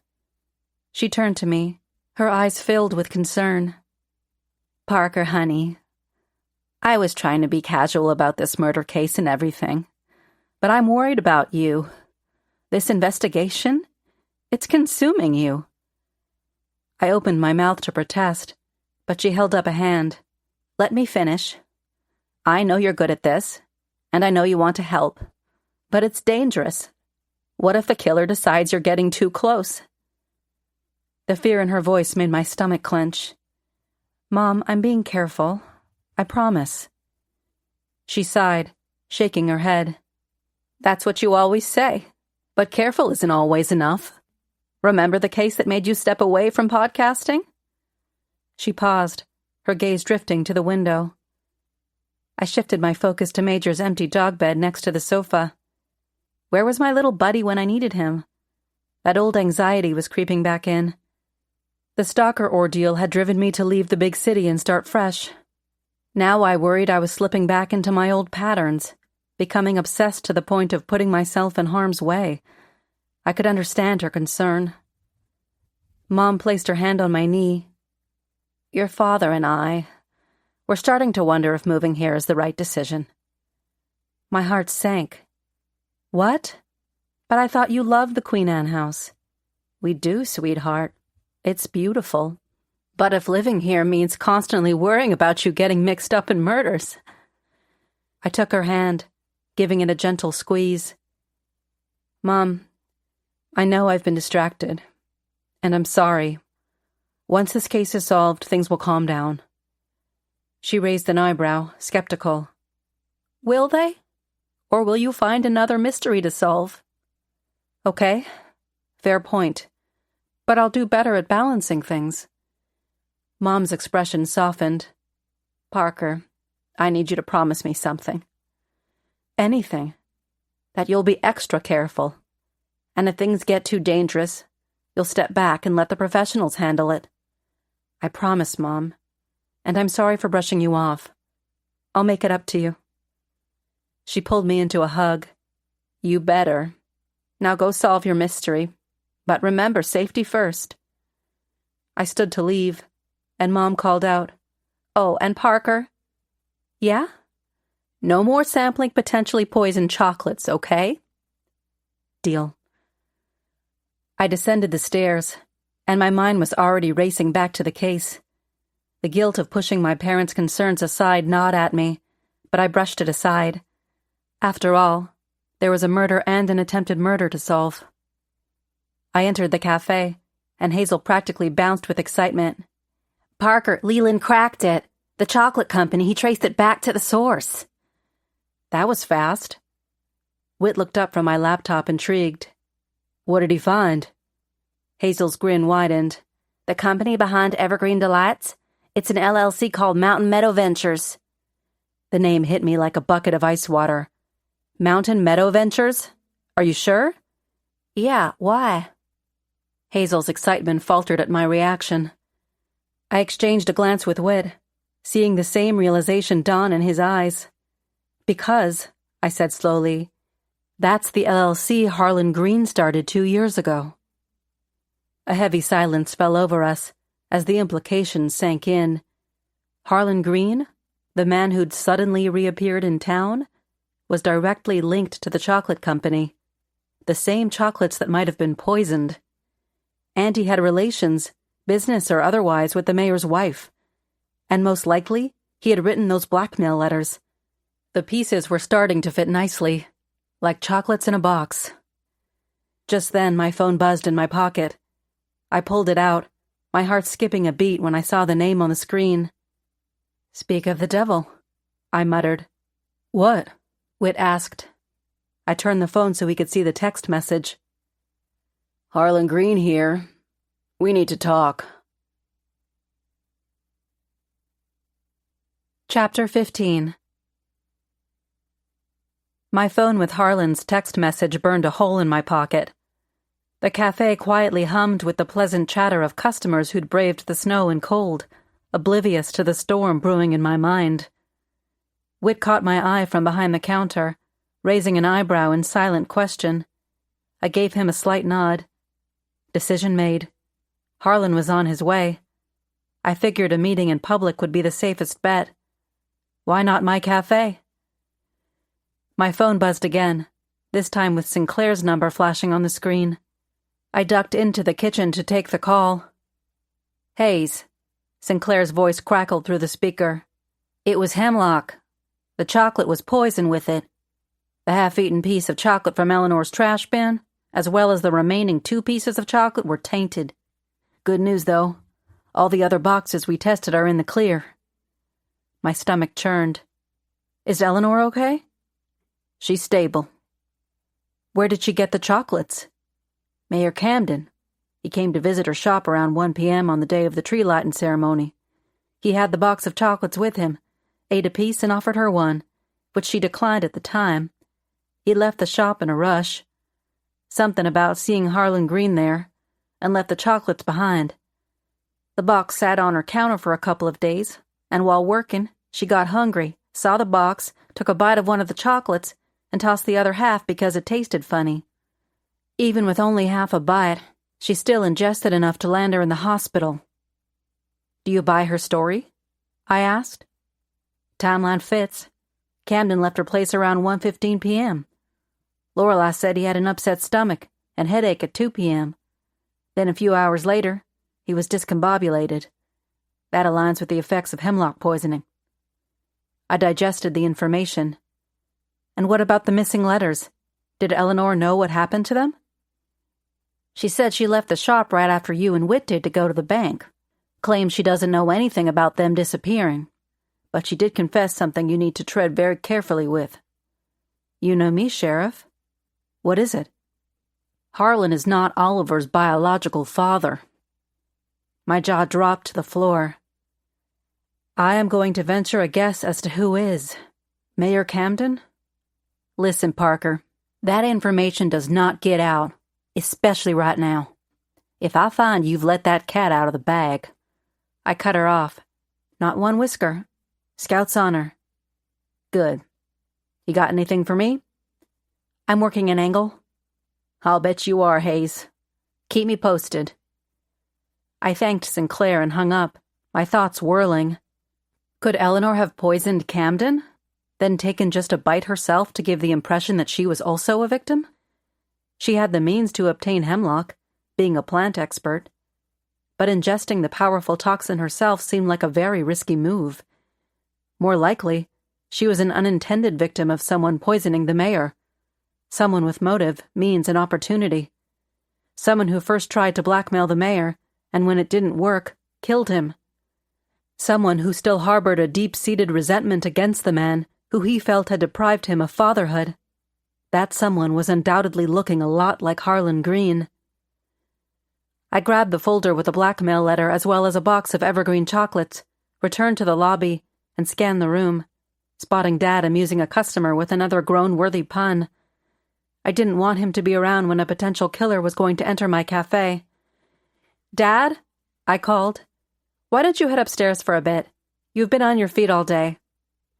He opened his mouth, probably to protest with another joke, but something in my expression made him pause.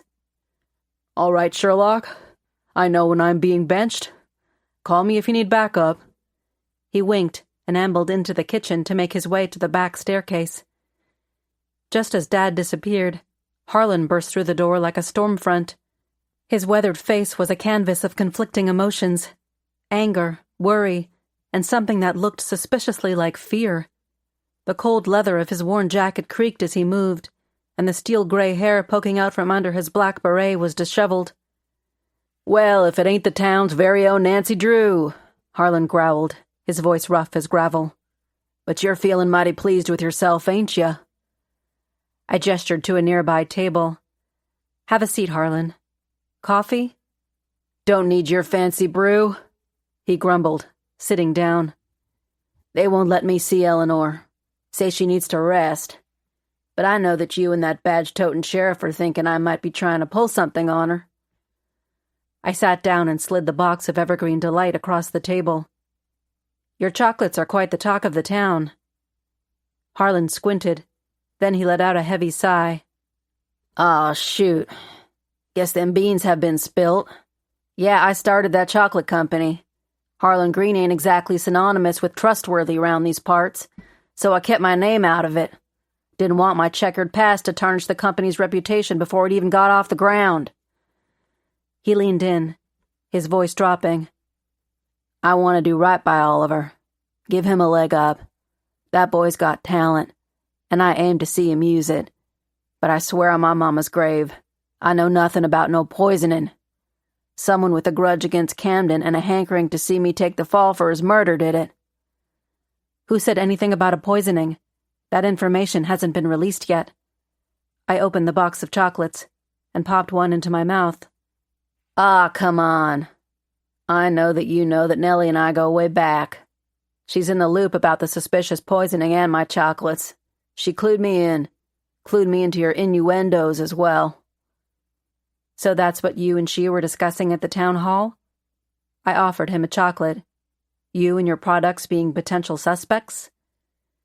Harlan took a chocolate and held it up between his thumb and forefinger. Yeah, this whole mess. My business is going down the tubes faster than a flushed goldfish. Nellie's trying to help me manage the fallout. She don't want the company to fail 'cause it's for a good cause. He ate the piece of chocolate. I know putting Oliver through college is a worthy goal. That ain't the half of it. Harlan cut in. I'm aiming to hire at-risk youth. Give him a chance like I never had. Nellie sees the bigger picture. Well, that certainly is a noble cause. Speaking of Oliver, I said casually, watching Harlan's face closely. He seems like a great kid. Resourceful, like his father. Harlan's expression flickered for a moment, a mix of sadness and something else. Pain, maybe? Yeah, he's a good boy. I'd say he's got his mama's talent, that's for sure. Don't shortchange yourself. Yours too, I bet. I pressed, hoping I'd get a read on whether or not he knew that the mayor was Oliver's biological father. Harlan shifted in his seat, suddenly looking uncomfortable. Well, I wasn't around much. I'm trying to make it up to him.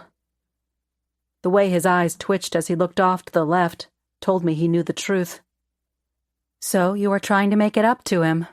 Care to explain Lorelei's involvement?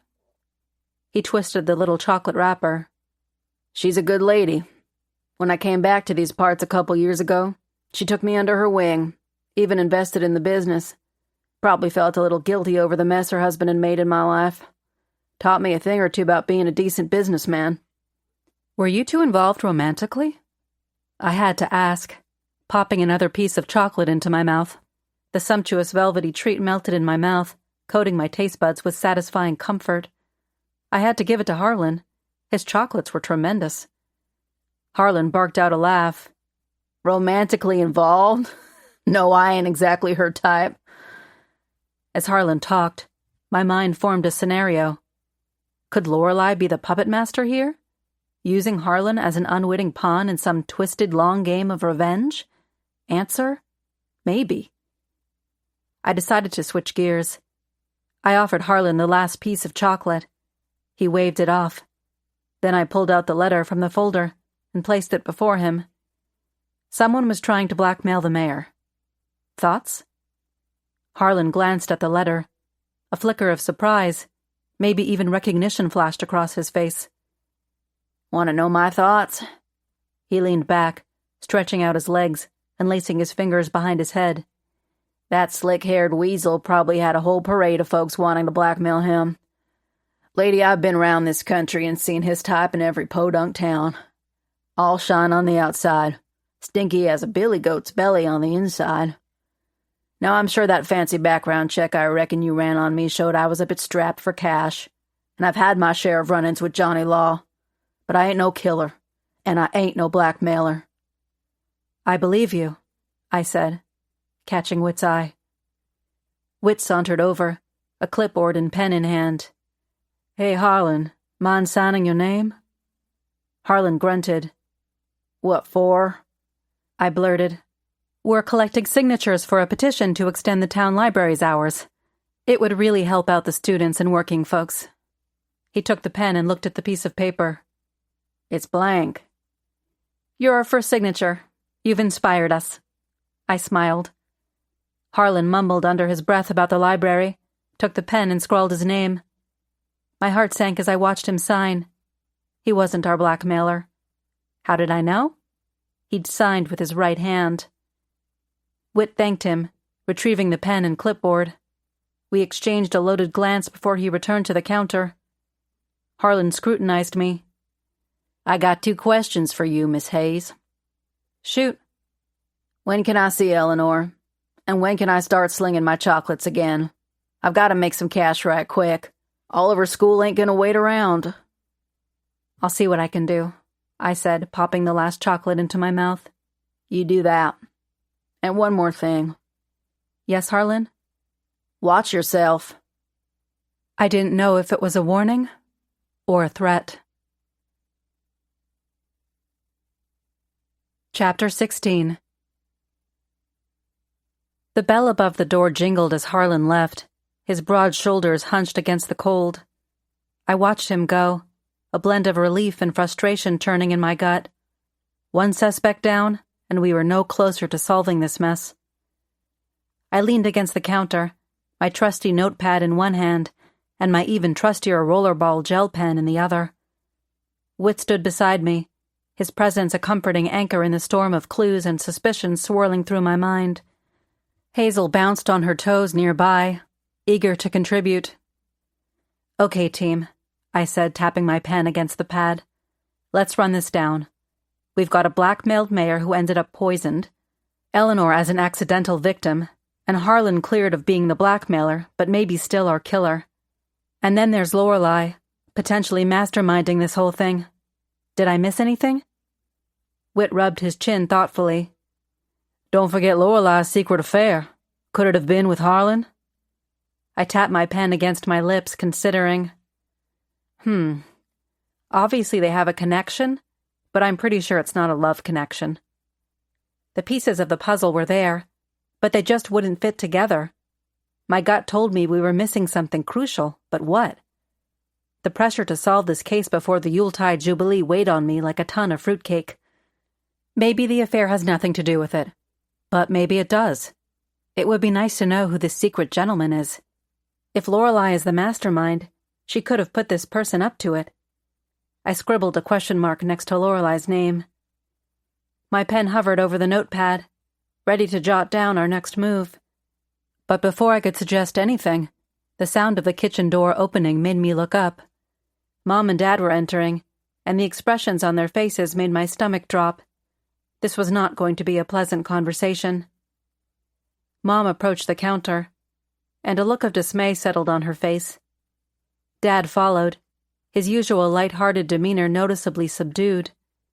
I braced myself for the impending lecture. "Parker," Mom began, her voice tight, "we need to talk about the fact that you invited a potential killer into your cafe, and with no law enforcement present, and you ate more of those chocolates, which I specifically said not to eat." My eyes darted to the empty chocolate box on the counter. Hazel mouthed sorry and shrugged, giving me her best whoops look. I made a mental note to have a chat with her later about discretion. Whit stepped in smoothly, ever the diplomat. "Mr. and Mrs. Hayes, I assure you, I had Sheriff Sinclair on speed dial the entire time, and Parker knew that the chocolates were in the clear." Dad's brow furrowed, his fingers drumming in anxious rhythm on the counter. He didn't say anything, but his silence spoke volumes. I could practically see the wheels turning in his head, reconsidering their plans to move here. Mom sighed, her gaze sternly focused on me. "You know, Brooks Waverly mentioned something interesting earlier. He said Magnolia Grove is changing. Not quite the quaint, peaceful town it used to be." He wasn't too far from the truth. But wasn't he supposed to be upselling the place and not deterring them from moving here? "The town is fine, Mom. He's letting you know it's growing. He's just being honest." "Yes, he is being honest." She looked over at the empty chocolate box. "Unlike you, dear." "Sheriff Sinclair gave the chocolates a green light," I said. "That's not the point, Parker." Mom looked over at Dad, who slumped his shoulders. I nodded, swallowing the lump in my throat. The thought of my parents abandoning their plans to move here because of my involvement in this case made my chest ache. I had to solve this mystery, and fast, not just for the town's sake, but for my own family's future in Magnolia Grove. Dad gave a gentle ahem, clearly trying to lighten the mood. "Well, at least the coffee's still good, right?" He attempted a smile. I forced a chuckle, grateful for his effort. Always, Dad. Why don't you two head back upstairs? I promise we'll chat later. I had the feeling that everything I'd been working toward, my new life, my family close by, was hanging by a thread, and that thread was fraying fast. As they turned to head back upstairs, for the first time in my life, I wished Dad would have made one of his corny jokes. He didn't. As soon as they exited, Hazel let out a fire hose of words. Parker, I'm so sorry. Your mom came down and peeked out and saw you were talking to Harlan, then asked who he was, so I told her, and then she saw you were eating the chocolates. I cut her off. Hazel, don't worry about it. You did nothing wrong. This is all on me, okay? Okay. Just when I thought this day couldn't get any more dramatic, the bell above the door jingled, and Lorelei Camden strutted in, her elegance understated yet unmistakable. Her platinum hair was pulled back into a sleek low bun, and her white winter coat was cinched at the waist. To my surprise, Brooks Waverly followed close behind, his real estate smile firmly set in place. I muttered under my breath to Whit, Well, if it isn't the grieving widow and the realtor? Louder, I said, Lorelei, Brooks, what a surprise. House hunting already? Lorelei's lips curved into a serene smile as she took off her designer gloves. Oh no, dear. Brooks and I were on our way to the Yuletide Jubilee meeting. He offered a ride, driving conditions and all, and both of us wanted to stop by here. I raised an eyebrow at that. Brooks, meanwhile, was eyeing the cafe with interest. How are your parents? They ready to close the deal? About that. Why do I get the impression you're trying to dissuade them? Brooks registered surprise. I am? Why do you say that? You told them Magnolia Grove is no longer the quaint town. Brooks's smile faltered for a moment before he recovered. Oh, that. I was simply being honest about the town's growth. Change isn't always bad, Parker. I assure you, I'm doing my best to help your parents find their dream home here. I suppose honesty is the best policy. Can I get you guys anything? Lorelei peered at the display case of desserts and looked up and down twice. A twinge of disgust crossed her face. No, thanks. Brooks pointed at the espresso machine.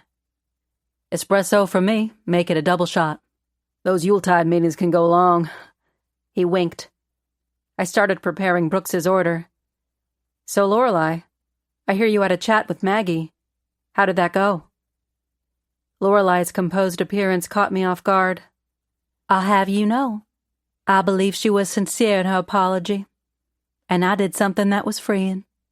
I forgave her. I blinked, taken aback. That was unexpected. And I'll tell you something else. I've decided to forgive Joseph. Lorelei continued, taking a deep breath. For all of it. Whit and I shared a look. This was definitely not the Lorelei we knew. Had she had a personality transplant along with her latest spa treatment? Or was this part of her ruse to throw me off her scent? Lorelei's gaze drifted to Oliver's painting on the wall, a stunning depiction of Main Street in winter, all twinkling lights and softly falling snow. It captured the essence of Magnolia Grove's charm perfectly. That's one of Oliver Green's. It's called Christmas on Main. He's trying to raise tuition money for art school, I said. A stunning piece. I'd like to buy it, she announced. Trying to hide my shock, I muttered, okay. I nodded to Hazel. Would you mind taking down the painting for Mrs. Camden? Lorelei held up her hand.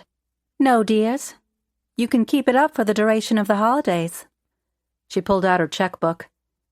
Do you know how much Oliver's tuition is for the semester? I started, but she waved me off. Never mind.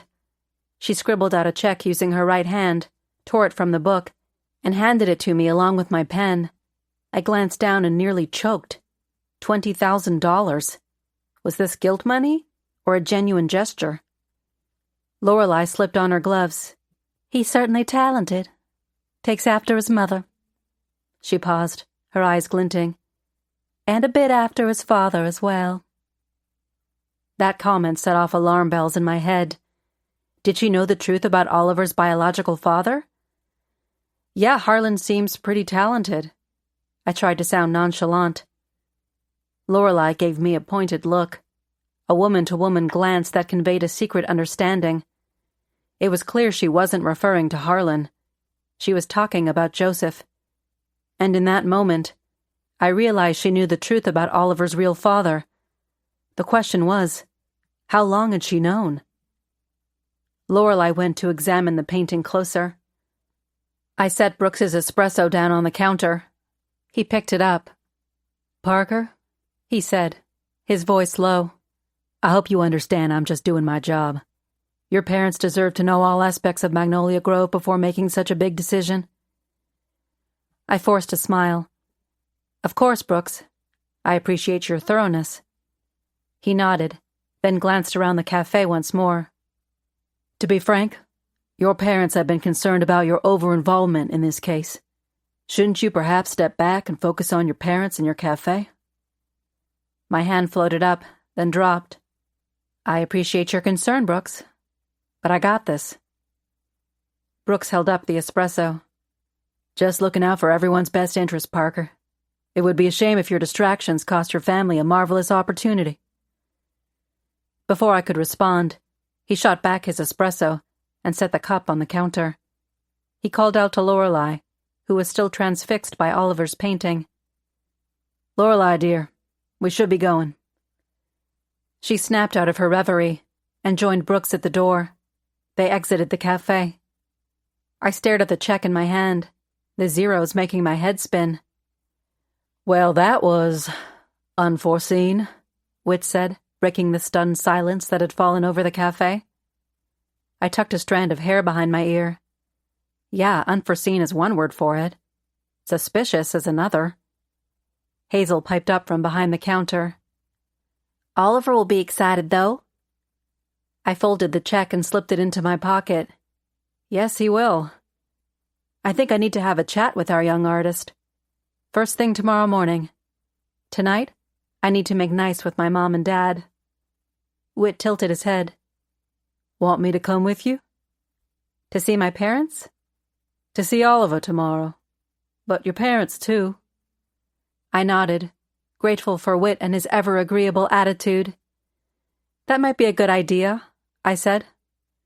I looked around at the empty cafe, and then outside. The snow was coming down again.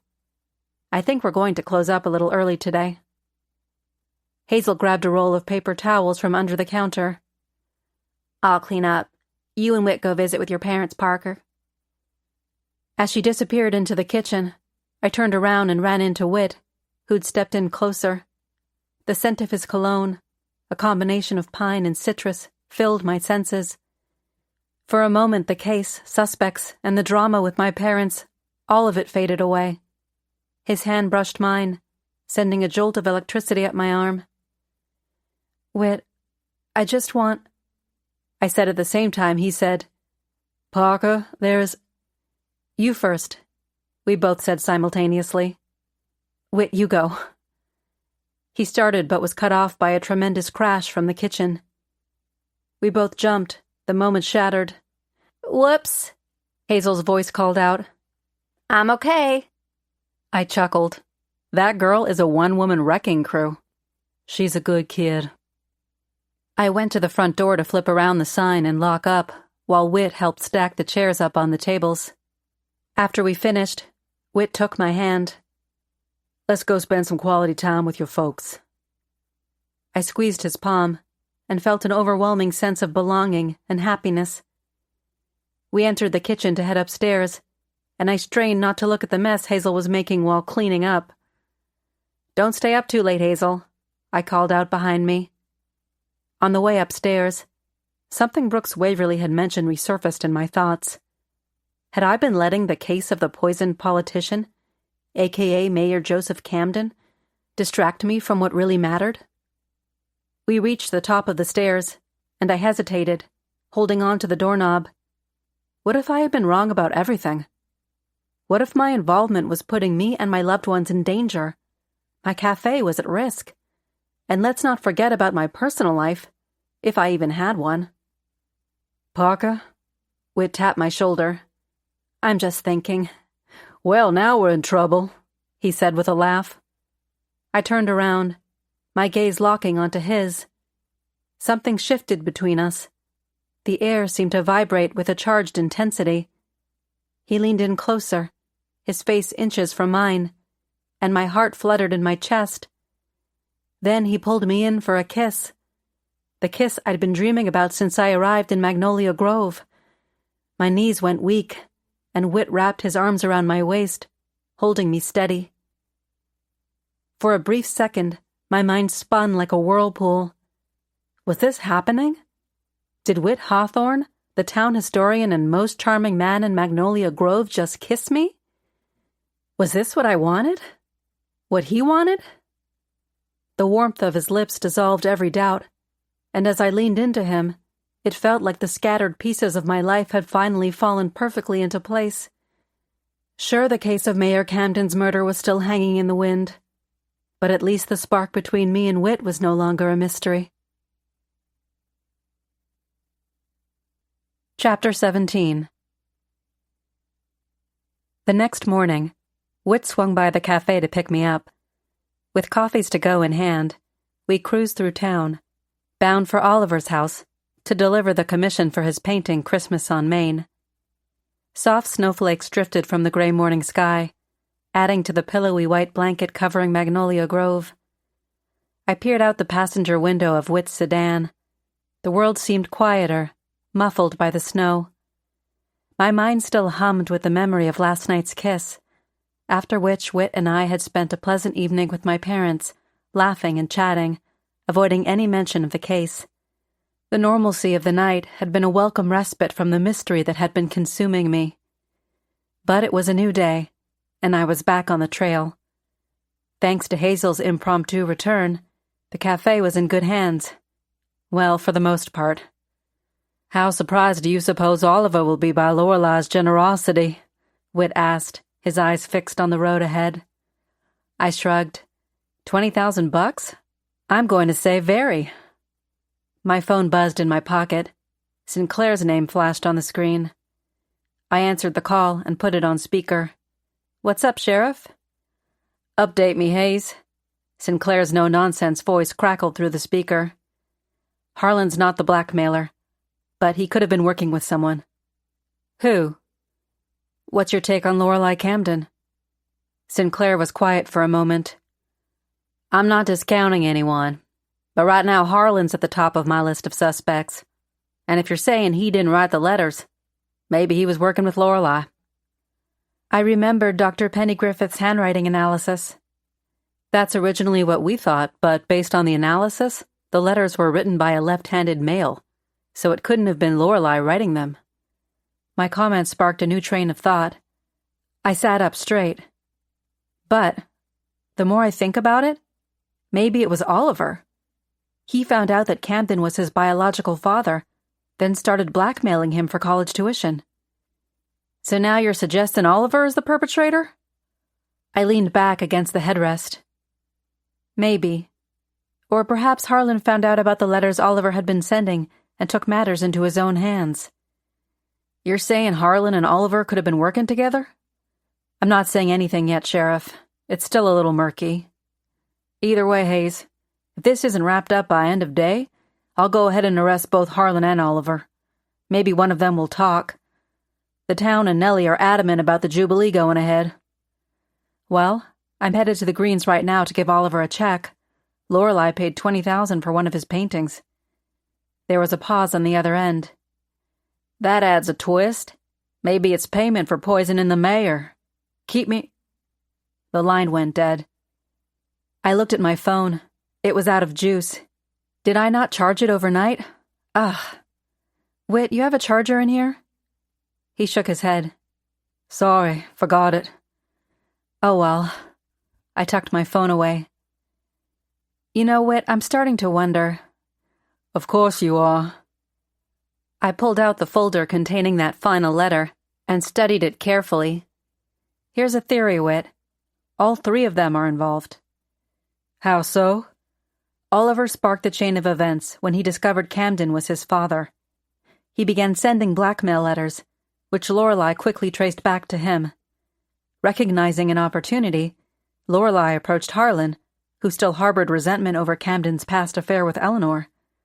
Lorelei proposed a deal: $20,000 in exchange for Oliver writing that last threatening letter, and Harlan taking care of Camden. The payment would be disguised as a purchase of Oliver's painting. Everybody wins. Oliver gets his tuition money, Harlan gets his revenge, and Lorelei gets rid of her philandering husband. Whit bumped the steering wheel with his palm. Well, Parker Hayes, I think you just solved the case. It's not over until it's over. We lapsed into silence as Whit turned onto a residential street, the car's tires crunching over the fresh snow. We pulled into the driveway of a modest 2-story house nestled behind Magnolia Mart, the local supermarket. Eleanor's old Subaru and Oliver's beat-up Honda Civic sat parked out front. "Ready?" I asked. Whit killed the engine and turned to me, his warm brown eyes meeting mine. "Always." We trudged down the snow-covered walkway toward the house. When we got to the door, I raised my hand to knock, but it swung open before my knuckles could make contact. Oliver stood in the doorway, his dark hair mussed, and paint-smudged fingers gripping the doorframe.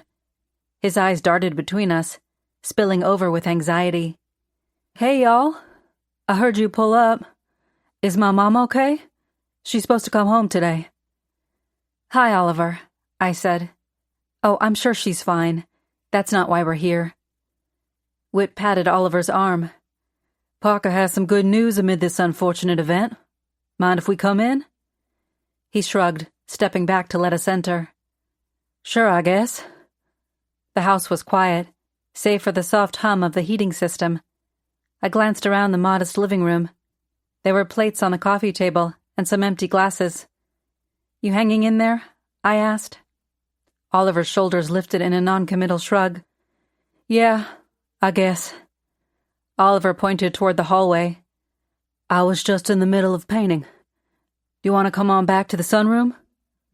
We followed him down the narrow hallway, the walls lined with framed landscapes, Eleanor's flower shop, the town square, scenes that captured the essence of Magnolia Grove. Oliver's talent was undeniable. The sunroom was a beautiful bright space with tons of light. Oliver had an easel set up in the corner, along with canvases leaning against the walls.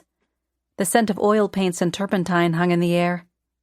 Oliver plopped down on the stool in front of his easel, leaving Whit and me to take a seat on the wicker couch. "So," Oliver said, picking up a tube of paint. "What's this news you mentioned?" I removed the check from my pocket and held it out to him. "Lorelei Camden bought your Christmas on Main painting. She wrote you a check for $20,000. Oliver's hand froze as he squeezed paint onto his palette. His eyes widened as he stared at the check, but his reaction wasn't quite what I'd expected. No excitement, no disbelief, just a quiet acceptance that seemed out of place for a struggling art student. This only fueled my suspicion even more.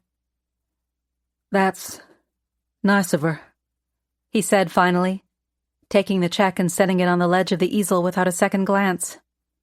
Whit and I exchanged a look. "Aren't you happy about that?" Whit asked, his brow furrowed in confusion. Oliver shrugged again, squeezing out a dollop of cobalt blue onto his palette. "It's fine, I guess." I glimpsed a notebook labeled Painting Ideas on a little side table next to the easel. The all caps looked very familiar. Then, as he picked up his brush with his left hand, it all started to click into place. "Oliver," I said slowly, "there's something else we need to talk about." He didn't look up from his painting. "Yeah?" I took a deep breath. "You know the mayor was your father, don't you?" The paintbrush clattered to the floor. Oliver's face paled, his eyes darting between Whit and me. The silence in the room grew thick, broken only by the soft plink of paint dripping from his brush onto the tiled floor. "How did you know?" His voice was barely audible. I knelt to pick up the fallen brush, buying myself a moment to choose my words carefully.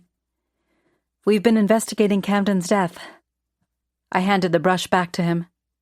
Things have a way of coming to light during cases like these. When did you find out? Oliver's shoulders slumped. He set the brush down on his palette, leaving a smear of blue. Mom told me a few months ago, right after the autumn art show on campus. I exchanged a meaningful glance with Whit. A few months ago, right around the time the blackmail letter started. That must have been quite a shock, Whit said. Oliver nodded, his gaze fixed on his canvas. Yeah, you could say that. I took a deep breath, steeling myself for what came next. I removed the folder which contained the letter Penny had analyzed from my bag. Oliver, we need to ask you something, and I need you to be honest with us. Did you try to blackmail Mayor Camden? The room went still. Oliver's brush, which he'd raised again, froze mid-stroke. What makes you say that? His voice remained carefully neutral. We have one of the letters. I held up the plastic sleeve containing the letter. Oliver barely glanced at it before turning back toward his canvas. The tense set of his shoulders told me everything I needed to know. Camden refused to pay, I said. We waited for him to reply. Oliver sat as still as a statue. I understand it must have been frustrating not knowing if you'd have money to return to art school. But Oliver, you didn't have to kill him. What? Oliver's head snapped up, genuine shock written across his features. Kill him? I didn't. I would never. I held up the letter and recited the words, Mayor Camden, the deal is closed. Time to pay the piper. Your legacy will be a dumpster fire of dirty laundry. It's been nice knowing you. Oliver, this isn't a blackmail letter. It's a threat. Wait a second. Let me see that. Oliver snatched the letter from my hand, his eyes scanning the words frantically. I didn't write this one. This one? What do you mean? He shoved the letter back into my hand, then stormed over to a stack of sketch pads. He pulled out a worn folder that had been tucked at the bottom of the pile.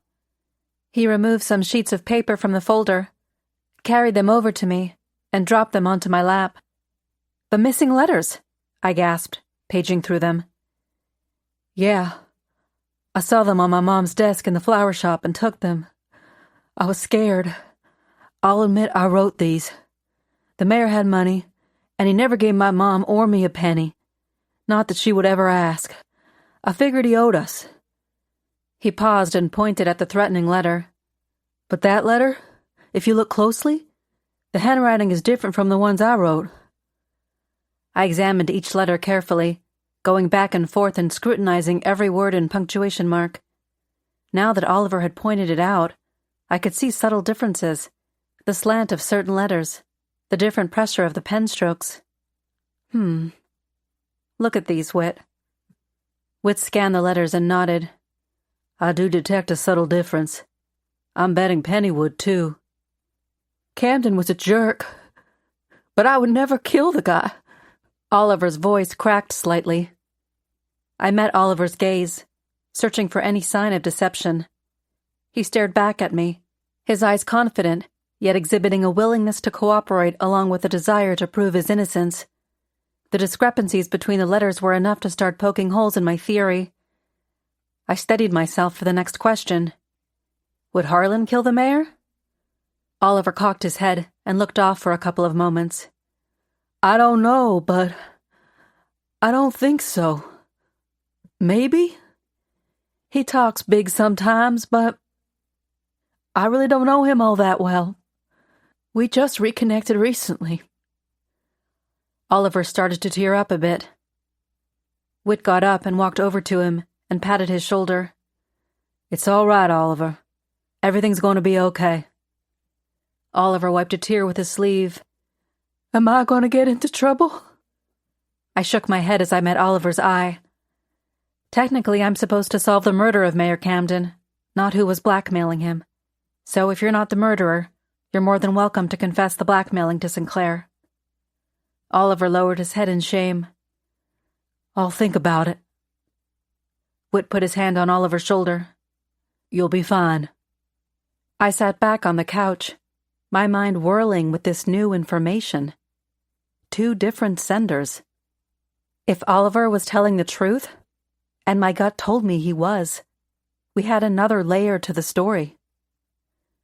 The drive back to Cacio Latte felt longer than usual, the stillness in the car punctuated only by the steady swish of windshield wipers clearing away the falling snow. My thoughts twisted about, trying to weave together the dangling threads. What do you think? Whit's low voice broke the silence. He doesn't seem like the killer to me. Same. But if not Oliver, then who? The question hung in the air a moment before I answered. It still could be Harlan.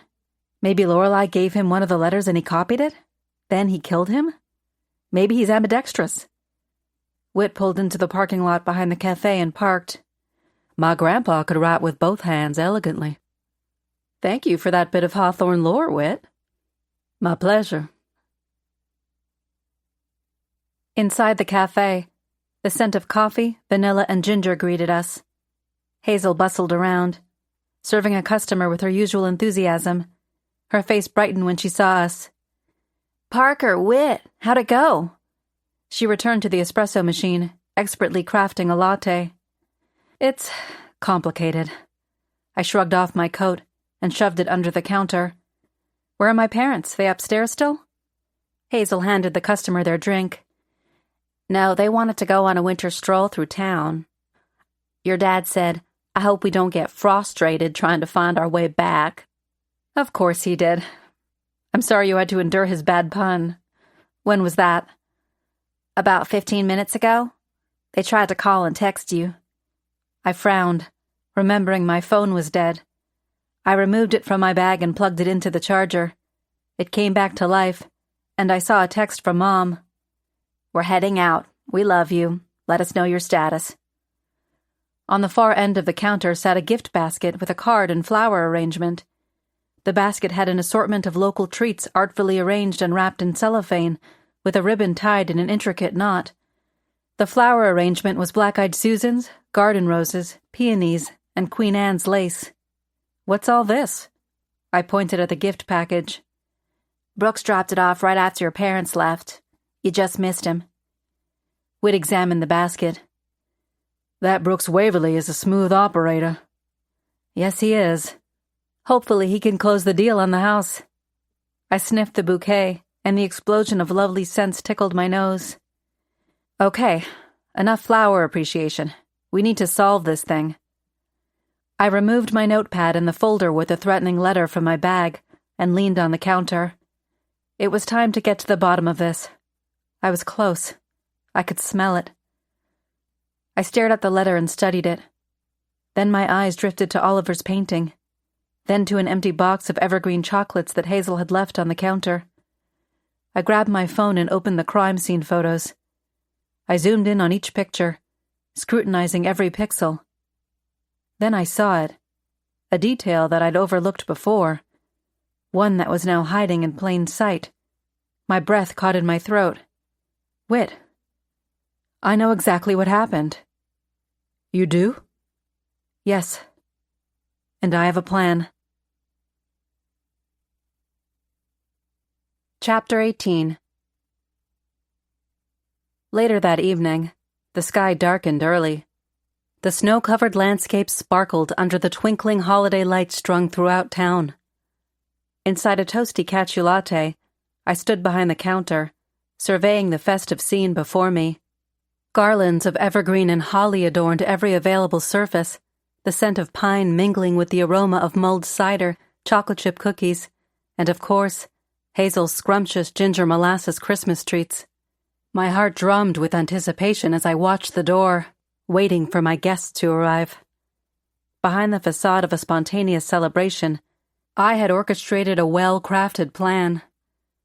The impromptu gathering was more than a last-minute get-together. It was the culmination of days of tireless investigation, leading up to the final act in a drama that had shaken our small town to its core. The bell above the door chimed, and Brooks Waverly stepped in, brushing snow from his impeccably tailored coat. He clutched his brown leather briefcase in his hand and sauntered up to the counter, smiling as per usual. I had set out steaming mugs of hot mulled cider and plates of warm, sugary Christmas cookies, ready for my guests. "Hi, Brooks. We're so glad you could come by to go over the paperwork for the Queen Anne house. My parents are right over there, ready for you." I pointed to a table. Yes, very exciting. "I think your gift basket and flowers are what nudged them over the finish line. That arrangement was magnificent." Ah, yes. Having my own little greenhouse helps immensely. I can grow flowers year-round. It's a hobby that comes in handy in this business." "I bet. Hey, I hope you'll stick around for a little celebration afterward. A few friends are coming by." He flashed his smile. "That sounds wonderful. I can probably stick around a bit." Brooks took the cider and held it up as if giving a toast, clearly pleased with himself, then turned to make his way over to the table where my parents were seated.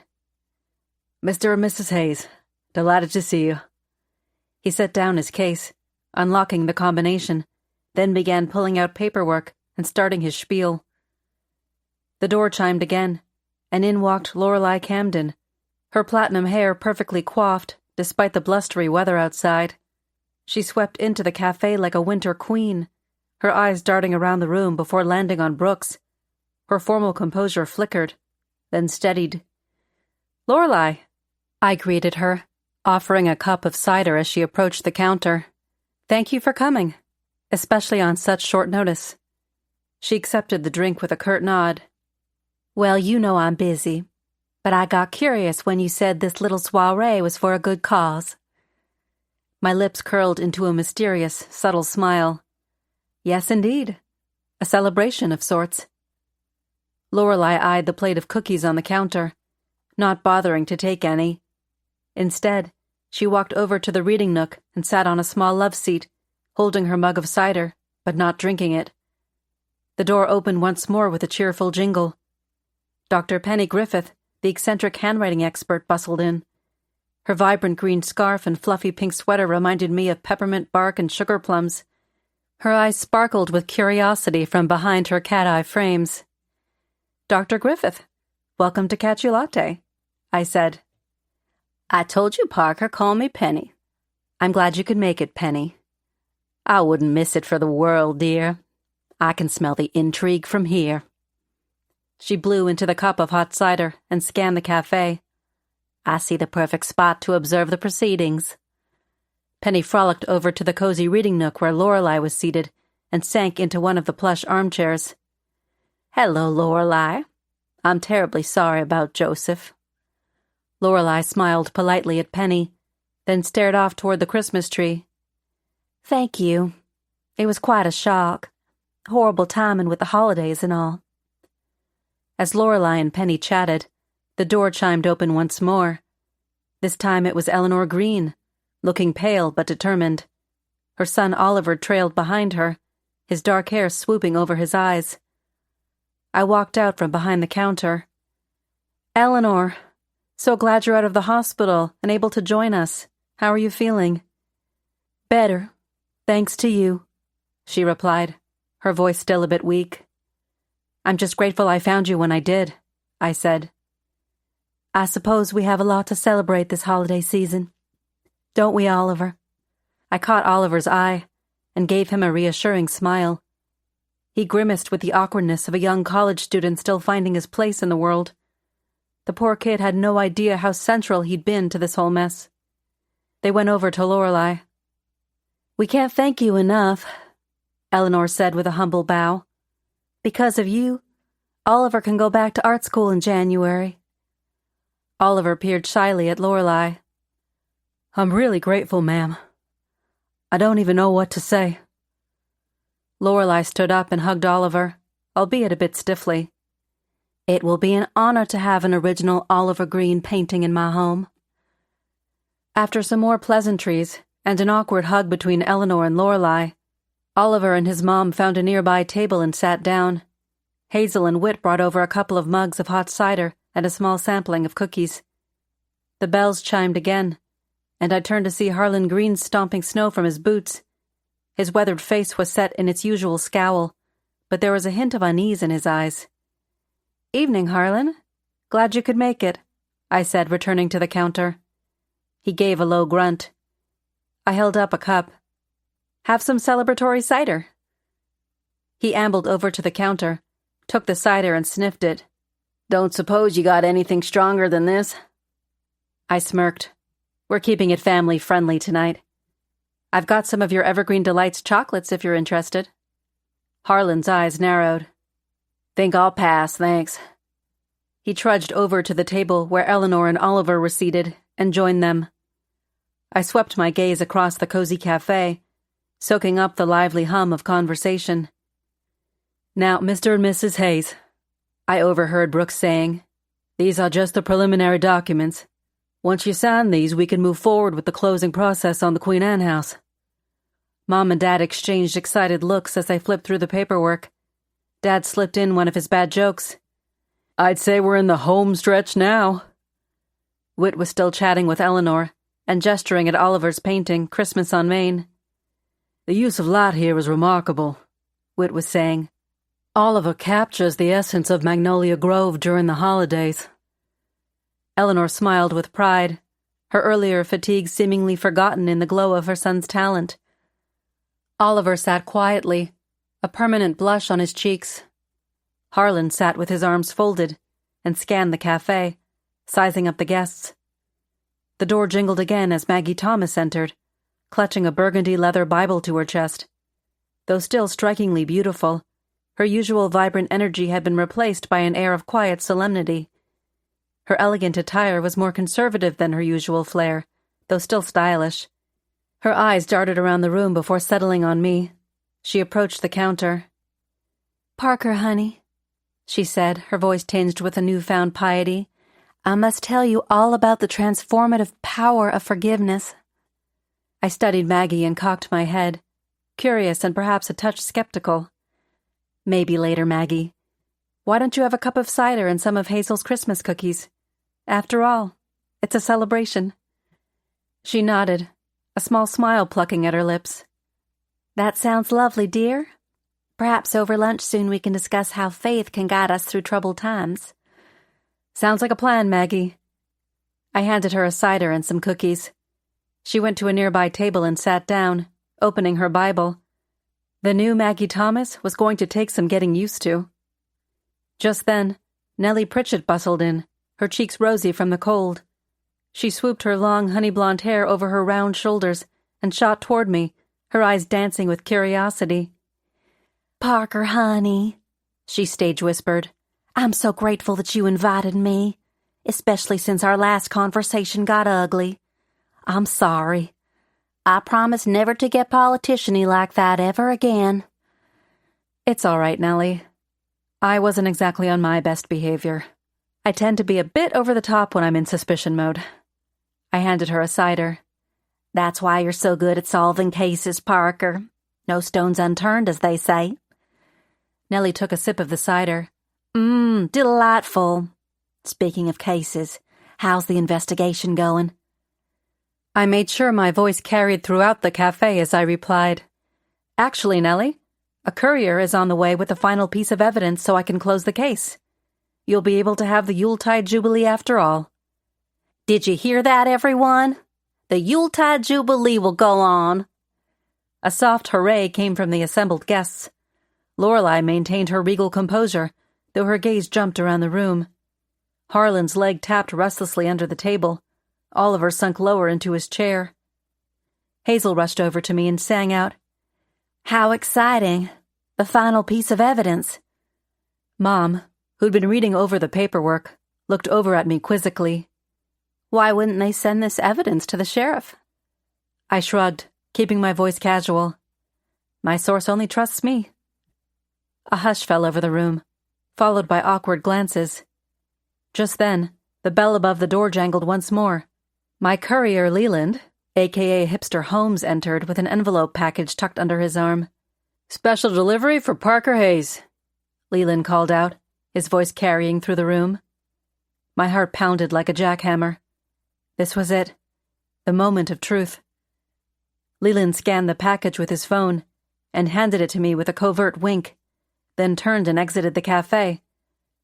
As Leland was leaving, Clyde entered with Major, who was sporting his little red and green sweater and trotting happily at Clyde's heels. Good evening, Parker. I appreciate you dog-sitting Major over the holidays. I'm sure he does too. Clyde strolled toward the counter, Major leading the way. Suddenly, chaos erupted when Major's leash somehow tangled around Clyde's legs, causing him to lose his balance and stumble about. Oh, Major, stop tangling me up. I'm fixing to get to the airport with both legs. Clyde tried to untangle himself to no avail. The commotion grew as Clyde struggled with the leash. My dad, ever helpful, rushed over to assist.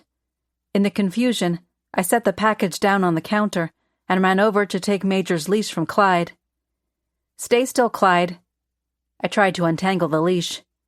My dad finally managed to unclip Major's collar, releasing the tangled leash that had ensnared Clyde. Freed from the mess, Clyde straightened himself. Thanks, Parker. Merry Christmas, everyone. Sorry I gotta run. Flight to catch. He waved and rushed outside, the door closing behind him. Dad tried to reclip Major's collar, but the overly excited dog saw his chance. He darted out of Dad's grasp, running wildly around the cafe. Guests yelped as Major zigzagged between their legs, his tail wagging furiously. "Major!" I called out. "Whit, Dad, help me catch him. Don't let him near the poinsettias." We chased the mischievous pup around the cafe, apologizing to everyone as we went. Major led us on a merry chase, eventually darting into the kitchen just as Hazel was coming out of it. Whit, Dad, and I cornered him there, where he was happily licking up some spilled cookie batter. "Gotcha, you little rascal." I grabbed him and reattached his leash. I walked him upstairs to my apartment and set him free. Major ran straight to his little bed next to the couch, scratching at the blanket before settling in. His attention was quickly diverted to the early Christmas present I had left for him, a stuffed yellow duck with a squeaker inside. He began gnawing at it, his tail wagging. "Thanks for your help, Major. I'll let you know what happens." I left him to his toy. I headed downstairs and through the kitchen, back out to the main cafe, where I took my position behind the counter. The room had returned to an amused calm, with guests talking among themselves. It was time to unveil the next phase of my plan. Clearing my throat, I clinked my mug of cider with a spoon, calling for everyone's attention.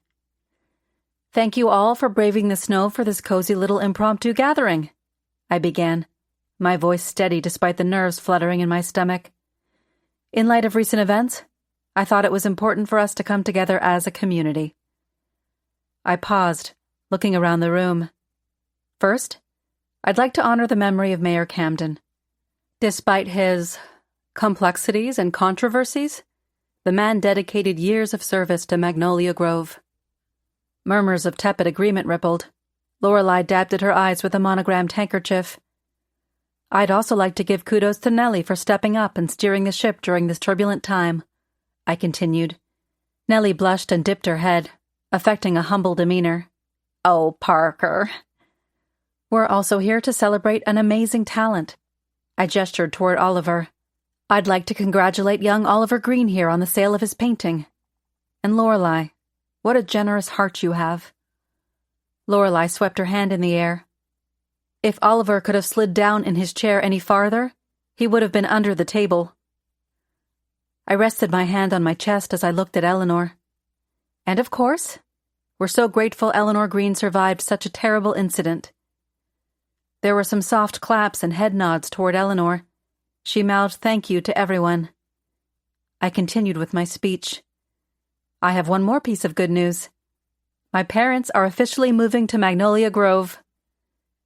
Dad was about to say something, but then Brooks stood up and bowed, straightening his tweed jacket. "Let me be the first to welcome you to Magnolia Grove. You will be a fine addition." I flashed Brooks a cheesy grin. "Thanks, Brooks. Your help was invaluable. Now, let's shift gears. It's time to address the elephant in the room, the mayor's murder. I'm ready to share my findings and bring closure to this tragic case." Brooks looked at his watch. "Would you look at the time? I just now remembered I have another appointment across town I simply can't miss. Mr. and Mrs. Hayes, it's been a pleasure working with you." Brooks quickly put on his coat and gathered up his briefcase, flashing that smile of his. "Thank you for the cider and cookies, Parker. Glad everything worked out.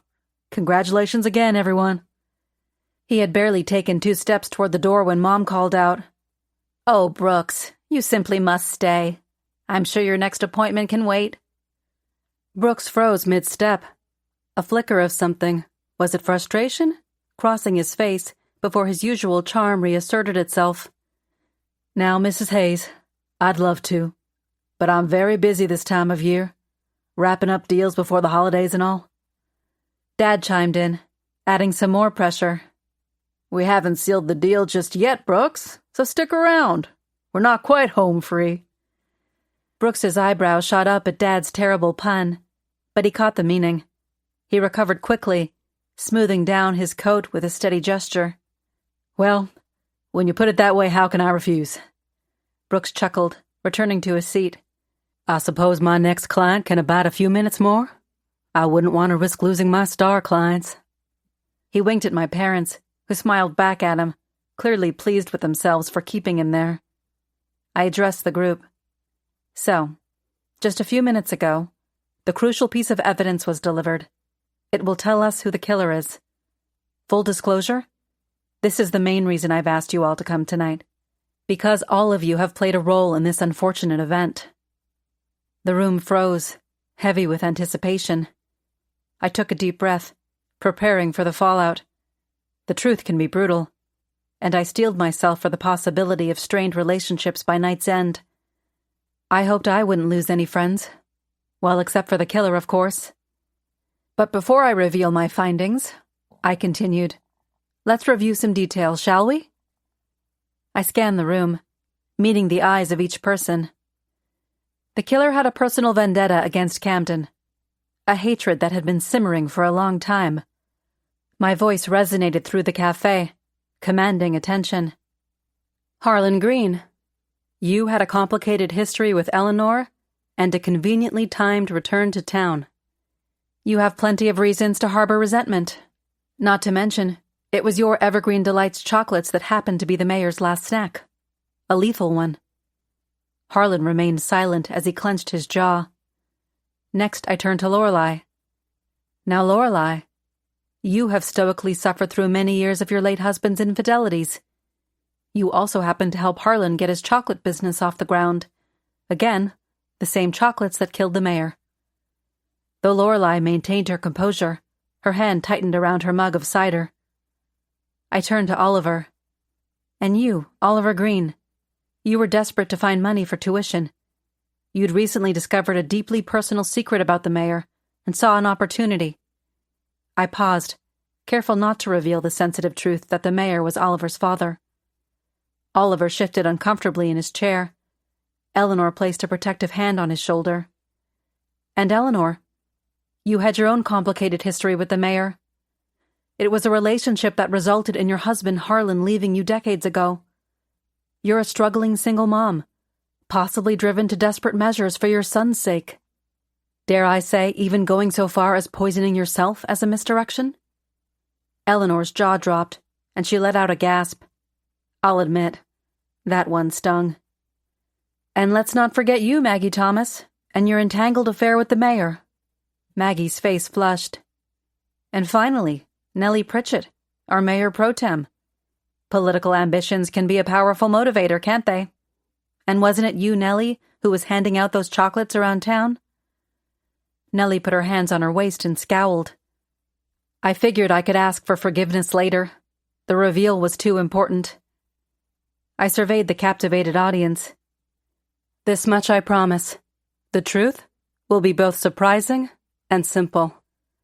Oliver clutched his mother's hand while Harlan gripped the table edges. Nellie's eyes darted around from face to face. Lorelei fanned herself with a Yuletide Jubilee flyer. Maggie clutched her Bible, and Brooks checked his watch. Now, I said, building to my climax, it's time for the final piece of evidence. I turned to Hazel. Please bring me the envelope. Hazel searched the counter, her eyes widening in panic. She looked under the counter, then began frantically looking around the area. I can't find it, Parker. It was right here, I swear. A ripple of confusion spread through the room. I faked surprise, then shook my head. Never mind, Hazel. Someone must have stolen it during the commotion with Major. But guess what? I don't need it. Whispers of confusion filled the cafe.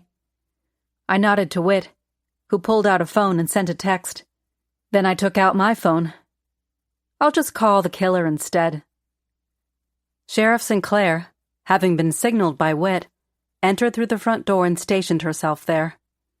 I caught sight of Deputy Colton and Deputy Granger, who'd entered through the back, positioning themselves by the kitchen exit. A few murmurs emitted from the crowd. With all eyes on me, I dialed the number. A tense silence fell over the cafe as we waited. Suddenly, a muffled version of Santa Claus is Coming to Town filled the air. Heads swiveled, trying to locate the source of the festive tune. Nellie's eyes widened as she recognized where the sound was coming from. She pointed at Brooks. "It's coming straight from your briefcase." Brooks looked down at the case clutched in his hand, confusion crossing his face. "Is it?" "Yes," Lorelei snapped, frustration evident in her voice. "For crying out loud, Brooks, open the case."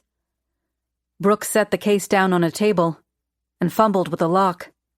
I watched as realization dawned in his eyes. The case clicked open, and there, nestled among papers and pens, was the missing courier envelope, and inside it, a ringing cell phone. The cell phone I was calling. Brooks stared at the contents of his briefcase, his face pretending disbelief. "What is this? How did this get in there?" I walked over to where Brooks stood with the open briefcase. "You put it in there, Brooks. And that's a locked case. I'm guessing only you know the combination." The room fell silent, suspense thickening in the air as the ringing phone echoed through the cafe, waiting for someone to make the next move.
Chapter 19. The silence stretched out, broken only by the muffled rendition of Santa Claus is Coming to Town still emanating from the envelope in Brooks's briefcase. The guest's eyes darted between me and Brooks, whose carefully crafted facade was crumbling before us. The festive tune felt jarringly out of place in the tense atmosphere. I ended the call, and the ringtone fell silent. The sudden quiet seemed to amplify the gravity of the moment. "I planted a cell phone in that envelope," I began, my voice steady, despite the adrenaline surging through my veins. Maggie interjected, her eyes wide with realization. "And made like the envelope had evidence being sent to you." Oliver finished.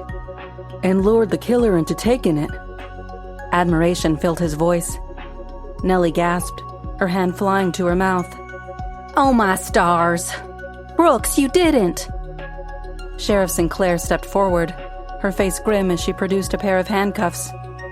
"Brooks Waverly, I'm placing you under arrest for the murder of Mayor Joseph Camden and the unlawful poisoning of Eleanor Green." The room erupted into a cacophony of shocked exclamations and confused questions. Eleanor clutched Oliver's arm, her face pale with shock. Lorelei rose, her regal composure slipping for a moment, and stepped forward. "Brooks, why?" Her voice was laced with disbelief and disappointment. "Is this about those contracts I was working on getting back for you? I told you I was making progress with Joseph." As Sinclair began to cuff him, Brooks's shoulders slumped, and he turned to Lorelei, his eyes pleading. "Not just business. For you, Lorelei. I did it for you." His voice broke. "He didn't deserve you. All those years of womanizing, of humiliating you, I couldn't stand by and watch anymore." Lorelei stood stupefied. Brooks, seemingly oblivious to the gravity of the situation, suddenly dropped to one knee despite his cuffed hands. "I know this might be an awkward moment, but Lorelei Camden, will you marry me?" My eyes popped out like a jack-in-the-box. What on earth was Brooks Waverly thinking? The room fell into another stunned silence. Lorelei's jaw dropped, her usual poise completely shattered. After a moment, she found her voice. "Have you gone plumb crazy, Brooks?" she snapped, her eyes flashing with anger and astonishment. "I never wanted Joseph dead, you fool! And I most certainly don't want to marry his killer. The answer is no." Brooks's face fell, reality finally sinking in. Sheriff Sinclair shook her head, still paused in shock. I cleared my throat. "Sorry to intrude on this bizarre moment, Brooks, but anything you want to say to Eleanor?" Brooks flinched, avoiding eye contact. "I apologize for the mishap. The chocolates were meant for Joseph alone. You were a victim of circumstance." Harlan shot to his feet, his face contorted with rage. "You yellow-bellied snake in the grass, son of a—" he roared, lunging toward Brooks. "I'll wring your neck, you no-good property peddler." Deputy Granger, living up to his bulldog nickname, quickly intercepted Harlan, restraining him before he could reach Brooks. Harlan struggled against the deputy's grip, his eyes blazing with fury. "Let me at him," Harlan snarled. "I'll show him what happens to folks who mess with my family." "Easy there, Green," Granger grunted, maintaining his hold. "Let the law handle this." After a tense moment, Harlan's posture relaxed. He stopped struggling, though his glare could have melted steel. "Fine," he muttered, shrugging off Granger's hands. "But if I ever catch you alone, Brooks—" He left the threat hanging in the air as he returned to his seat, the room so quiet you could hear a pin drop. Sheriff Sinclair lifted Brooks back to standing and read him his rights. I caught Whit's eye across the room, and he gave me a slight nod and an expression filled with pride and relief. As Sinclair started to escort Brooks out, Mom stepped up to him. "One more thing, Brooks. I'm afraid we've decided to pass on the Queen Anne house." Dad chuckled dryly. "I think that's a given, dear. We don't want any murder clauses in the fine print." Murmurs and nervous laughter around the cafe broke the tension somewhat. Brooks nodded forlornly to himself. The reality of his situation had fully hit him. Sinclair's firm grip on his arm guided him toward the door. "Let's go, Brooks," she said. Brooks didn't resist. His head hung in defeat. He was escorted out of the cafe by Sinclair and her deputies, the sound of his cuffs and shuffling footsteps echoing through the silence. The door jingled as it opened and closed behind them, leaving the stunned crowd to ponder the events that had just unfolded. Once the initial shock of the situation subsided, the cafe buzzed with banter as everyone processed what had just happened. The bell above the door jingled, and Hipster Holmes, or rather Leland, sauntered in, a satisfied grin on his face. "Perfect timing, Leland," I called out. "Come join us." He made his way through the group, giving me a mock salute. "Happy to be of service, Parker." I turned to address the room once more. "I want to thank Leland for his help with our little ruse, as well as Whit and Hazel, and of course Major." I glanced at my parents. "Mom, Dad, thank you for playing along. I know it wasn't easy." Dad winked at me. "Anything for you, Sherlock." Mom just shook her head, but I could see a hint of a smile on her face. "Now," I continued, "let me formally apologize for putting each of you on the spot. I was using a bit of my own misdirect." Nellie leaned forward and swooshed the air. "I knew what you were up to the whole time." Eleanor made a few gesture across her forehead. "I'm glad you didn't think I was completely bonkers enough to purposely eat poisoned chocolate." Maggie pulled me in for a hug. "You're forgiven." Oliver shrugged while Harlan kept his arms tightly folded across his chest. Lorelei had returned to the love seat, staring out the window, still bewildered. "Anyway," I said, "would you like to know how I figured out it was Brooks?" Nellie clapped her hands. "Oh, do tell us, Parker." "The clues were there all along," I explained, tucking a strand of hair behind my ear. "I just didn't put it all together until last night." I smiled, savoring the moment. What got my gears shifting was the gift basket, flowers, and card that Brooks had dropped off for my parents. A few things. First, the way the ribbon was tied looked familiar. I remembered seeing a similar knot in the crime scene photos from Eleanor's flower shop. The ribbon from the box of poisoned chocolates the mayor had left at Eleanor's had the same type of knot. "And what does the knot have to do with it?" Eleanor asked. "It was tied in a very unique manner," I said. Hazel piped up. "It's called a sailor's knot. Super intricate." Nellie's eyes widened, and she clapped her hands. "Why, of course. Brooks has been sailing since he was no bigger than a minute." I waited for everyone to be quiet before continuing. Then there was the card. I opened it, sorry, Mom and Dad, and compared it with the handwriting on the threatening letter. It looked like a match to me, so I had Penny verify it. Penny held up the plastic sleeve with the threatening letter and another sleeve containing the card Brooks had sent to my parents. The left-handed slant and the pressure points were an exact match. The room grew still as everyone absorbed the information. The next clue was Brooks mentioning his love of gardening and his greenhouse. When I saw the Queen Anne's lace and the flowers he dropped off, I remembered how similar it is to hemlock. I thought perhaps Brooks had been growing some of his own. I'm sure once they search his greenhouse, they'll find the hemlock plant. Dad whistled low. "Clever catch, Sherlock." The only thing I can't figure out is how Brooks knew about the original blackmail letters and was able to craft a counterfeit. Lorelei broke free from her reverie. "Because I showed the letters to him." Everyone jerked around toward Lorelei. She composed herself. "At first I thought maybe Brooks was behind them, because you see a few years back, Joseph began steering lucrative contracts away from Brooks. This took a toll on him, especially since he had been a longtime friend of ours. And yes, I'll admit Brooks and I had been growing friendly, which is why I asked him about the letters. But he told me he wasn't the sender, which was true. Now that all the cards are on the table, we all know Brooks saw an opportunity to frame the blackmailer for Joseph's death. I had no idea what he was concocting in that squirrel brain of his." I walked over to Lorelei and sat next to her on the love seat. That was very brave of you to share with us. Thank you. You're welcome, she said. Whit nodded thoughtfully. Motive is what drives the crime. Find that, and you've got your killer. Looks like Brooks had a twofold motive. Revenge on the mayor for shutting him out, and for love. Nellie broke the prolonged silence with her refreshingly cheerful tone.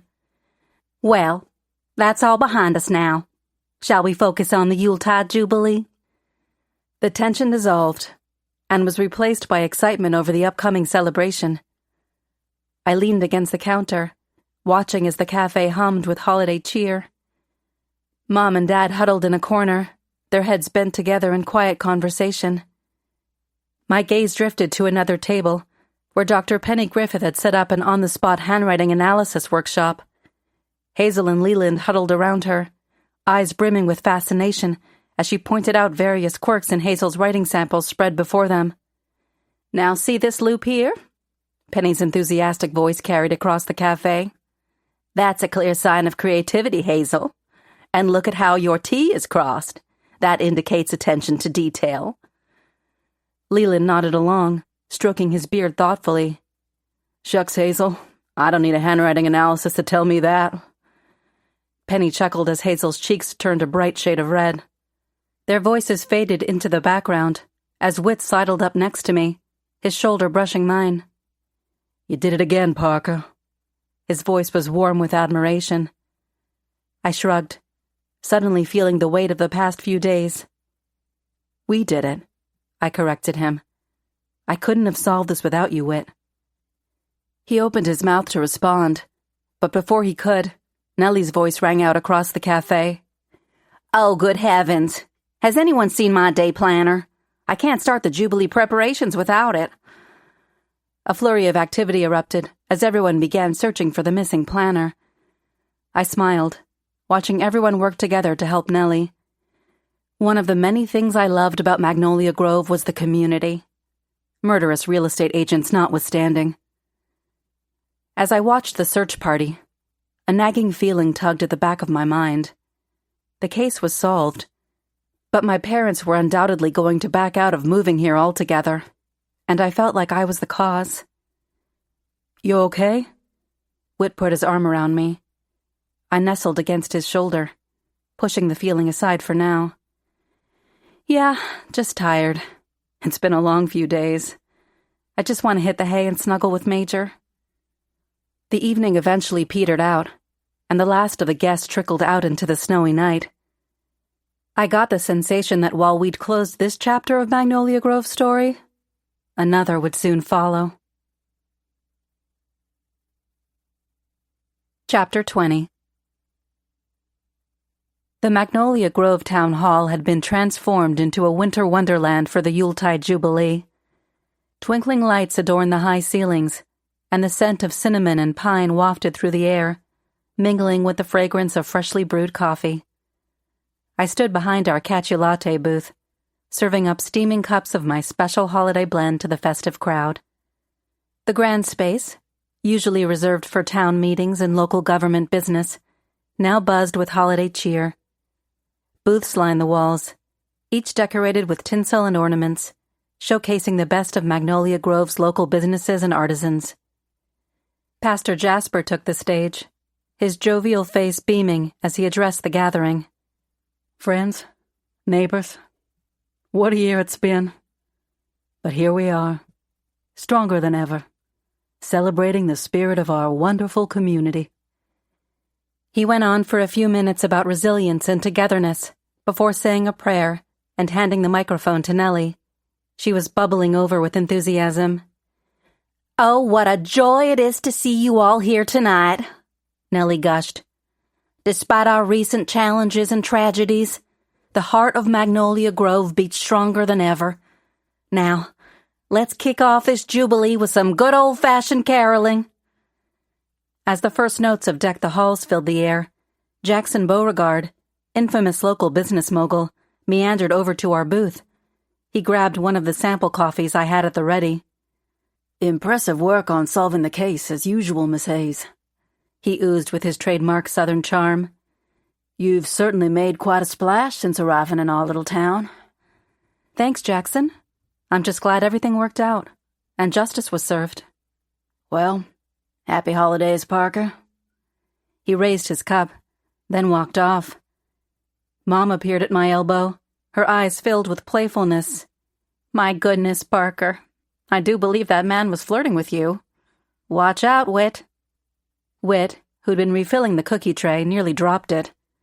I wished the ground would open up and swallow me whole. Thankfully, Sheriff Sinclair chose that moment to approach, saving me from further embarrassment. Ma'am? Whit? Hayes? She nodded at each of us, then gestured toward Oliver, who was putting up some of his artwork at Eleanor's flower booth across the way. He turned over the blackmail letters to me. I prepared a few more sample cups of coffee. I like to think it was just a son pressuring his dad for money. Sinclair shook her head and snickered. That's one way to see it. Technically, it could be seen as attempted extortion. But given the circumstances, Oliver never physically threatened the mayor, and from what I've read in his letters, he only alluded to exposing Camden as his father. It's a gray area. I've decided not to pursue any legal action. Consider it an informal probation. A portion of his art proceeds will go to local charities. Sheriff, you're full of surprises, I said. How so? Never mind. I handed her a coffee, and she nodded, then walked off. I noticed Harlan approach Eleanor's booth and help Oliver set up one of his paintings. He then went over to Eleanor and lightly rested his hand on her back. They weren't exactly cuddling, but there was a tentative closeness there that hadn't existed before. Whit followed my gaze. Looks like those two might be working things out. And Harlan's chocolate seemed to be a hit. Sure enough, the Evergreen Delights booth was swarming with customers. The youngster manning the counter looked overwhelmed but pleased. Parker! Parker! Hazel's excited voice cut through the crowd. She was dragging a spry octogenarian woman toward our booth. This is my grandma, Mildred Jenkins. Grandma, this is Parker, the one I've been telling you about. Mildred's crinkled eyes beamed with joy. So you're the young lady who's been keeping my granddaughter out of trouble? Or is it the other way around? Before I could respond, Mildred spotted my parents. Oh, hello there. You must be Parker's folks. I hear you're thinking of moving to our little slice of heaven? Mom smiled politely as Dad launched into one of his infamous jokes. I tuned out, focusing on serving customers, but my enthusiasm waned a bit. I was pretty certain they had made up their minds not to stay. The evening's festivities continued in full swing around us. Nellie, in her role as mayor pro tem, took the stage again to announce the start of the charity auction. Ladies and gentlemen, let's hear it for our first item. A gourmet dinner for two, prepared by none other than our very own Chef Votto from Pasta Paradise. To everyone's surprise, it was Harlan who won the bidding war, casting a shy glance at Eleanor as he claimed his prize. My heart warmed at the unexpected turn of events. Next came the raffle drawing. And the winner of the hand-knitted sweater by the Magnolia Grove Knitting Circle is Miss Patty of our beloved Miss Patty's Breakfast Pantry. Miss Patty's round face radiated happiness as she collected her prize. Well, I'll be. My son is always saying I need more layers for the winter. This'll do just fine. The evening's highlight came with the karaoke finale, when the charismatic Dr. Rufus Delacroix, the retired archaeology professor and celebrated explorer of Magnolia Grove's recently unearthed underground tunnel system, took the stage. His solo rendition of Little Drummer Boy was enthusiastic, to say the least. His voice cracked on every pa-rum-pa-pum-pum, and he added dramatic arm gestures that threatened to knock over the microphone stand. I spied Nellie inching toward the PA system, finger hovering over the power button. As Rufus hit a particularly ear-splitting note, Whit leaned in close. I think we just solved the mystery of why he chose a career in archaeology instead of music. His breath was warm against my ear. I stifled a laugh, grateful for the moment of levity amidst my growing unease about my parents' decision. Rufus's performance was certainly one for the Magnolia Grove history books, though perhaps not for the reasons he'd hoped. Finally, mercifully, the karaoke portion of the Jubilee came to an end. And as the evening wound down, Mom and Dad approached the booth. Mom stroked my arm. "Parker, honey, we want to tell you something, and now seems to be the best time." My heart sank. "I know what you're going to say." Dad shook his head. "Now, Sherlock, don't get too sad. We've been thinking, and well, we don't think the Queen Anne house would be a good idea." Mom added, "The upkeep alone would be a nightmare, and your father's knees aren't what they used to be for climbing stairs." "Not to mention the property taxes," Dad chimed in, "and don't get me started on lawn care." I nodded, trying to hide my disappointment. "I understand. It's a big change, and after everything that's happened."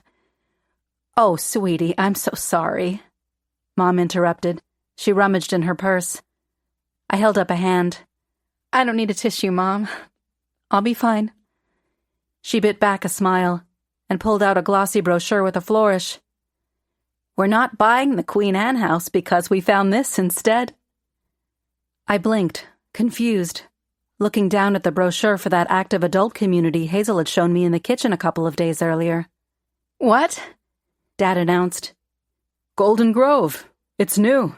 It's state-of-the-art and just on the outskirts of town. No lawn to mow, no pipes to fix, and a golf course right outside our door." Mom winked. "And it's close enough that we can pop into the cafe to help whenever you decide to play detective again. Hopefully not anytime soon." My initial shock gave way to relief and delight. A weight lifted off my shoulders as I processed the news. "Really?" They nodded in unison. "Really?" I hugged them both. Despite the chaos of the past week, everything was falling into place. Magnolia Grove might have its share of secrets and scandals, but it was home. And now, it would be home for my parents, too. The strains of Silent Night drifted through the air, and I looked out over the last few stragglers. Harlan and Eleanor swayed gently to the music. Oliver sketched the scene, his face peaceful. Hazel chatted animatedly with Leland, Penny, and Delacroix. And Whit was looking right at me, a soft smile on his face. I absently traced the rim of my cup with my finger, lost in the moment. Then, without a word, Whit took my hand, and we danced. The Yuletide Jubilee had come to an end. Only the booth vendors and cleanup crew remained. Whit, Hazel, and I started loading up our cart with the empty cookie trays and thermoses. Hazel yawned and stretched. I handed her an envelope. "What's this?" she asked. "Your Christmas bonus." She hugged me without peeking inside. "You're the best boss ever, Parker." I was loading the cart with the remaining napkins and plates when a loud thud echoed through the room. The sound came from Lauren Yancey, owner of Feta and Friends. She was struggling to collapse a stubborn folding table. Earlier, her booth had drawn a sizable crowd with its enticing cheese samples and sleek marketing materials. Now her polished city girl facade showed signs of wear, her usual poise faltering as she wrestled with the uncooperative table. An older gentleman approached her, his weathered hands clenched at his sides. Lauren's head snapped up, her eyes narrowing as he drew near. I thought he was going to help her, but within seconds, they were locked in a heated discussion. Their voices carried across the nearly empty hall. The man's face was creased with worry lines, his calloused hands gesturing emphatically as he spoke. He wore a plaid shirt and faded jeans, topped off with a John Deere cap perched on his gray hair. "Who's that?" I whispered to Whit, nodding toward the arguing pair. "That's Walter Carr from Dairy Delights," Whit replied, his voice low. Walter's face turned redder than a ripe tomato. "You can't do that, Lauren. It ain't right." Lauren's crisp reply cut through the air. "It's just business, Walter. Maybe it's time you learned how it's really done." I nudged Whit. "Looks like we've got some new drama brewing." Whit's voice dropped to a teasing whisper. "That Lauren Yancey's certainly been making waves since she arrived. I dare say even more than you. More waves than me? Well, she's had a year's head start. I jabbed him, grinning. The argument ended abruptly, with Lauren turning to leave. Walter attempted to assist her with loading the table onto a cart, but she brushed him off, her expression stern. As Lauren struggled to maneuver her heavily loaded cart, her designer boots clearly not made for manual labor, I called out, "Can I offer a hand there, Lauren?" She barely glanced my way, her tone icy. "No, I can manage on my own." Her words made it clear she'd rather break a nail than accept my help. Lauren bulldozed past us, her cart wobbling dangerously. She barely acknowledged my cheerful, "Happy holidays, Lauren." I turned back to Whit. City slickers. Whit waved to Walter, who was still standing there looking dazed and confused. "Everything okay there, Walter?" Whit's call broke Walter from his trance. He looked over at us, trying to mask an obvious sadness. "Oh, yes. Thanks, Whit. Y'all have a Merry Christmas." He shuffled off. Something told me this wasn't the last we'd hear of this little dispute. But for now, the Yuletide Jubilee was over, and Magnolia Grove had weathered another storm, figuratively and literally. Whit helped me gather the last of our things from the booth. Hazel jumped over, shoving me out of the way. "I'll take this back to the cafe. You and Whit enjoy your night." I gave Hazel another hug and watched as she rolled the cart away. Whit bumped up against my side. "Ready to call it a night, Parker?" "More than ready. I'm thinking a quiet new year ahead with these resolutions. No mysteries and no murders." Whit touched my cheek gently. "You? In Magnolia Grove? Those resolutions are destined for the trash heap." I shook my head, a wry smile spreading across my face. "You're not helping, Whit." He was right, of course, but that was a problem for another day. As we stepped out into the crisp night air, snow crunching under our boots, I had a feeling that Magnolia Grove was on the brink of something big. But whatever it was, it could wait until after the holidays. At least that's what I told myself as Whit and I walked arm in arm through the twinkling lights of Main Street, the promise of new adventures hanging in the air like the scent of pine and cinnamon.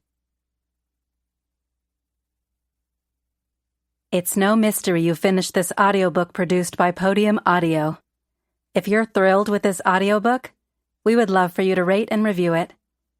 For more stories unbound, check us out at podiumentertainment.com and sign up for our newsletter. We promise we won't spam you. Also, consider joining our community of listeners, fans, and trolls on social media. We won't keep you in the dark about upcoming releases.